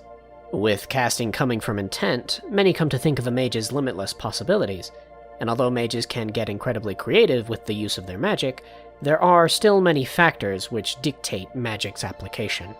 Magic is confined by the essences carried on a mage. Particular casts require particular essences, and without sufficient of the needed essence, certain casts become impossible, as all magic is completely reliant on essence. Furthermore, there are inherent laws which bind each order of magic. If a mage is looking to accomplish something specific, they will only be able to do so through a specific order. These laws apply to every order of magic, and are unique to each of them, serving as an order's limitations to their abilities, which is what allows for such distinctions in order to be made. Blood magic, in particular, is a deep crimson red when confined to glass. It is understood to be the art of manipulating the flow of blood. Although generally easy to cast, the difficulty of this order comes from the anatomical knowledge necessary in order to produce a desired outcome. This order of magic is largely used in conjunction with medical procedures, serving as an accelerant to the body's natural healing processes through the altering of blood flow to either mitigate blood loss or accelerate the movement of nutrients to particular areas of the body. These healing energies, however, take time to take effect, with the proper casting of such magics requiring constant contact with the subject, needing several minutes before manifesting a caster's intent. This fact limits blood magic's effectiveness within combative or emergency settings, as causing any harm to another or even healing oneself would take time unavailable within such a situation. This casting time is a large factor which contributes to blood magic's selective use, as these long casting times make blood magic the only order unable to manifest immediate effects. Even with this extended casting time, it is important to emphasize that blood magic is not a miracle worker, nor a cure-all, and finds its best use alongside medicine, rather than as a strict alternative. However, this all isn't to say that blood magic hasn't found its niche of use, as blood magic has found many uses throughout its eras of practice, which, through its controversial branch of biomancy, has become even the foundation necessary to produce the arcane mineral of glass. Biomancy is the practice of altering and manipulating living tissue through a combination of surgical and arcane means, a process which has proven to be necessary in order to refine arcane glass. This procedure involves the grinding and liquefaction of the unrefined material, before having it injected into the bloodstream of a living organism. Although the specific reactions that take place within an organism are known only to the brass lotus, it is theorized that blood and glass's inherent connection to the arcane combine in some way, giving form to a refined product. After several hours of exposure to the unrefined product, the mineral purifies, solidifying once more in its transparent, crystalline structure. As one can imagine, this procedure is fatal under every circumstance, as are the near entirety of all procedures involving the use of biomancy. As such, biomancy is forbidden by law by decree of the Brass Lotus, with particular exceptions involving Lotus supervision.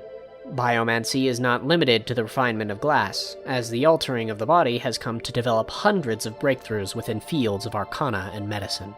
One of the most influential discoveries brought about by this branch of magic is the widespread use of prosthetics, artificial replacements for parts of the organic body. Although something seen widely through history, as well as the modern era of reality, within the world of Ryng, biomancy has proven to allow for a more direct connection with an organic body and its prosthetics, forming a direct connection with the host's nervous system, which by extent allows for complete control of such prosthetic contraptions.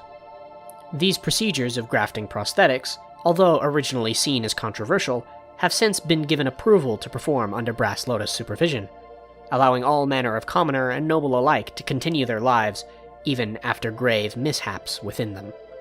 However, not every man who sheds their flesh does so out of necessity, with some people's fascination of the mechanical developing into a form of twisted faith. Those who undergo such a faith-driven mechanical transformation profess themselves as the cult of perfection, a collection of isolated monks who confine themselves to lonely mountain monasteries to adore the god of machines, Dwes, the glass emissary.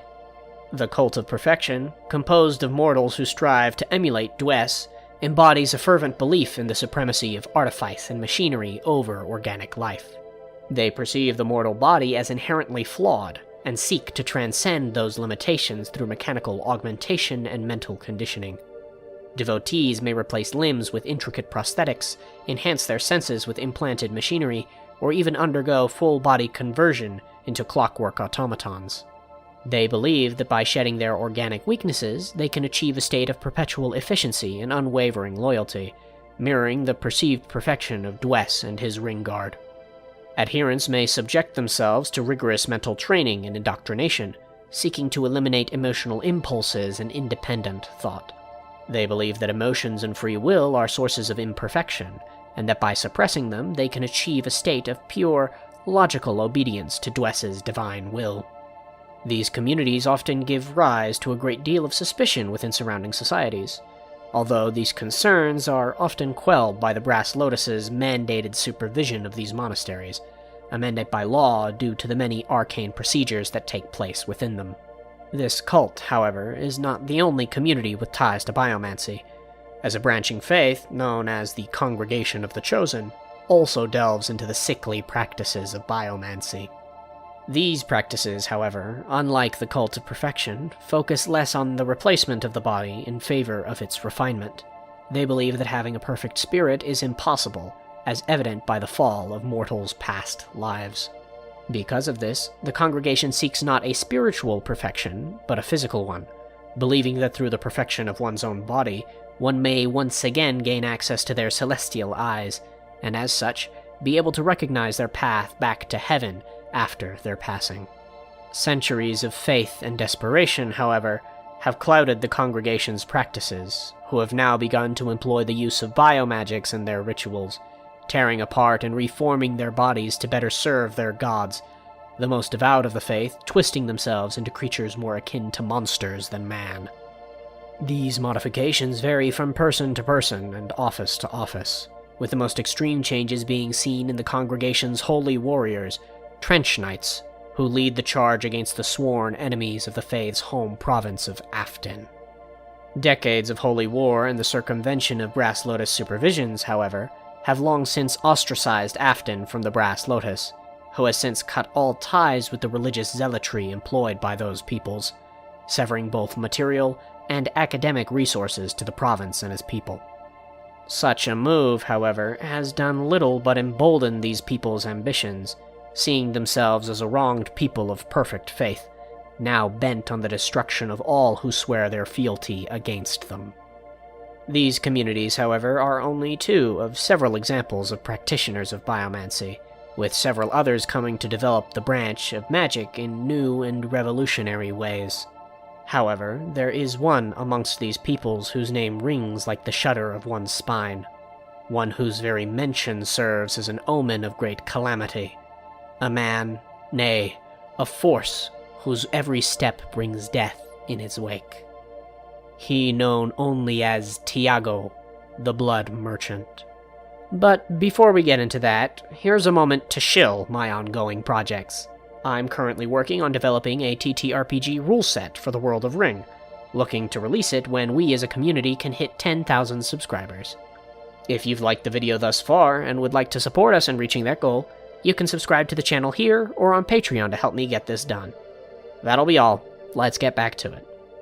Tiago, the Blood Merchant, is the remnant of a long-forgotten war, abandoned by his king and country in favor of more profitable pursuits. Now he is a legend, myth, a boogeyman used to scare the children of war-torn nations, lest they wander too far and fall into his clutches. Tiago is said to wander the lonely expanse of cratered battlements, blood-soaked fields, and scorched earth, the first rumors of his wanderings tracing back nearly 1,000 years. Men claim to catch glimpses of him, carving into corpses of the dead, slinging limbs over his shoulders, heads onto his belt, and flesh into his coat. He is an omen of war, but not entirely a foul one. He is known as a merchant, after all. Those who claim to encounter the man find him in a lone stagecoach, no horse nor ox tied to its reins. These encounters often occur in impossible places, inaccessible to horse nor wagon, and yet every account shares details with one another. An interior, impossibly large, several magnitudes larger than the stagecoach's silhouette, crammed full of bits and bobs of forgotten empires, dead languages, dust-ridden tomes, eldritch riddles. Those who meet the merchant say his voice tears at itself, as if a corpse croaked the very words he spoke. He is an uncannily tall and gangly individual, with the fractured armors plastered onto his form doing little to shield his frame. Arms, grafted sloppily onto his silhouette, reach for trinkets within their grasp, fingers beyond count. A rusted helm, its visor locked with oxidation. An officer's cloak, draped over his shoulder as a cape. Bloodied bandages, concealing graying flesh. Dead? No. This is something else. A pact, perhaps? Not with anything holy. And yet, every customer remains satisfied. Nobody knows the extent of the merchant's stock, yet it seems as though he always has what his customers desire, dealing in ancient lore, forbidden secrets, and hushed whispers, so long as those willing can pay the price. The name, Blood Merchant, is no frivolous title devoid of weight. It is his dealings, an expression of his trade. Secrets demand their pound of flesh, and so too does the merchant. But a warning, those who deal in blood reap it. Customers of the merchant never proved to live full lives, often cut short by tragedy and circumstance. A coincidence? Perhaps, but one that needn't be ignored when dealing with the merchant, lest you too are carried off on his wagon of bodies. Within the current day, Tiago is nothing but a myth, a folk story told to entertain soldiers on the battlefield, to discipline children of the dangers of strangers, and to sow doubt into aspiring scholars. Sightings and dealings with the merchant continue to sprout up all over Ryng, but in sporadic patterns, impossible to traverse if each claim is held in high regard. Yet there are those that do believe. Some say he's an angel, forced to inhabit the corpses of the dead to interact with man. Others say he's a demon, a fragment of Zephyr's void fueled by the destruction that it wanders. And some say he's nothing but a man, spurred by his spite for his forgotten king, bent on outlasting every man, woman, and child born onto Ryng's faces, damned by none but himself to continuously endure, fueled by nothing but blood. The Kulfelti. Skinwalkers, Bodysnatchers, and Shapeshifters are some of my favorite tropes when designing monsters, as I have a lot of fun designing and writing creatures that not only physically are imposing, but deceptive and cunning. This love of Bodysnatchers a few years back had in fact developed into a partially completed narrative project, one that I had only recently begun to re-explore within recent months. This project and its monster's design is largely what came to inspire the Kulfelti, Ryng's most deceptive predator. With its name drawn from the Icelandic words of skin coat, the Kulfelti uses blood magic in order to incapacitate its prey, which it then consumes and impersonates. What components of a Kulfelti's biology allow for such uses of magic are yet undiscovered, as their incredibly low population, deceptive nature, and complex biology have proven to largely stunt the development of research surrounding these creatures. With every specimen collected being confined to a different host, Kulfelti bodies have been noted to conform to their host, preventing any secure baselines of their physiology to be recorded. Even still, a great deal of effort is made when researching such specimens, as the Brass Lotus has taken a heightened interest in uncovering the secrets behind their use of magic. Though low in population, Kulfelti sightings have been reported all over Ryng's two central circles, leaving scholars to theorize that the intense heat and cold of Yetri is less than desirable for such creatures. Beyond just theory, no confirmation has yet been made, as live Kulfelti specimens have proven to be incredibly difficult to work with, lashing out with incredible violence when confined into such stressful spaces as captivity. As such, the only research conducted on living specimens is through their observation in the wild, which has been fruitful enough in uncovering information surrounding the Kulfelti lifestyle and life cycle. From Brass Lotus records, Kulfelti are entirely solitary predators, only coming in contact with others during the beginnings of the cold months to mate. To attract each other, male Kulfelti will regurgitate a fragment of themselves, likely a specific organ designed for attracting a mate. Once a female makes contact with a male, it will consume this regurgitated organ, before both of them partake in a frenzied joint hunt. They do this with the goal of bringing down a large animal of prey, which after doing so, they both inhabit through the freezing months. Once the ice and snow begin to thaw, the two creatures go their separate ways, abandoning their host corpse and leaving it with their young. A litter of Kulfelti can be up to 6 cubs large, each resembling nothing more than soft splotches of gore, with dozens of thin, gangly arms that claw and feel their way through the corpse they inhabit. Most of these young will never make it to maturity, but while they yet live, these cubs will survive on parts of the corpse left by their parents, but they will never come to consume its majority. They will allow the corpse to attract predators, large ones at first. They will remain hidden throughout this time. Only once little but scraps remain, and smaller scavengers look to clean the bones, do Kulfelti young strike. Still weak in their arcane abilities, Kulfelti young will take down their prey with brute force, having grown large enough by this point to stand a chance against opossums, weasels, and snakes. This ability that both young and mature specimens share in accommodating any body type of creature pushes researchers to believe that Kulfelti bodies are incredibly malleable, allowing them to conform to whatever host they look to inhabit. Their size, however, is not a factor they can control, forcing Kulfelti to continually exchange their hosts for ones of larger size, as their rapid growth patterns force them to switch hosts at least once a month. It is unknown whether or not there is a limit to how big a Kulfelti can reach.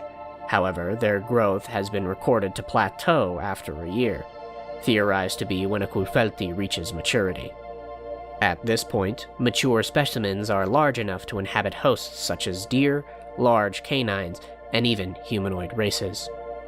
Understandably, this fact gives rise to a great number of concerns within communities whenever reports of a Kulfelti draw near, causing these villages and townsteads on the fringes of society to take many precautions until such reports are disproven. These precautions, however, are well-founded, as Kulfelti are incredibly intelligent, often stalking their prey for weeks in advance, taking note of its routine, that the Kulfelti may strike when its prey is weakest. This most commonly occurs when its prey is sleeping, allowing a Kulfelti to maintain sufficient contact with the subject to have its blood magic take effect. From what researchers have observed, Kulfelti drain their target's brain of blood, depriving it of oxygen for just long enough to force its prey to shut down its higher functions. Once catatonic, the Kulfelti begins to enter its prey, pushing itself into its mouth as it sheds its previous host. To accommodate space within its prey, the Kulfelti eats its new host's insides to create just enough space to accommodate it. This process of transferring hosts can take anywhere from 20 minutes to several hours, depending on the size of its new host, as well as the conditions surrounding the feast, with colder temperatures slowing down the process considerably. Once this process is complete, a Kulfelti will repeat their cycle of hunting, locating, stalking, and consuming a new target over the coming weeks. If backed into a corner, with little hope to escape a fight, the Kulfelti will reveal its true nature, partially bursting out of its host's mouth with dozens of its clawed limbs. Kulfelti in this state are not only at their most vulnerable, but also at their most dangerous, their higher intelligence reduced into little but an animalistic frenzy. Though they are natural creatures, their horrifying hunting habits have brought about a great deal of stigma against them, which, when coupled with their deceitful nature, has branded them as an omen of Calnaer, the god of deceit. Folkloric tales and sightings of Kulfelti are often connected to the Great Serpent, mythologically seen as children of lies, damned souls who met their end deceiving those around them. Within these tales, Kulfelti serve most commonly as devil figures and dealmakers, who often deceive those they contact into ruin through magical contracts that on their surface appear to grant a man's every dream. This role is not one that an actual Kulfelti is capable of, but a cultural phenomenon, taken inspiration from Calnaer himself, and the arcanely bound contracts he imposes on those who seek him. More unnerving than these tales of myth are society's lived experience with these creatures, with many recorded accounts existing within the fringes of communities recounting the death of family and friends to these predators. Worst of all, often these families remain ignorant to the deceitful invasion of these body snatchers, either tragically losing more of their kin to these predators, or only discovering them several days after they've taken host. These are the Kulfelti, highly intelligent body-snatching predators who thrive on the edges of society, who claim both beast and man as prey. Omens of deceit, such creatures are widely feared by the masses, instilling a dreadful paranoia in every community they're sighted in. Getting into the meat of the conversation, it is important to understand how Incalescence magic works. It is neither the creation of fire nor ice, but the transferring, manipulation, and condensing of present heat within a caster's environment. In manipulating heat to such an extent, mages who practice the order of Incalescence magic are able to create areas of both extreme heat and extreme cold, by either condensing the heat of their environment into a single point in space, or creating a vacuum of thermal energies. This behavior causes Incalescence magic to be one of the most dangerous orders to learn, as a miscalculation in a mage's temperature siphon can cause inexperienced mages to accidentally freeze or burn parts of their own body, causing near irreparable damage and in some, less than uncommon cases, even death. To ease this learning process, as well as to amplify a cast's energy efficiency, the combustion or freezing of a mage's environment is best achieved alongside the aid of material components, such as hypercombustible powders to ignite or water to freeze. This not only grants a mage a more solid target for their heat siphon, but allows for easier reactions to occur when their target is one that is more easily frozen or ignited. To this end, Incalescence mages often carry several pouches and flasks of various powders and liquids to aid in their casting, especially within combative contexts where fast ignition and freezes are most necessitated. However, these material components are far from necessary, as when a mage reaches a sufficient level of skill, they can prove to freeze and combust the very air itself, allowing for an even wider display of these incredible magics. This level of skill, however, is the exception to the rule of practicing Incalescence mages, as even at the height of the grand majority of mages, such a skill never comes to reach such a stance. To this extent, with its common reliance on material components and often dangerous casting, Incalescence magic remains largely uncommon within combative settings, more commonly seen within the fields of industry and manufacturing. This pattern is seen throughout Ryng societies for a grand number of reasons, but the most prevalent is the fact that in most cases, it is much cheaper to hire and teach a worker the base fundamentals of Incalescence magic than to purchase a United Market machine capable of glass draining, the process that allows for glass's arcane energy to be expended passively over a period of time. In employing and training these workers to perform such arcane duties, these workers are taught the bare minimum of Incalescence magic required to perform their job, which, in turn, leads to a great deal of accidents with the magic, as workers can remain ignorant to the larger skills necessary to safely operate such arcane energies. Even still, this practice remains common within the large industrial sectors of Ryng's capital cities. With such wide use, Incalescence magic has risen to the second most common order among Ryng's faces, second to Kinetic, which is also used within this industrial space. These practices, however, leave a staggering majority of Incalescence mages to be confined to the lower classes, a stark contrast to the academic and scholarly spaces other orders of casters commonly find themselves in. Thusly, Incalescence mages are often factory workers and forge operators, tasked with heating, melting, and cooling particular materials throughout the manufacturing process. They aren't typically respected individuals beyond their daily station.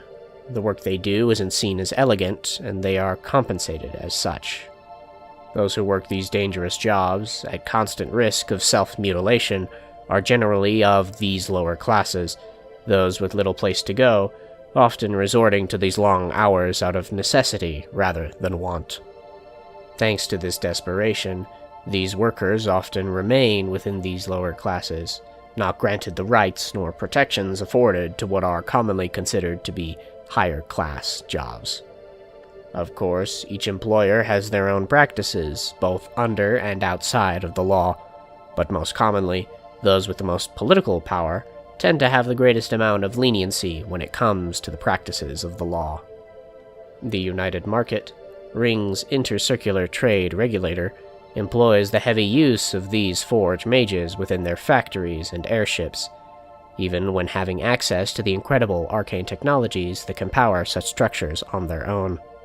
Yet there remain things that cannot be accomplished by the mechanical, that which requires a delicate hand, unachievable through the rigid restrictions of mechanics.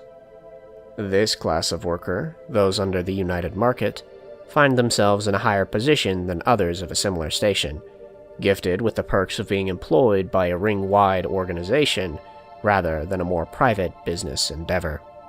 This elevated economic status, however, calls for a greater skill set, needing the skill to forge the finest of metals and operate Ryng's most complicated machines.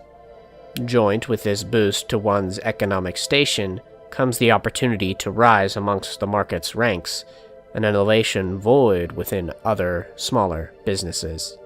If enough promise is shown, those who've earned it often rise to managerial and even administrative positions, a chance which, when coupled with the market's higher base wages, pulls waves of smiths and craftsmen into its fold. The practices of the United Market, however, are far from respectable in every aspect, as a great deal of what occurs within their factories and forges is far worse than what such an economic and political power would have the public believe.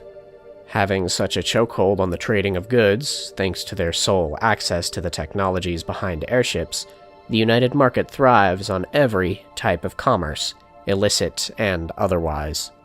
The United Market deals in weapons, people, and exotic substances, on top of everything the daily man requires.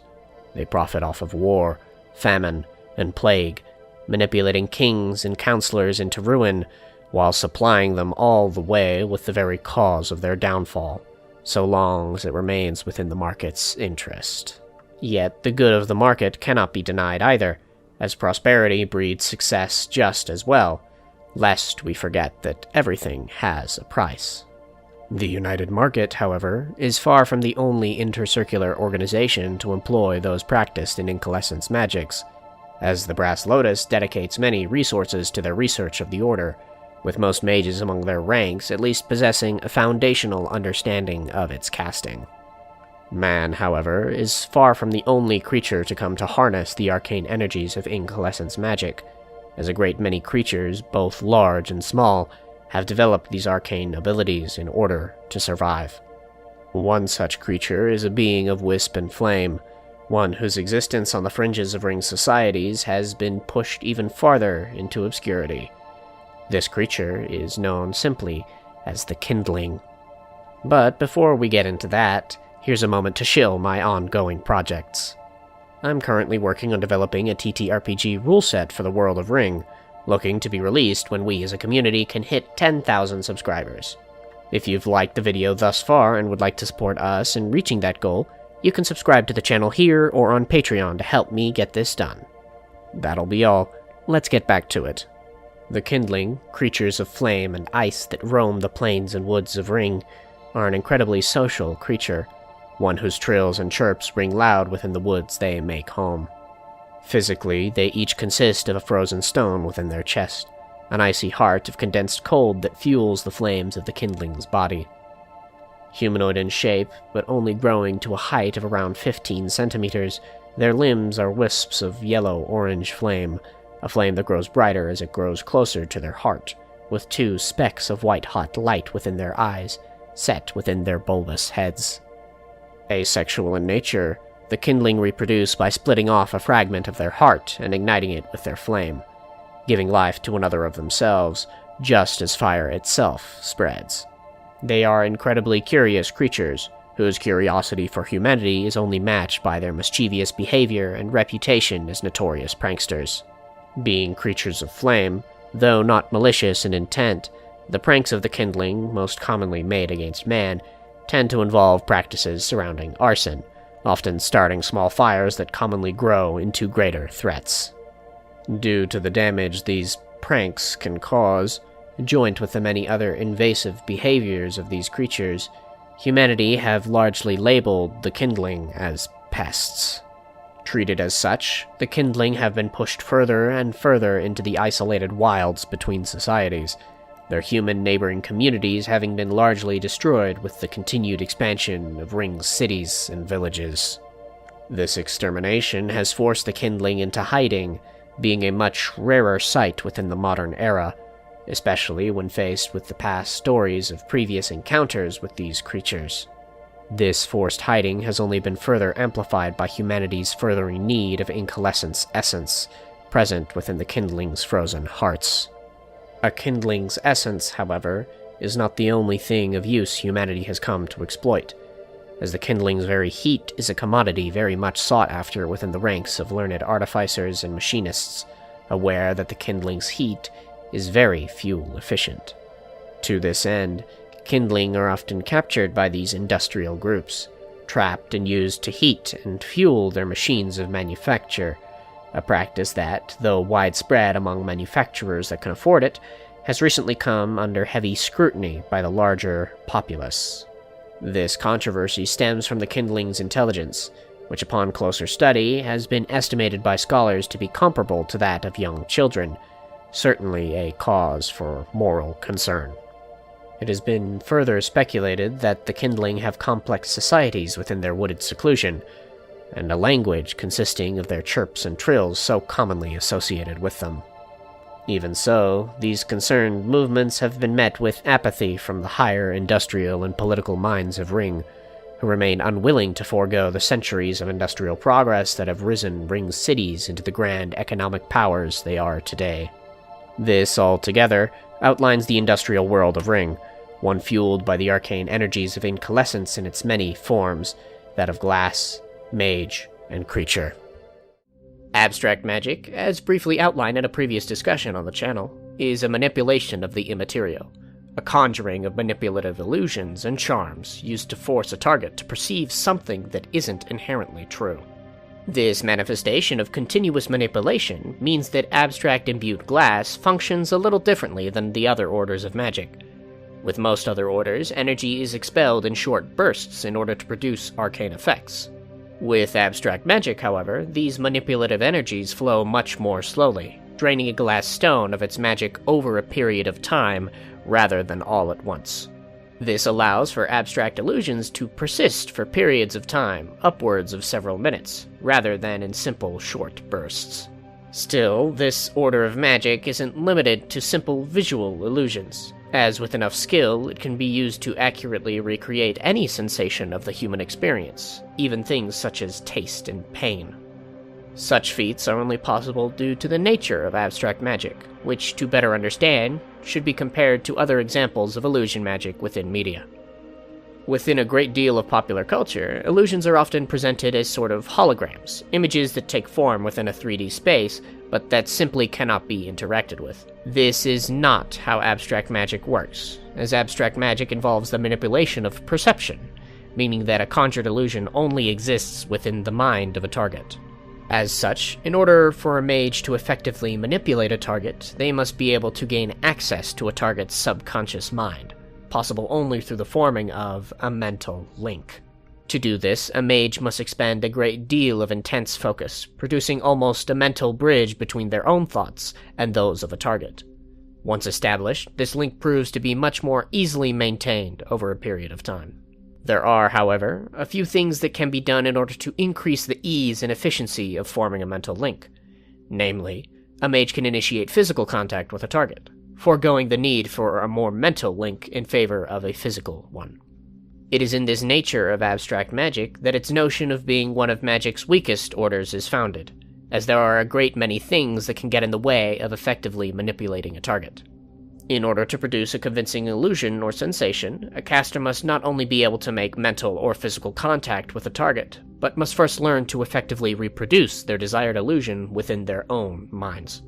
If a mage, for example, is attempting to conjure a visual image of a target's friend, but cannot fully construct the friend's face within their own mind, neither will the spell's target be able to decipher their illusion's identity. This trend extends beyond purely visual illusions, as a caster must be able to recreate any sensation within their mind in order to conjure it within the mind of another. Whether it's the low growl of a monstrous beast, or the searing pain of flames against flesh, a mage must first be able to recreate such sensations within their mind in order to effectively manipulate another into experiencing the same, as any minor inaccuracy risks the failure of the entire illusion. As such, the grand majority of practitioners of abstract magic are incredibly limited in the things they are able to conjure, as the only illusions they can replicate even somewhat accurately tend to be the things they are most personally familiar with, and even then, a mage can often make mistakes with a fault of focus. This is what causes many among the arcane world to view abstract magic as Ryng's weakest, as within the hands of any regular mage of moderate skill, abstract magic is hardly ever convincing to any competent target. There are, however, exceptions to this perception, as although abstract magic is most commonly perceived as an inconsequential order of magic, Within the right hands, abstract magic quickly becomes one of magic's most dangerous and powerful orders. Mages with sufficient experience grow to be able to not only produce lifelike illusions, visual and otherwise, but multiple at a time, able to simultaneously manipulate upwards of entire rooms full of people into perceiving the same scene. In manipulating a target, abstract mages can conjure visual and auditory hallucinations, as well as conjure any other replication of the senses, such as touch, taste, and smell. With greater practice, however, abstract mages can come to learn how to alter the very fabric of a target's mind. Doing so can impose and erase memories or ideas, and even impose particular sensations and emotional states onto a target, such as pain or courage. Although any one of these abilities can prove to be useful on its own, the mark of a master wielder of abstract magic comes through a mage's use of several of these tools, all at the same time. Through the combining of abstract magic's many abilities, mages can construct entire scenes that, in the most extreme cases, can last several hours from a target's personal perception. Because of this, although abstract magic is already considered one of the weakest orders, it is also one of the most heavily regulated and restricted within its practice. Such regulations may differ from province to province. However, the true arbiters of arcane law, the Brass Lotus, have even developed their own laws surrounding the use of abstract magic. These regulations effectively restrict the casting of abstract magics outside of a controlled research environments, only allowing for such an order to be exercised under intense Lotus supervision. If a mage is found to even be in possession of abstract essences by a governing body, or worse, the Brass Lotus, they can expect to live the remainder of their lives in imprisonment, and in the case of the Brass Lotus, as a likely subject to experiments used to expand the very order they practiced in defiance. As such, most practitioners of abstract magic practice their craft either in complete secrecy or under the Brass Lotus's supervision, and even then are held under intense scrutiny. The only times such mages are allowed to practice their art, outside of research, are during festivals held by the Lotus, where they conjure incredible illusions of color and spectacle, displaying their skills to awe-inspiring mages into aligning themselves with the Lotus. Of course, the Brass Lotus does not have every abstract mage under their heel, as powerful kings and rulers often attempt to swipe arcane mages from the streets before they can be found by the Lotus, desiring a protection from those same manipulative energies. These rulers, naturally, are cautious in the presence of the Lotus, untrusting of their regulations on abstract magics, and although they would never admit to such activities, the Brass Lotus fully employs the manipulative powers of abstract magics to mold the political landscape in their favor. These manipulations of the Lotus are further bolstered by the incredible difficulty one has in protecting themselves from abstract magic, as unlike most other orders, abstract magic takes place almost entirely within a target's own mind. As such, these more cautious kings take great protective measures when coming into contact with any representatives of the Brass Lotus, shielding both their bodies and minds against arcane manipulation. Such protections, however, can only go so far, as the secrets held by the Lotus run deep. Their extensive research into the abstract has brought about a great deal of impressive, closely guarded breakthroughs. Although the specifics of the Brass Lotus's findings are hidden from all outside eyes, it is rumored that Archmaster Phaelon has uncovered many secrets surrounding the sentient mind, and by extent, the many means to more efficiently commune with it. These secrets of the abstract are believed to be known only by him and a single member of the Brass Hand, known publicly as the Speaker. The Speaker, ordained to their position within the Brass Hand over 100 years ago, is the only abstract mage to ever rise to such a position, with most of his abstract predecessors being removed from the Lotus for fear of betrayal. It was only through the Speaker's incredible demonstrations of loyalty that they could rise to such a position, now using it to extend the Brass Lotus's reach into hesitant or difficult provinces, serving both as the voice of the Archmaster and as a diplomat. Of course, the legitimacy of these diplomatic discussions is often called into question within these circles of conspiracy, but even so, such rumors remain just that, rumors.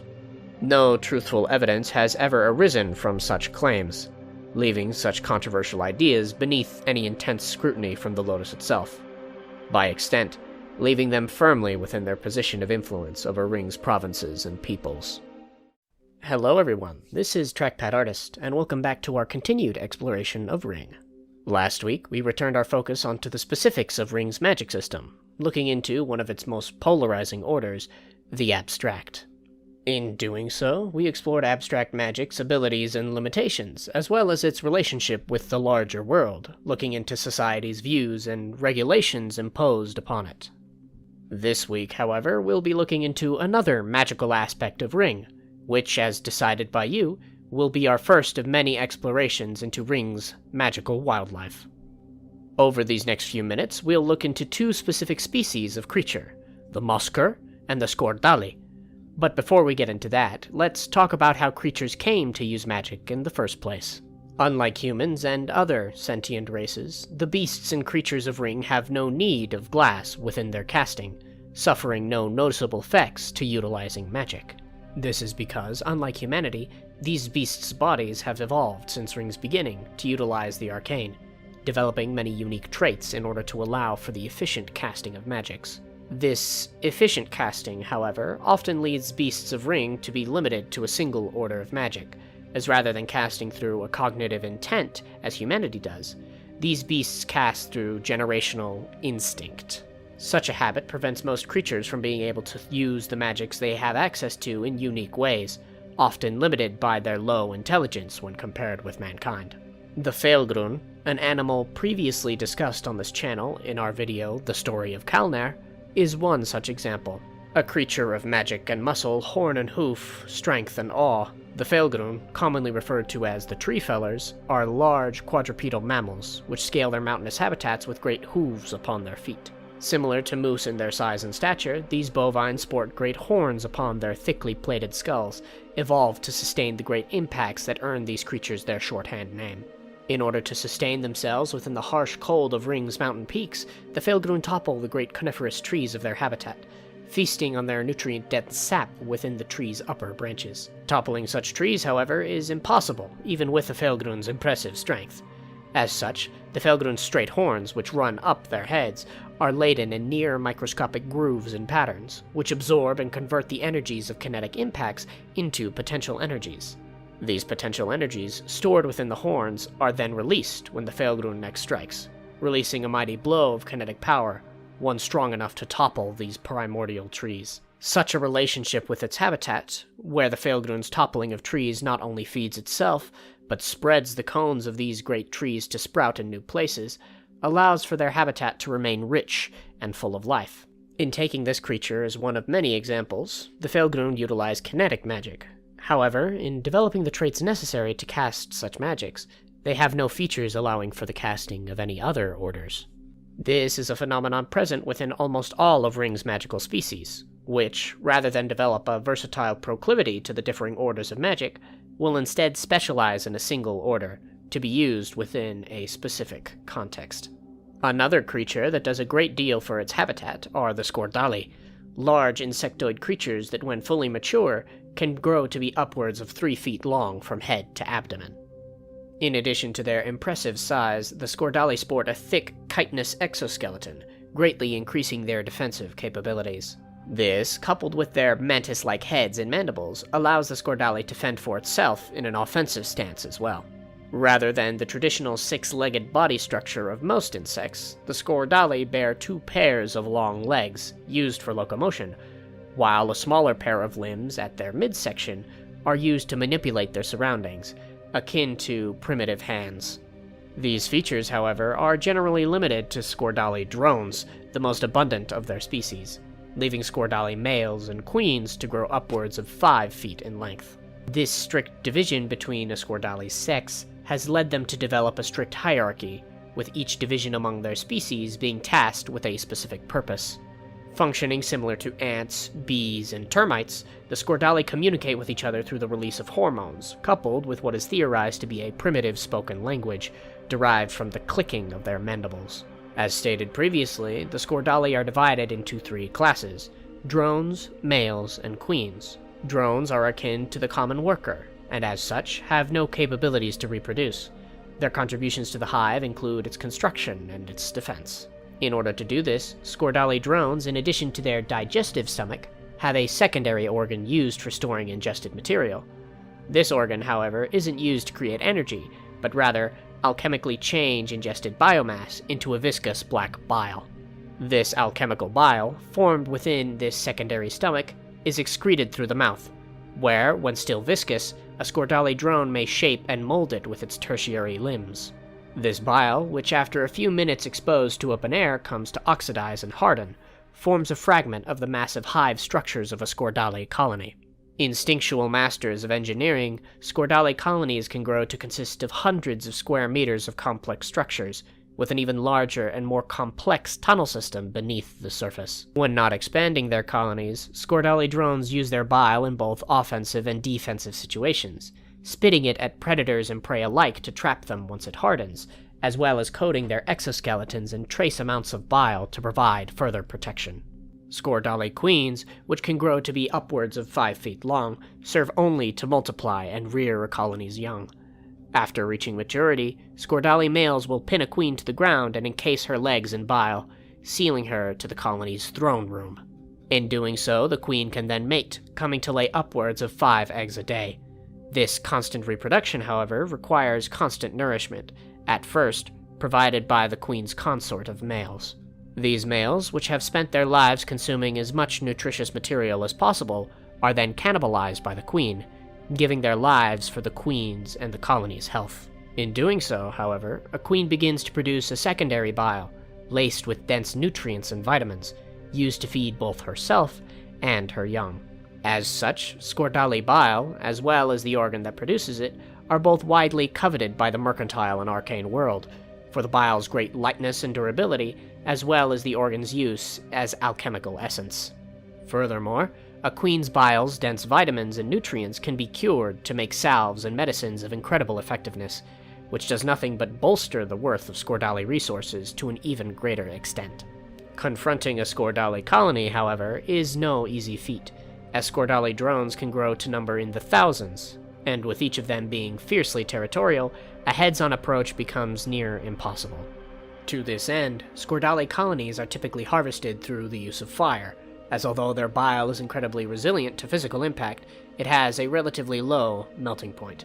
The issue found in this hunting tactic is that after being melted, Skordali bile is unable to harden, and furthermore, a Skordali's auxiliary stomach is useless when reduced to ash. Still, Skordali resources fetch an incredible price on public and underground markets, pushing poachers to continue their hunt for these dangerous creatures. Moving away from the Skordali, another inhabitant of Ryng's diverse ecosystems is the Mosker, a small, blind, pudgy rodent with short, clawed limbs and short brown fur. These little creatures make their home in lush forests and expansive grasslands, feeding on the roots of abundant plant life present within those ecosystems. Being as small as they are, the Mosker's main form of defense is camouflage, using their clawed forelimbs to sift through loose dirt and sediment, burying themselves just beneath the ground. While hidden, Moskers push through the earth towards the roots they eat, navigating their habitat through the vibrations of their environment, sensed by their powerfully sensitive whiskers at the end of their snout. Using this vibration sense, Mosker often attempt to locate predatory threats before they can strike, and rather than remain hidden, often retaliate through a proactive strike against these perceived threats. Although one could consider such creatures defenseless, being no more than 2 inches in size, the Mosker are equipped with powerful cerebral connections, which allows them to employ the use of abstract magics. Instinctual by nature, the manifestation of these abstract magics are rather limited in their scope, however, incredibly effective in their execution. Moskers will establish a mental link with a perceived threat almost as quickly as they perceive them, before stunning their target with an intense noise frequency. Although this stunning attack is often enough to completely paralyze smaller targets for its duration, it can still cause intense pain, nausea, and fatigue within larger targets. As such, most predators will tend to avoid and even flee the den of a Mosker, often deemed not worth the pain for a meal of such a small size.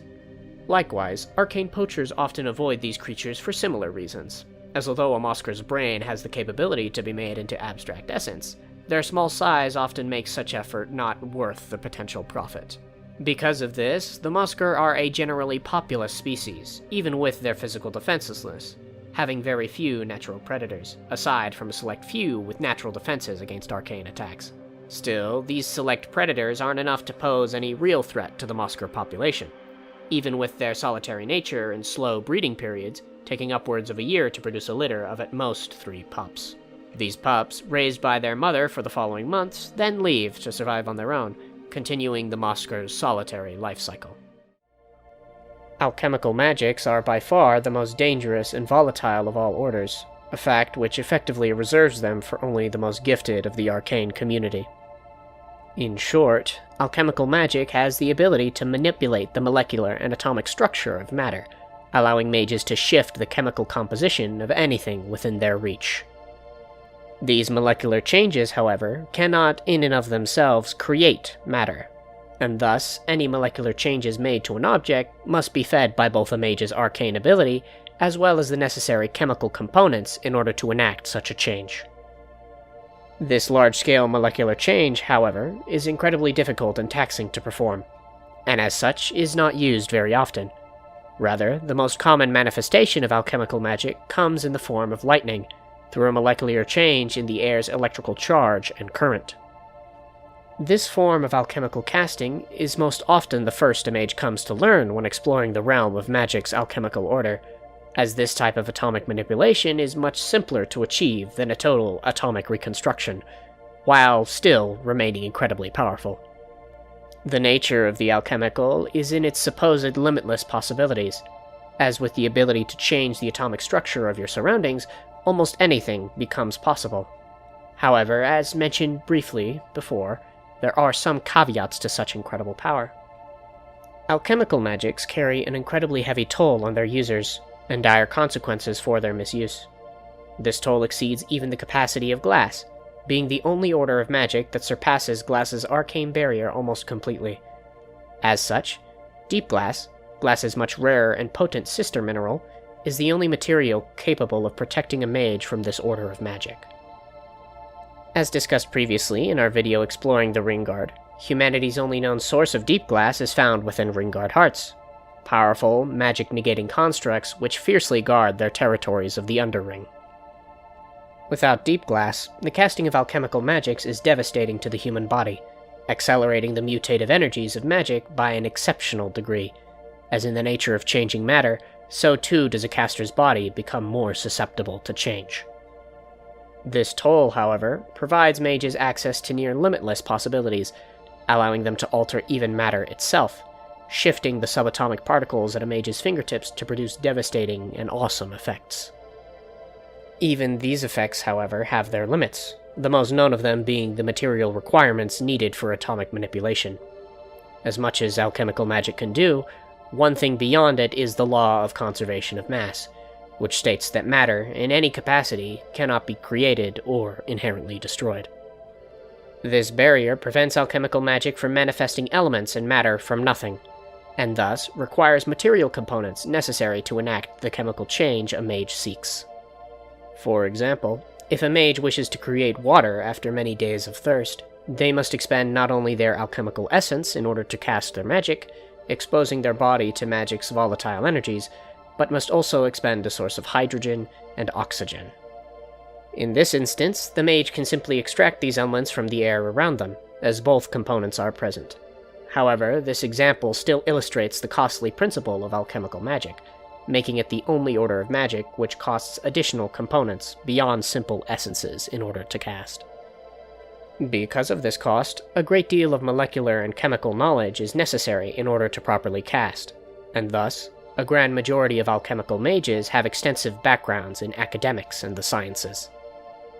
Even still, an understanding of molecular structure is much different than actually casting such magics, which leads many well-renowned alchemical mages to practice their magic within specialized realms of elements and materials, rather than expending the time and resources necessary to come to a perfect understanding of all alchemical possibilities. With such a powerful order of magic existing on Ryng's faces, a great deal has needed to be done in order to ensure the responsible use of such power, leading the lands of Ryng to develop several regulations surrounding the practice of alchemical magic, alongside the help of the Brass Lotus.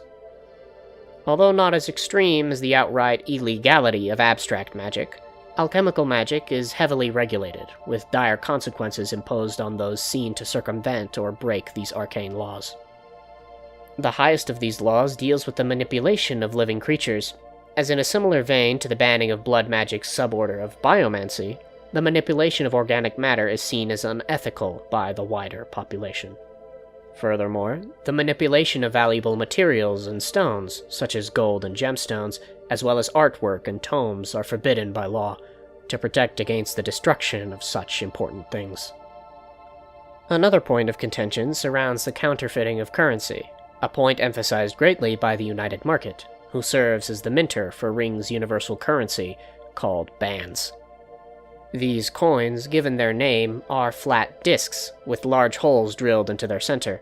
This not only allows for their minting to require less material, but also serves as a means to more efficiently store and transport them in larger numbers. In bulk, these coins are slid and secured onto rods of 3 varying sizes, which each correlate to an amount of currency when filled completely. Street vendors often hang these rods from their belts, using strips of leather to secure them in place, while the wealthy transport their coin within small strongboxes secured to their hip. Because the United Market has much less influence within the realm of arcane laws, they were unable to restrict the use of alchemical magics as effectively as they would have preferred, and thus employed the established laws to allow for their own measures against counterfeiting. Bands, in order to prevent their counterfeit, are minted by the United Market's personal force of alchemical mages, who in their near-complete specialization in the manufacturing of currency, create these coins from a molecular compound most similar to something like ivory. The specifics of this compound are kept under lock and key, known only by these minters and those who manage them within the market. This allows for the molecular deconstruction of a coin in situations questioning the authenticity of it, that the market may tally all the materials present within it. If the ratios are wrong, then the coin has been falsified, and those responsible are punished. Furthermore, bands are carved with intricate patterns, symbols, and ciphers, intentionally designed to be difficult to reproduce, which further serves as a protection against the coin's unsanctioned manufacture. All this influence, however, mainly touches on the more common uses of alchemical casting, but even still, there are a great many aspects to alchemical magic that are much less explored, aspects that often have much darker connotations. One of Ryng's most infamous practitioners of alchemical magic, Paimon Shen, serves as something of a figurehead within the Brass Lotus, as his respectable position as a Grand Master grants him a great deal of respect and fear within the guild. This position, however, was not something so easily acquired, as Paimon began his career in magedom like many other, a simple Malfi farm boy turned student, now under the weight of the Brass Lotus's strict regulations. Paimon had always been interested in the realm of the alchemical, devoting much of his research within his younger years to its cultivation and personal skill. But as a simple student, Paimon had little access to the resources necessary to sustain his continued research. Desperate for a breakthrough that would launch him through the ranks of the Lotus, Paimon turned to living magic. Acquiring the required essence on his own time and coin, Paimon began experimenting with the alchemical's volatile powers, however, was left dissatisfied with his small-scale experimentation. Thus, he turned his attention towards bigger subjects, his peers. Mixing his alchemical knowledge with the forbidden science of biomancy yielded a great many interesting results that he would proudly present to his school's scholars in hopes of acclaim and praise. His experiments, those of dark science which reduced its subjects to nothing more than literal puppets, was revolutionary, to say the least, and yet the only thanks he received were those of disgust and horror. For this circumvention of the law he was put to death, a public hanging, an example.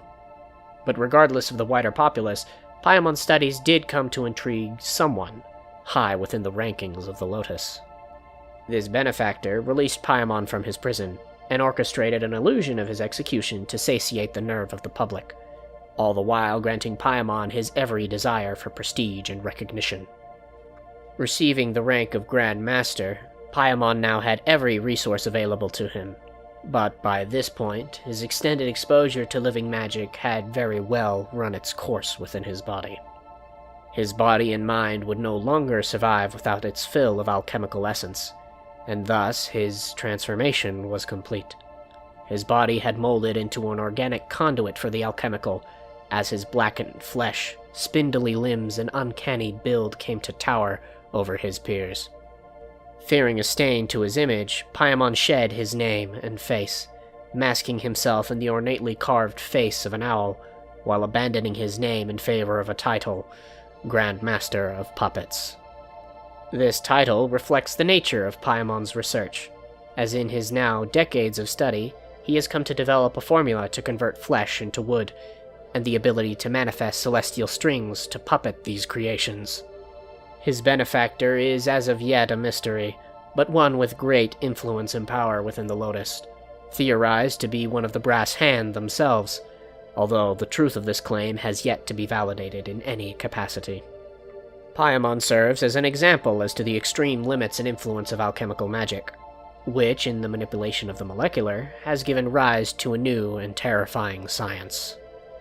The power of the alchemical is unmatched by its sister orders, but so too is its price. For those with the strength, the alchemical is the doorway to endless possibility, but for those who falter, it is a path to ruin and self-destruction. The Geitten are a curious people when compared to Ryng's other humanoid peoples, much more bestial in appearance when compared to their fellow mortal kins, sharing many of their animalistic traits with creatures of the Bovidae family, such as sheep and goats. To this end, the heads and faces of the Geitten are most commonly compared to the common goat, but with larger and more elaborate horns than the simple animal.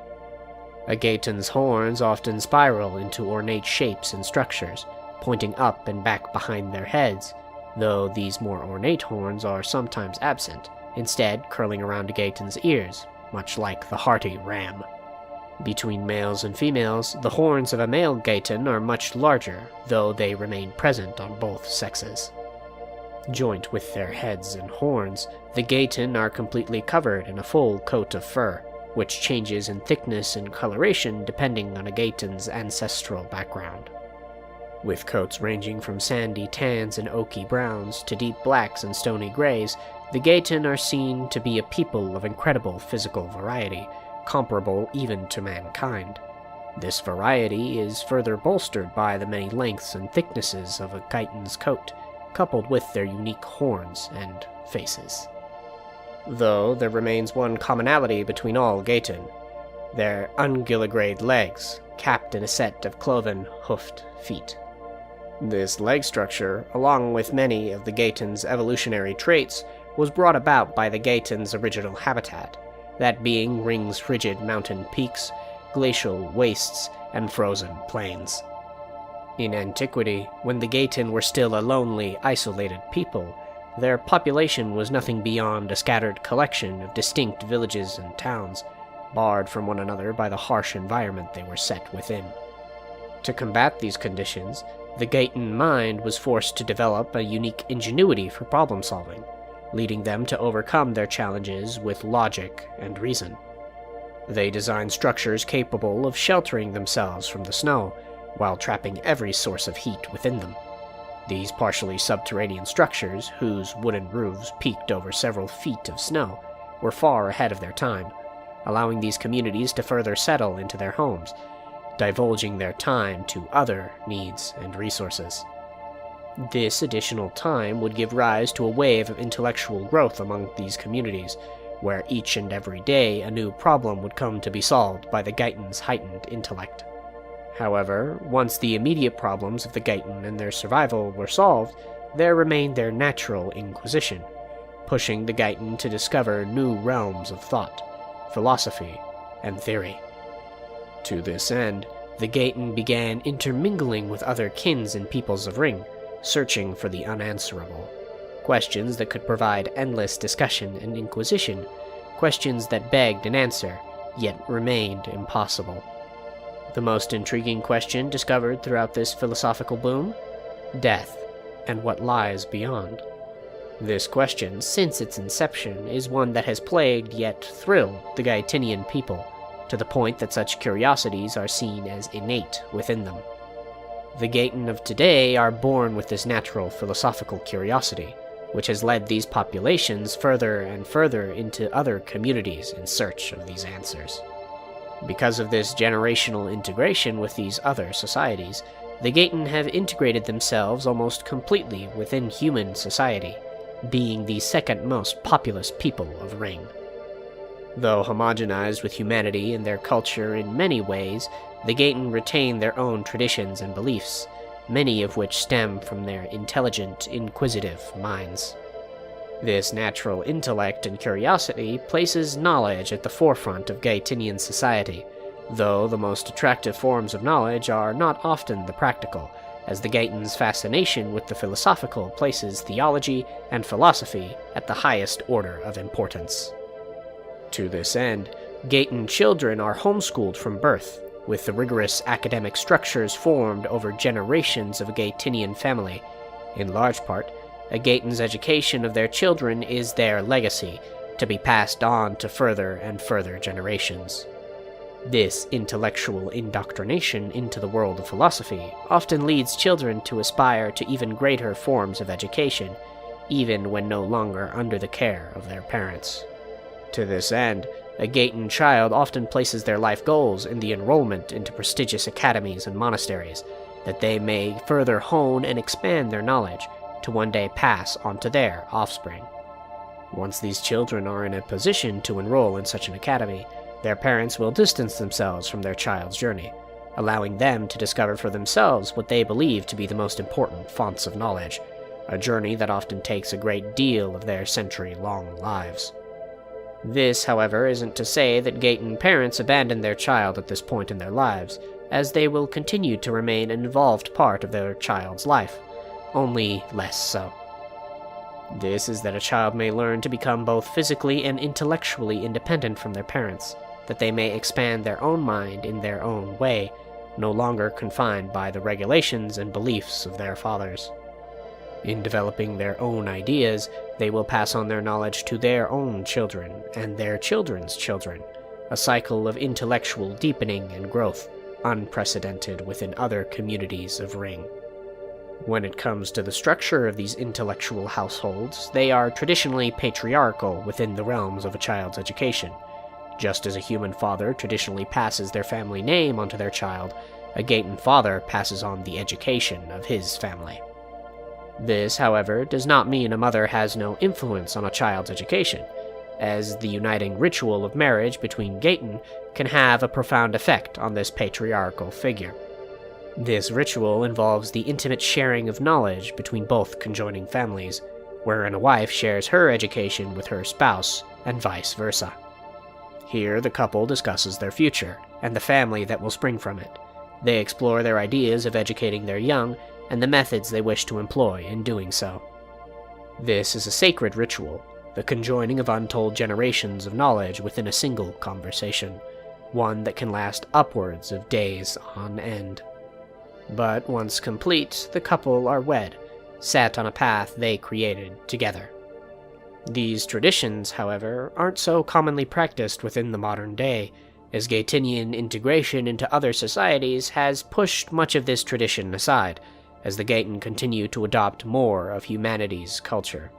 Even still, there yet remain elements within Geitinian culture that hold strong, even until modernity.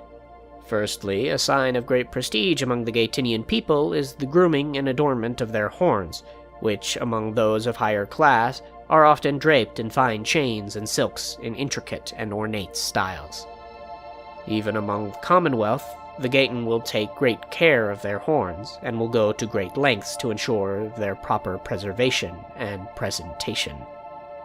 However, one of the strongest aspects of Geitten culture is that of their theological practices, which tend to veer towards the study and worship of the twin gods of Faern and Ram, Ryng's celestial gods of life, death, and time.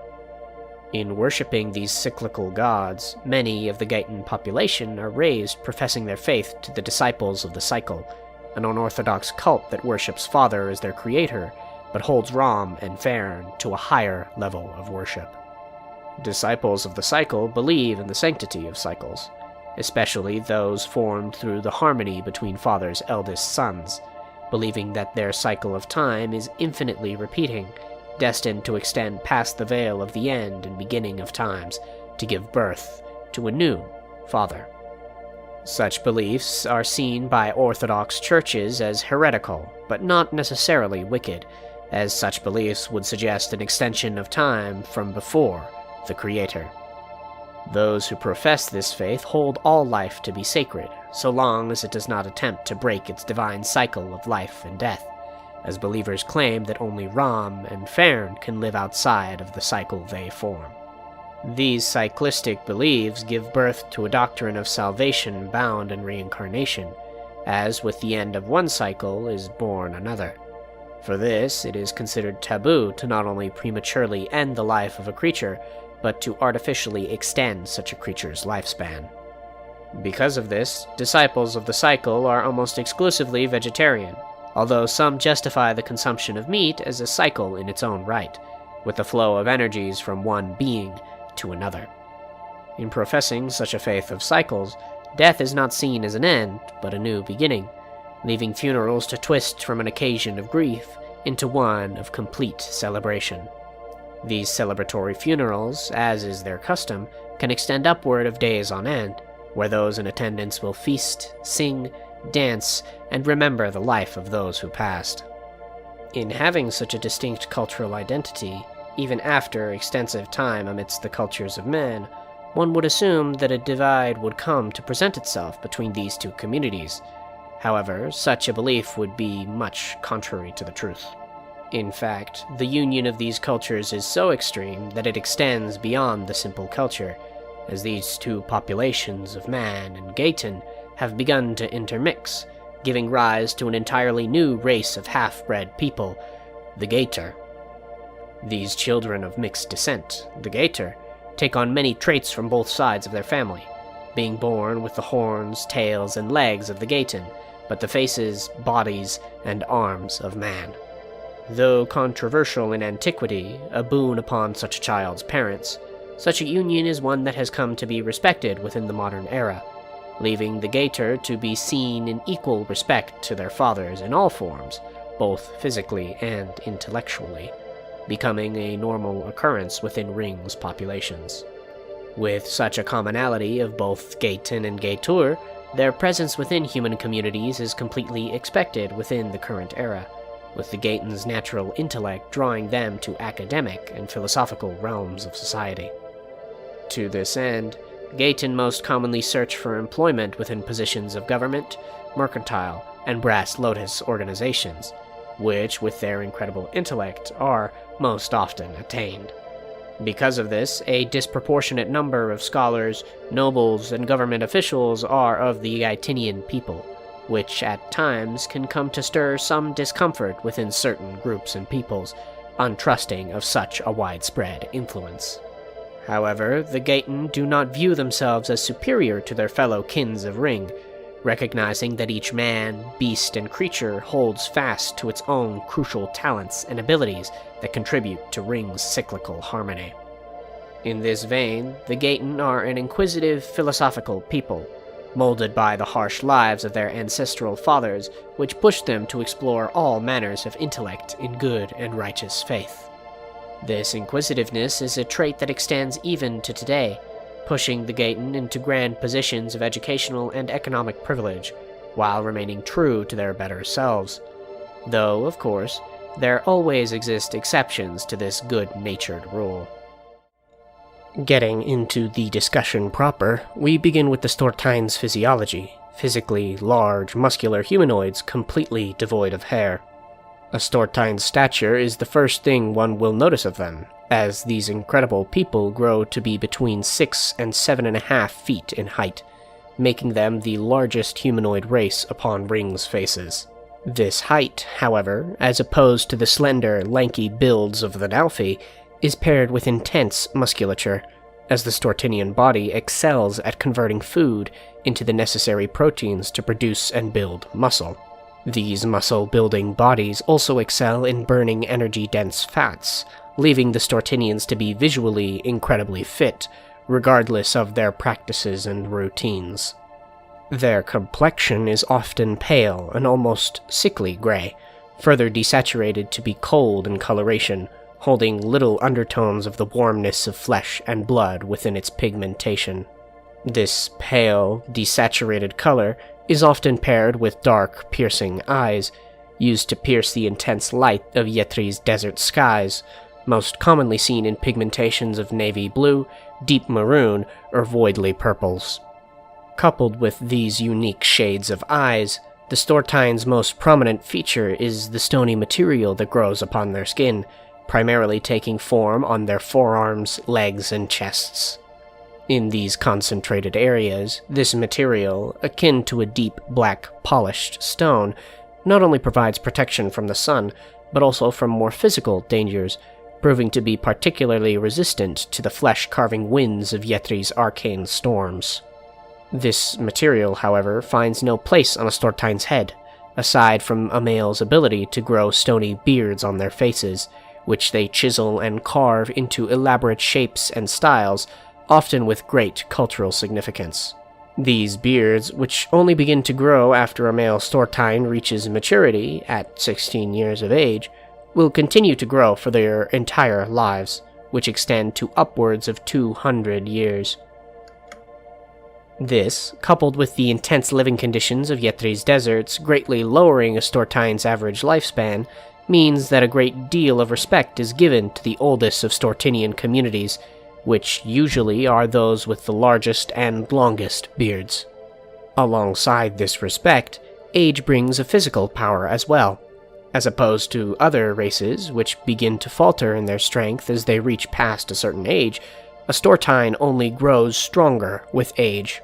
This leads Stortinian communities to be most commonly led by sages, the eldest in a community, who not only have the greatest amount of experience and wisdom, but often the most physical strength as well. These sages are seen as protectors, and aren't confined to any one gender, as the Stortine value strength and survival above all else, which, when coupled with female Stortine sharing a similar strength and build to the males, leads female sages to be more than commonplace as well. These cultural habits, however, extend far beyond simple grooming standards, reaching into the realms of clothing, rituals, and even language. The first of these examples builds upon these positions of power, as the rank of sagedom is not only expressed in the keeping of one's beard, but in the markings of intricate tattoos upon their faces, particularly their lips, cheeks, and foreheads. The symbols which stain their skin each represent a different office within Stortinian society, and are worn with great pride and honor, of which honor is held as the pinnacle of Stortinian values.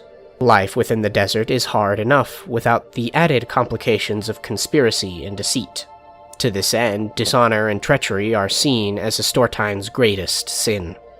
But even greater is the loss of life to a community than treachery, leaving those who bring dishonor upon themselves to either be banished or sold into the hands of slavers, or to atone with the severing of their beard. This atonement, although always literal with mature males, can also be done ceremoniously in the case of females or young children who have yet to mature. It is in this manner that most cultural traditions have been formed, by a need for survival. Rituals and customs develop out of need first, before being given additional spiritual significance, as the Stortine are an incredibly religious population, at least within their older, desert-bound communities. This religious need has since sprouted into one of Ryng's largest unorthodox cults, that being the Bearers of the Father's Flame, a branching faith split from Ryng's orthodox cult of the Order of the Loom, which will be discussed in further detail in a future discussion. But for now, regarding the Bearers of the Father's Flame, this is a faith that follows the traditional Pantheon story, one outlined in the second video uploaded to this channel, The Gods of Ryng, a Celestial Mythos. Where these beliefs differ, however, is in their interpretations of redemption, believing it to not come through forgiveness, but through punishment, specifically through pain. To this end, Bearers of the Father's Flame practice in a form of self-mutilation, seen as a repentance of past transgressions, viewing the initial fall of angels as their most grievous sin.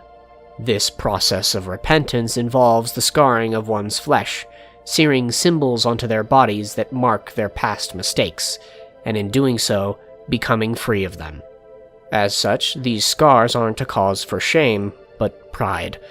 Not pride in their mistakes, but their absolution from them. Because of this, bearers of the Father's Flame are each indoctrinated through the searing of a full sleeve of burns on their right arm, used to atone for their original sins of leaving their Creator's presence. These practices make the people of this particular faith incredibly rigid in their beliefs, unwavering in their faith and practices, while adhering to the core tenets of their faith. Punishment is necessary for redemption. Wickedness, even from past lives, cannot be atoned for. It must be punished. Pain purifies the soul. Sin can only be cleansed through pain, specifically through the scarred energy of fire. Pride in atonement.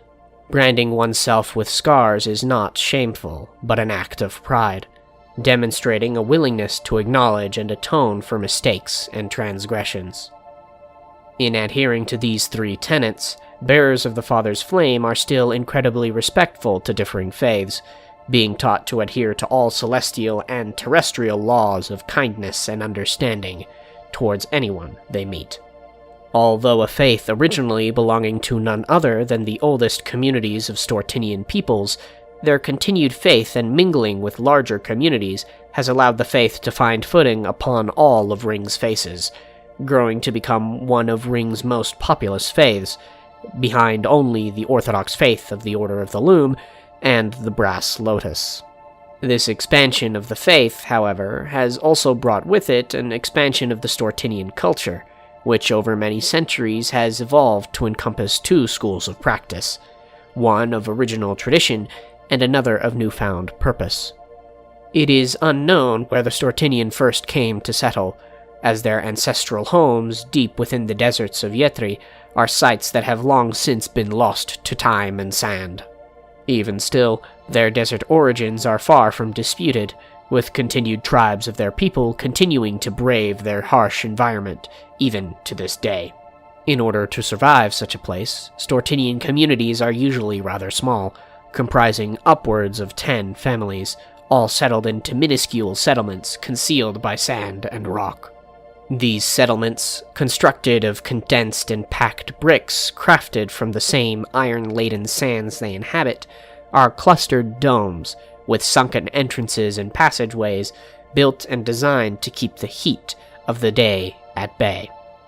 Further means to combat the heat, however, are found in Stortinian attire, which is distinguished by a treifal, a woolen scarf sheared from the rough hides of desert sheep, which Stortinians wrap around their head and neck.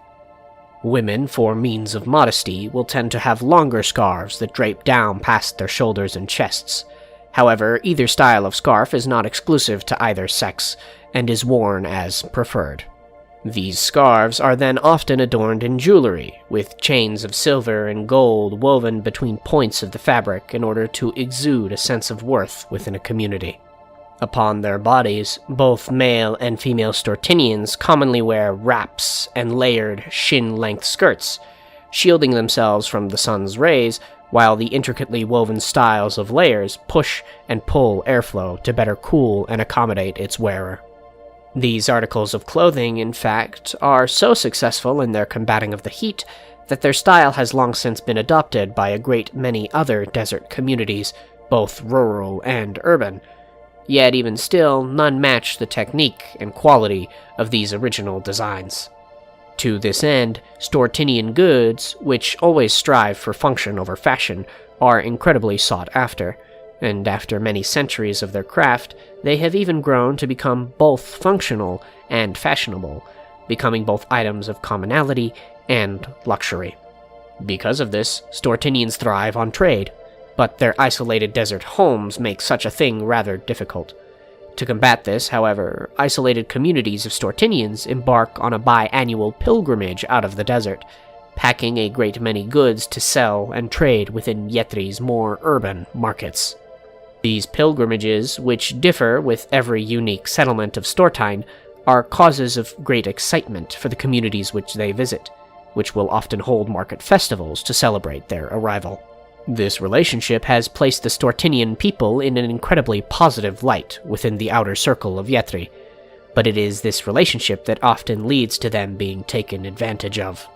Slavers find Stortinians to be an incredible prize for both their strength and their talents, and will often form large caravans with the intent to raid these trading pilgrimages, stripping these lowly merchants of not only their goods, but their freedom.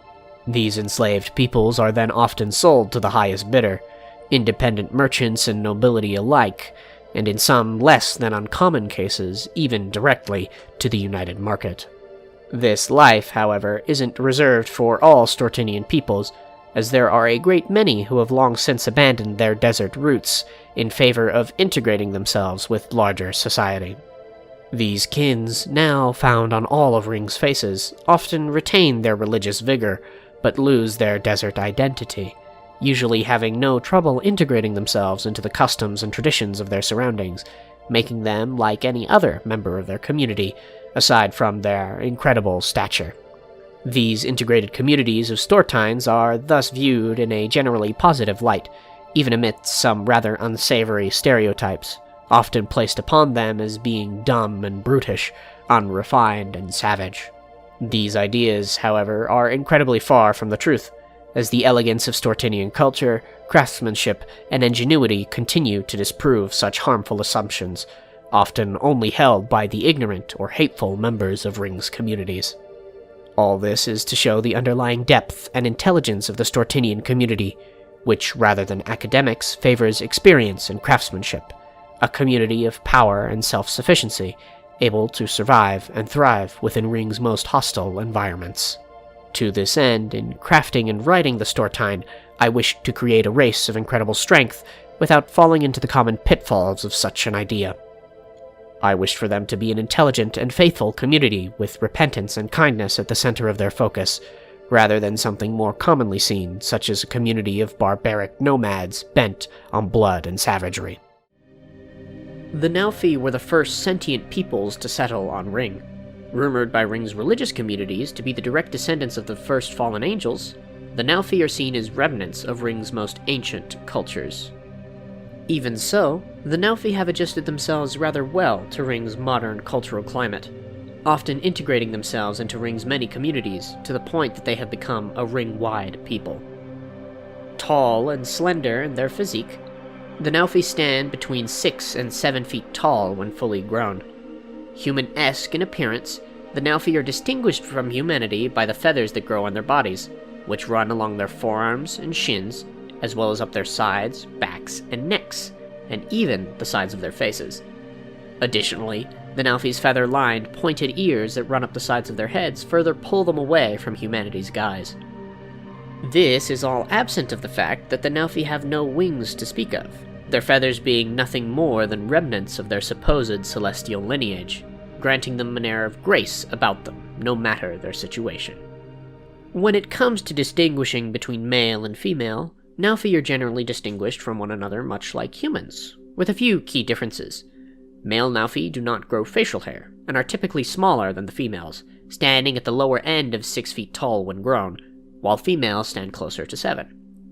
Furthermore, the feathers of a male are darker, shifting from dark grays and blacks to navy blues, while females adorn blue-gray and white feathers. A Naufi's hair almost always matches their feathers, with males often growing neck-length hair, while females tend to grow theirs down to their waists. This, of course, isn't a biological law, but a cultural one.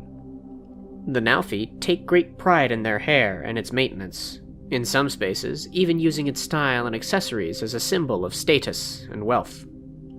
The rich and prestigious of Naufi communities will often style their hair with complex braids and knots, weaving chains of fine metals and silk ribbons into their locks, further pushing their graceful demeanor and aura onto those of lesser standing. Looking further into their culture, however, we come to see that much of their traditions stem from their long lifespans, theorized to be the cause of their celestial lineage. As such, after reaching maturity in their early 20s, a Naufi can live up to, in some cases, 350 years.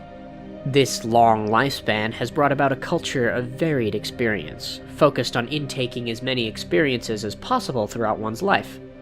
As such, the Nalfi are a naturally curious people, typically living in a community for no more than a decade before taking their lives in a new direction and setting. This cultural behavior pushes the Nalfi to become versed in all manner of skills and trades, often avoiding attaining a mastery for their talents in favor of learning something new. This makes the Nalfi an incredibly versatile people, often dedicating themselves to a life of trade, using whatever skills they are currently honing to support themselves as they travel. Even so, this versatility can be less than useful when in need of a particular expertise, leading the Nalfi to visit and mingle with other communities with regularity. By extension, this makes the Nalfi a very social race, as they often interact with other peoples frequently, at least when they aren't buried within the intricacies of their current fixation. This pseudo-nomadic lifestyle, coupled with their low population in comparison to man, leads the Nalfi to move around within nothing more than their family units, often leaving home to explore their own experiences as soon as they reach maturity. Only after many years, or perhaps even decades on their own, once they have experienced and learned what they deem sufficient, will a Nalfi look to start a family, the next chapter of their life, full of even further experiences alongside a partner. The Nalfi take great care in selecting their partner, as the bond of shared experience is held sacred to them, and by extent, is not one that should be easily broken. Once committed to one another, a pair of Nalfi will spend many further decades sharing their skills between them, as well as learning new experiences alongside one another. Only after this point do Nalfi come to bear children, an act they view to be incredibly sacred due to the irreplaceable experiences it brings. Because of this, Nalfi parents only ever come to raise a few children, dedicating all their time to teaching them the many talents and trades they have attained throughout their many decades of life. With only a few decades under their parents' care, Nalfi children are naturally very quick to learn, needing to learn a great manner of skills in a relatively short time frame before they, too, leave the metaphorical nest. The Nalfi's small family units and relative population, as well as their many decades of solitude, make them somewhat of an uncommon sighting amongst human communities, but not altogether rare either, thanks to their consistent journeys they take throughout their lives. As such, relations between humans and the Nalfi are all generally positive, as the many skills of the Nalfi provide many trading and employment opportunities within human communities. This relationship, however, comes under some tension with particular Nalfi, who sometimes view themselves as above humanity due to their supposed celestial roots. Even with these occasional cultural tensions, the relationship between humans and the Nalfi remains one largely of open collaboration and trade, as each of these communities bring many things to their respective tables for one another. Apart from their appearance and culture, however, the Nalfi are also distinct from humanity when it comes to their relationship with magic. The Nalfi naturally have a high metabolism, which is what is responsible for their slender figures. This biological rhythm, however, has the added effect of increasing the Nalfi's heart resting rate. This, by its nature, allows the Nalfi to build up passive kinetic energies a little faster than humans. Not to an incredible degree, mind you, as this energy is still often too little to be put to use by arcanists, but noticeable enough to be a distinguishing factor of the Nalfi. In addition to their increased buildup of kinetic energies, the Nalfi's supposed celestial roots appear to limit or dampen the harming effects of casting without the use of glass.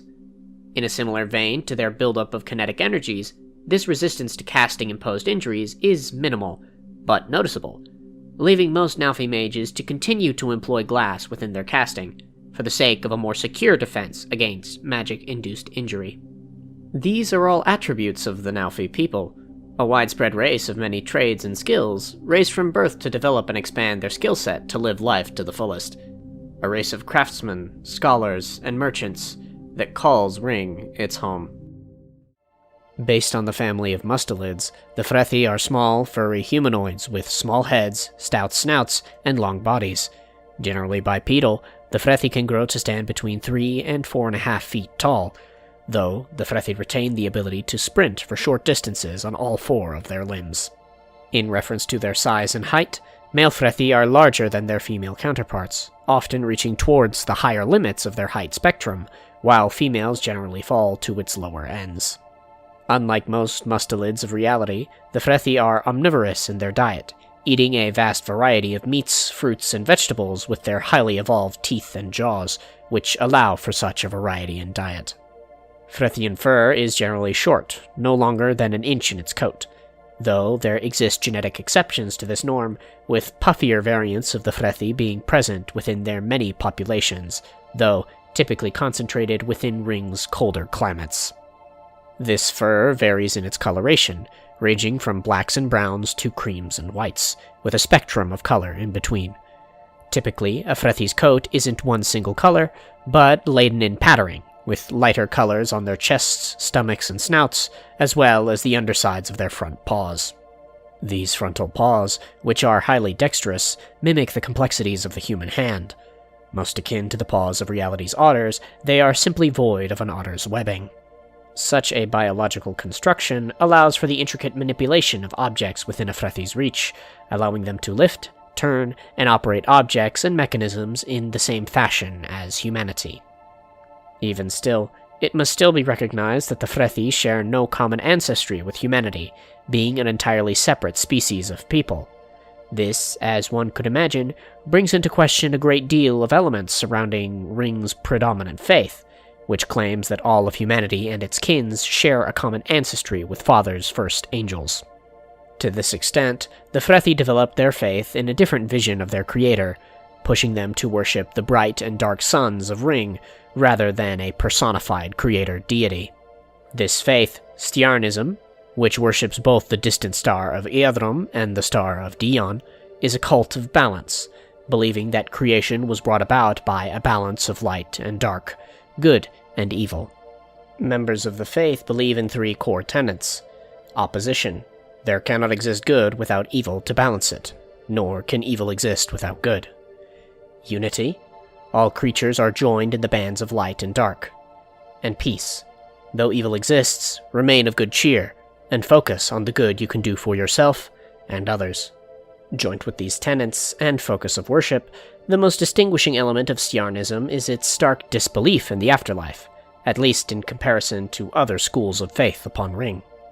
Rather than a higher divine position or reincarnation, those who profess their faith in Stjarnism believe in a regression of state, believing that after death, the soul is reduced to its base energies, which will continue to feed the cycle of life and death.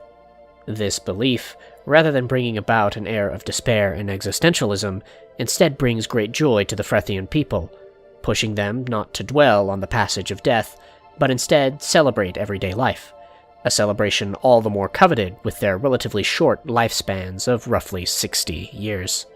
Such a stance plays largely into the customs of Frethian culture, who take an incredible focus on the simple pleasures and joys of life, being a peaceable people of deep community bonds and principles. To this end, the Frethian people are an agricultural people, both in need and recreation, known for the immaculate gardens that scatter their townships and homesteads.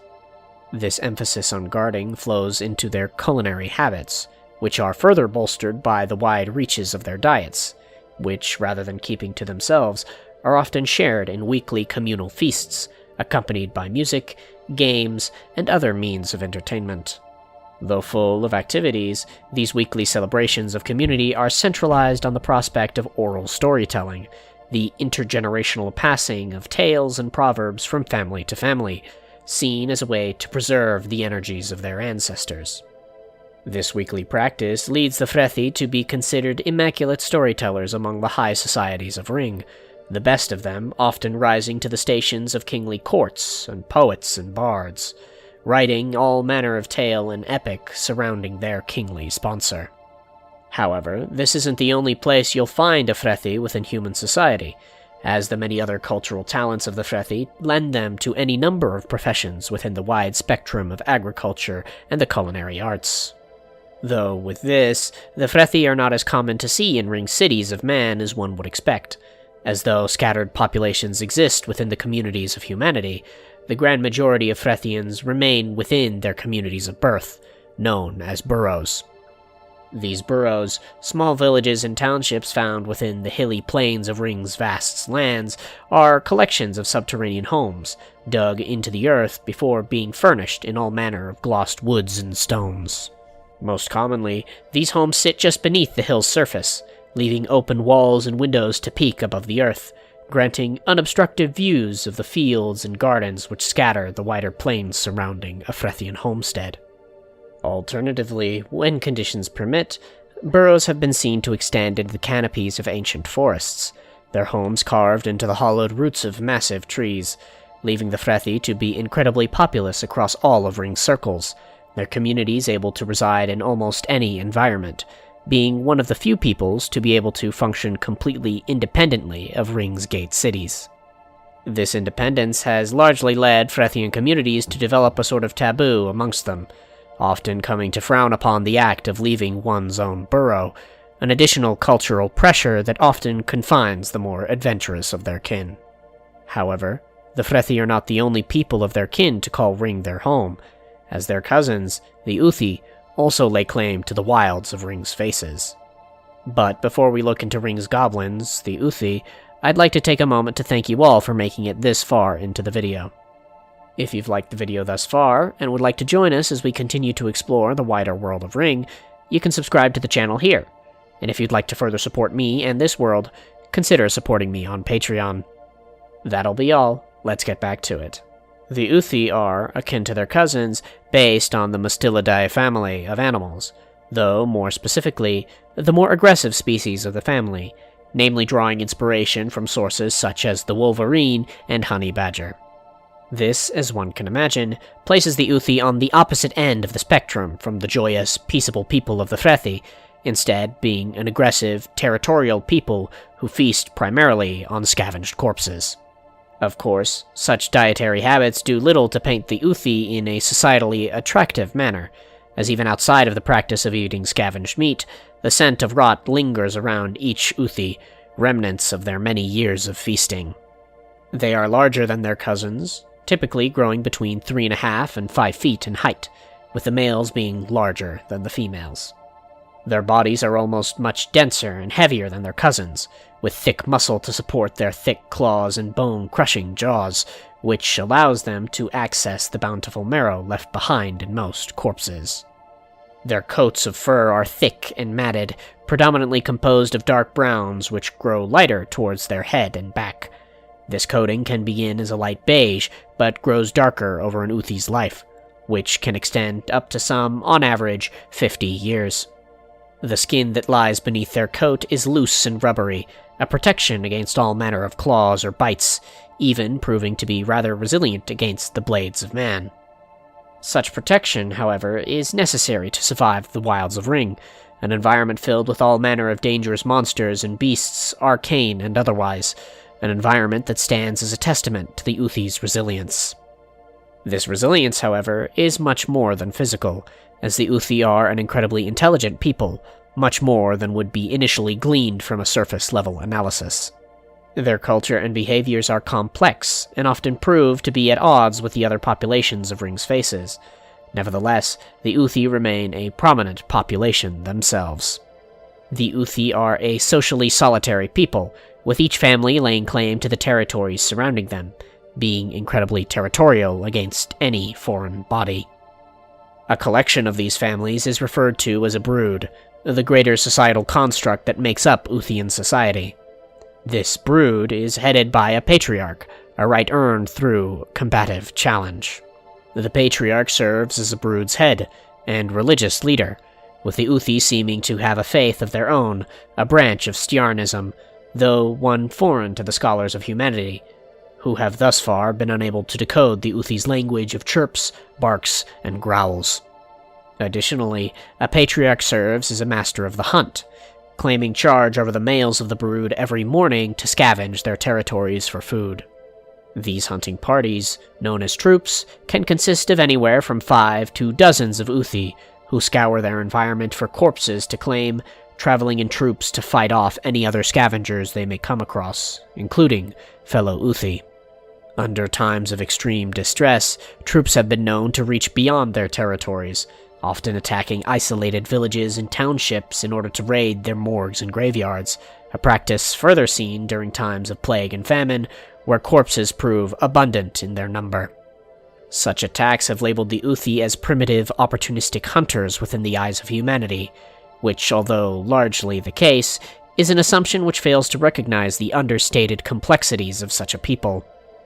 Regardless, the Uthi remain dangerous, and do pose a threat to these isolated communities, attacking indiscriminately within their raids, caring only for the bounty of food they may claim in the wake of their destruction. This is the Uthi, the scavenging cousins of the Frethi, a pair of peoples with a common origin who have taken starkly different paths in life. One a people of peace and storytelling, the other of ferocity and opportunism, yet both claim a home upon Ryng's faces, another two peoples of many that make up Ryng's infinitely diverse cultures and creatures. The Raekur are large, primarily bipedal crustaceans, most similar in appearance to the shrimp, with their conical heads and long antennae. They are squat and hunched in posture, growing to be no more than 4 feet in height.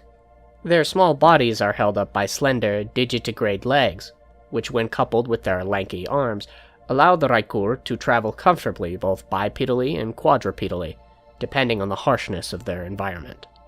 Additionally, much like the crustaceans of the real world, the Raekur are sexually dimorphic, with the main feature that separates the males and females being a frilled crest that is present exclusively on females.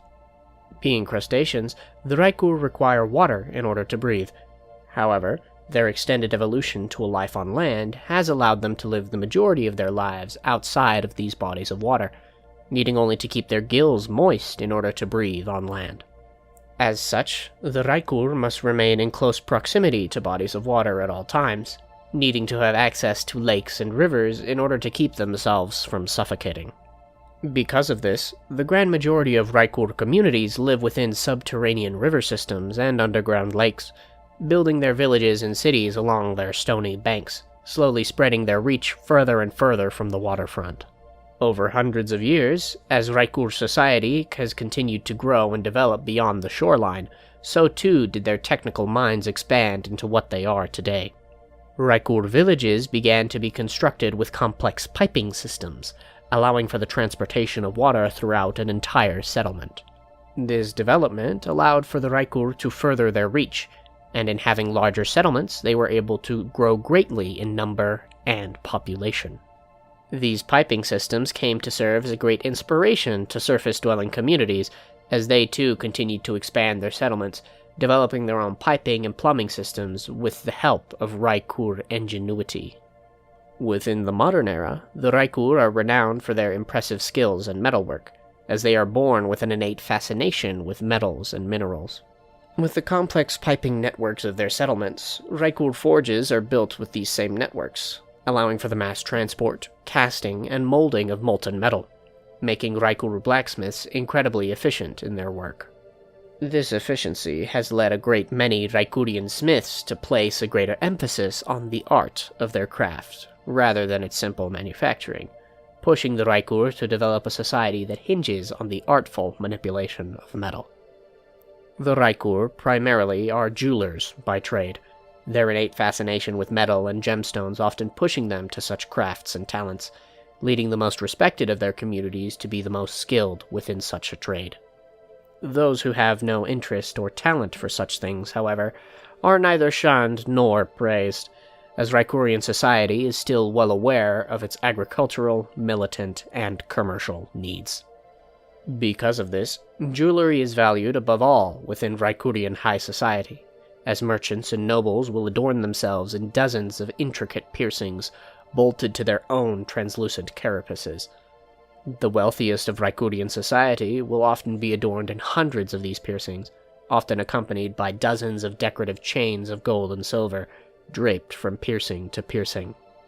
The common rule amongst Raekurian society is the more they glimmer, the more they are worth. This rule, however, is not founded in the simple monetary worth of gold and jewels, but in the Raekurian fascination with light. Being primarily a subterranean race, the Raekur have developed the means to pierce the pitch darkness of their habitat with their complex eyes. These eyes, which are incredibly sensitive to light, are inherently drawn to its change and flow.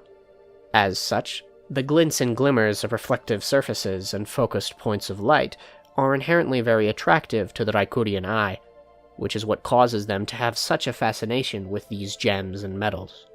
Even still, this cultural law is most often held to a stricter regard within the older, subterranean Raekur communities, as over the centuries, as these traditions have continued to solidify within their culture, smaller communities of Raekur have taken to the surface, inhabiting coastal communities in favor of the subterranean.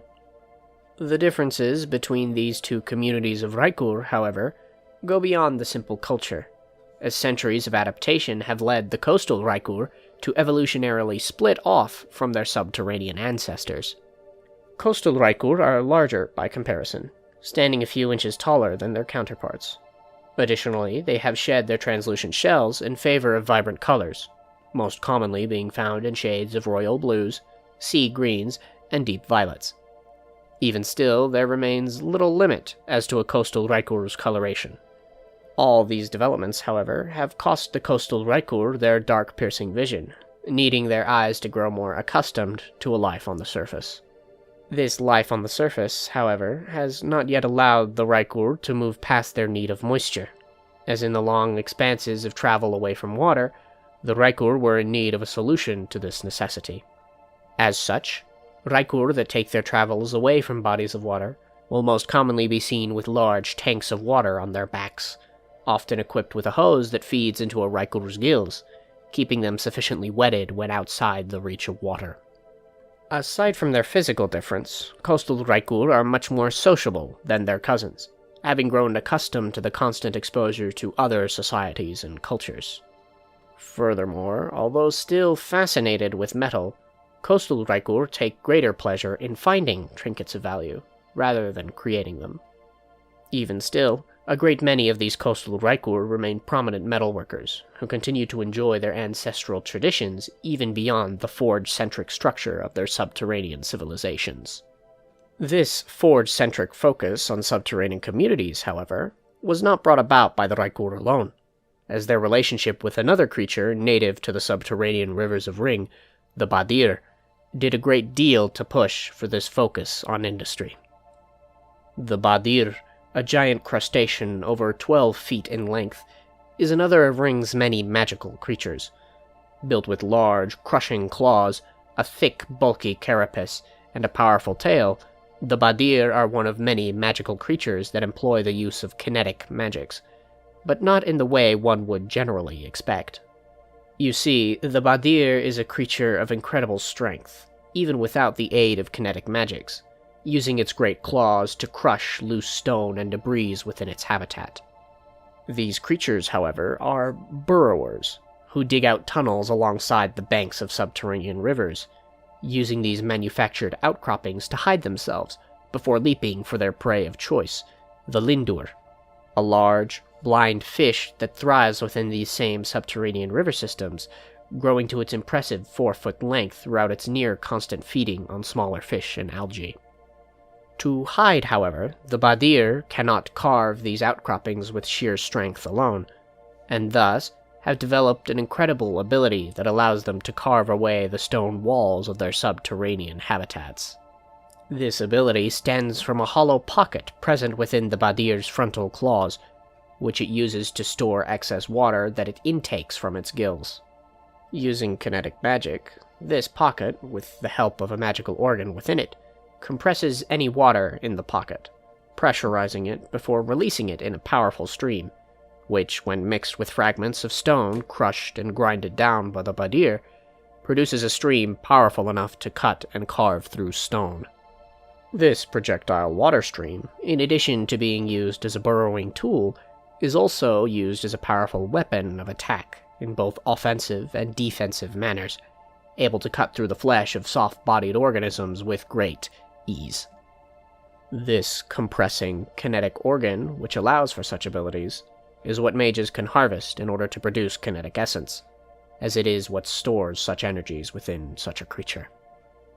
With the Badir being such a dangerous creature, one would expect it to be rather difficult to domesticate. However, they have proven to be a rather docile creature when unthreatened. As such, the Raekur have taken great advantage of such a fact, and over many centuries have come to learn the proper techniques to domesticate such a beast, using their great strength to haul great loads of equipment, as well as serve as a means to carve away rock and stone for their expansive mining efforts.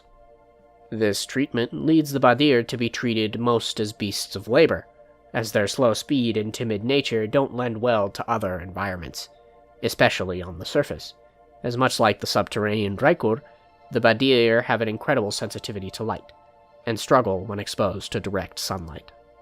These facts have left the Badir to be a resource primarily employed by the subterranean communities of the Raekur, as most surface communities can't accommodate such creatures, which require a great deal of care when handling in order to preserve both its safety as well as that of its handler. These facts and circumstances altogether have given rise to two distinct communities within the world of Ryng, one of subterranean craftsmanship and isolation, and another of trade, commerce, and community.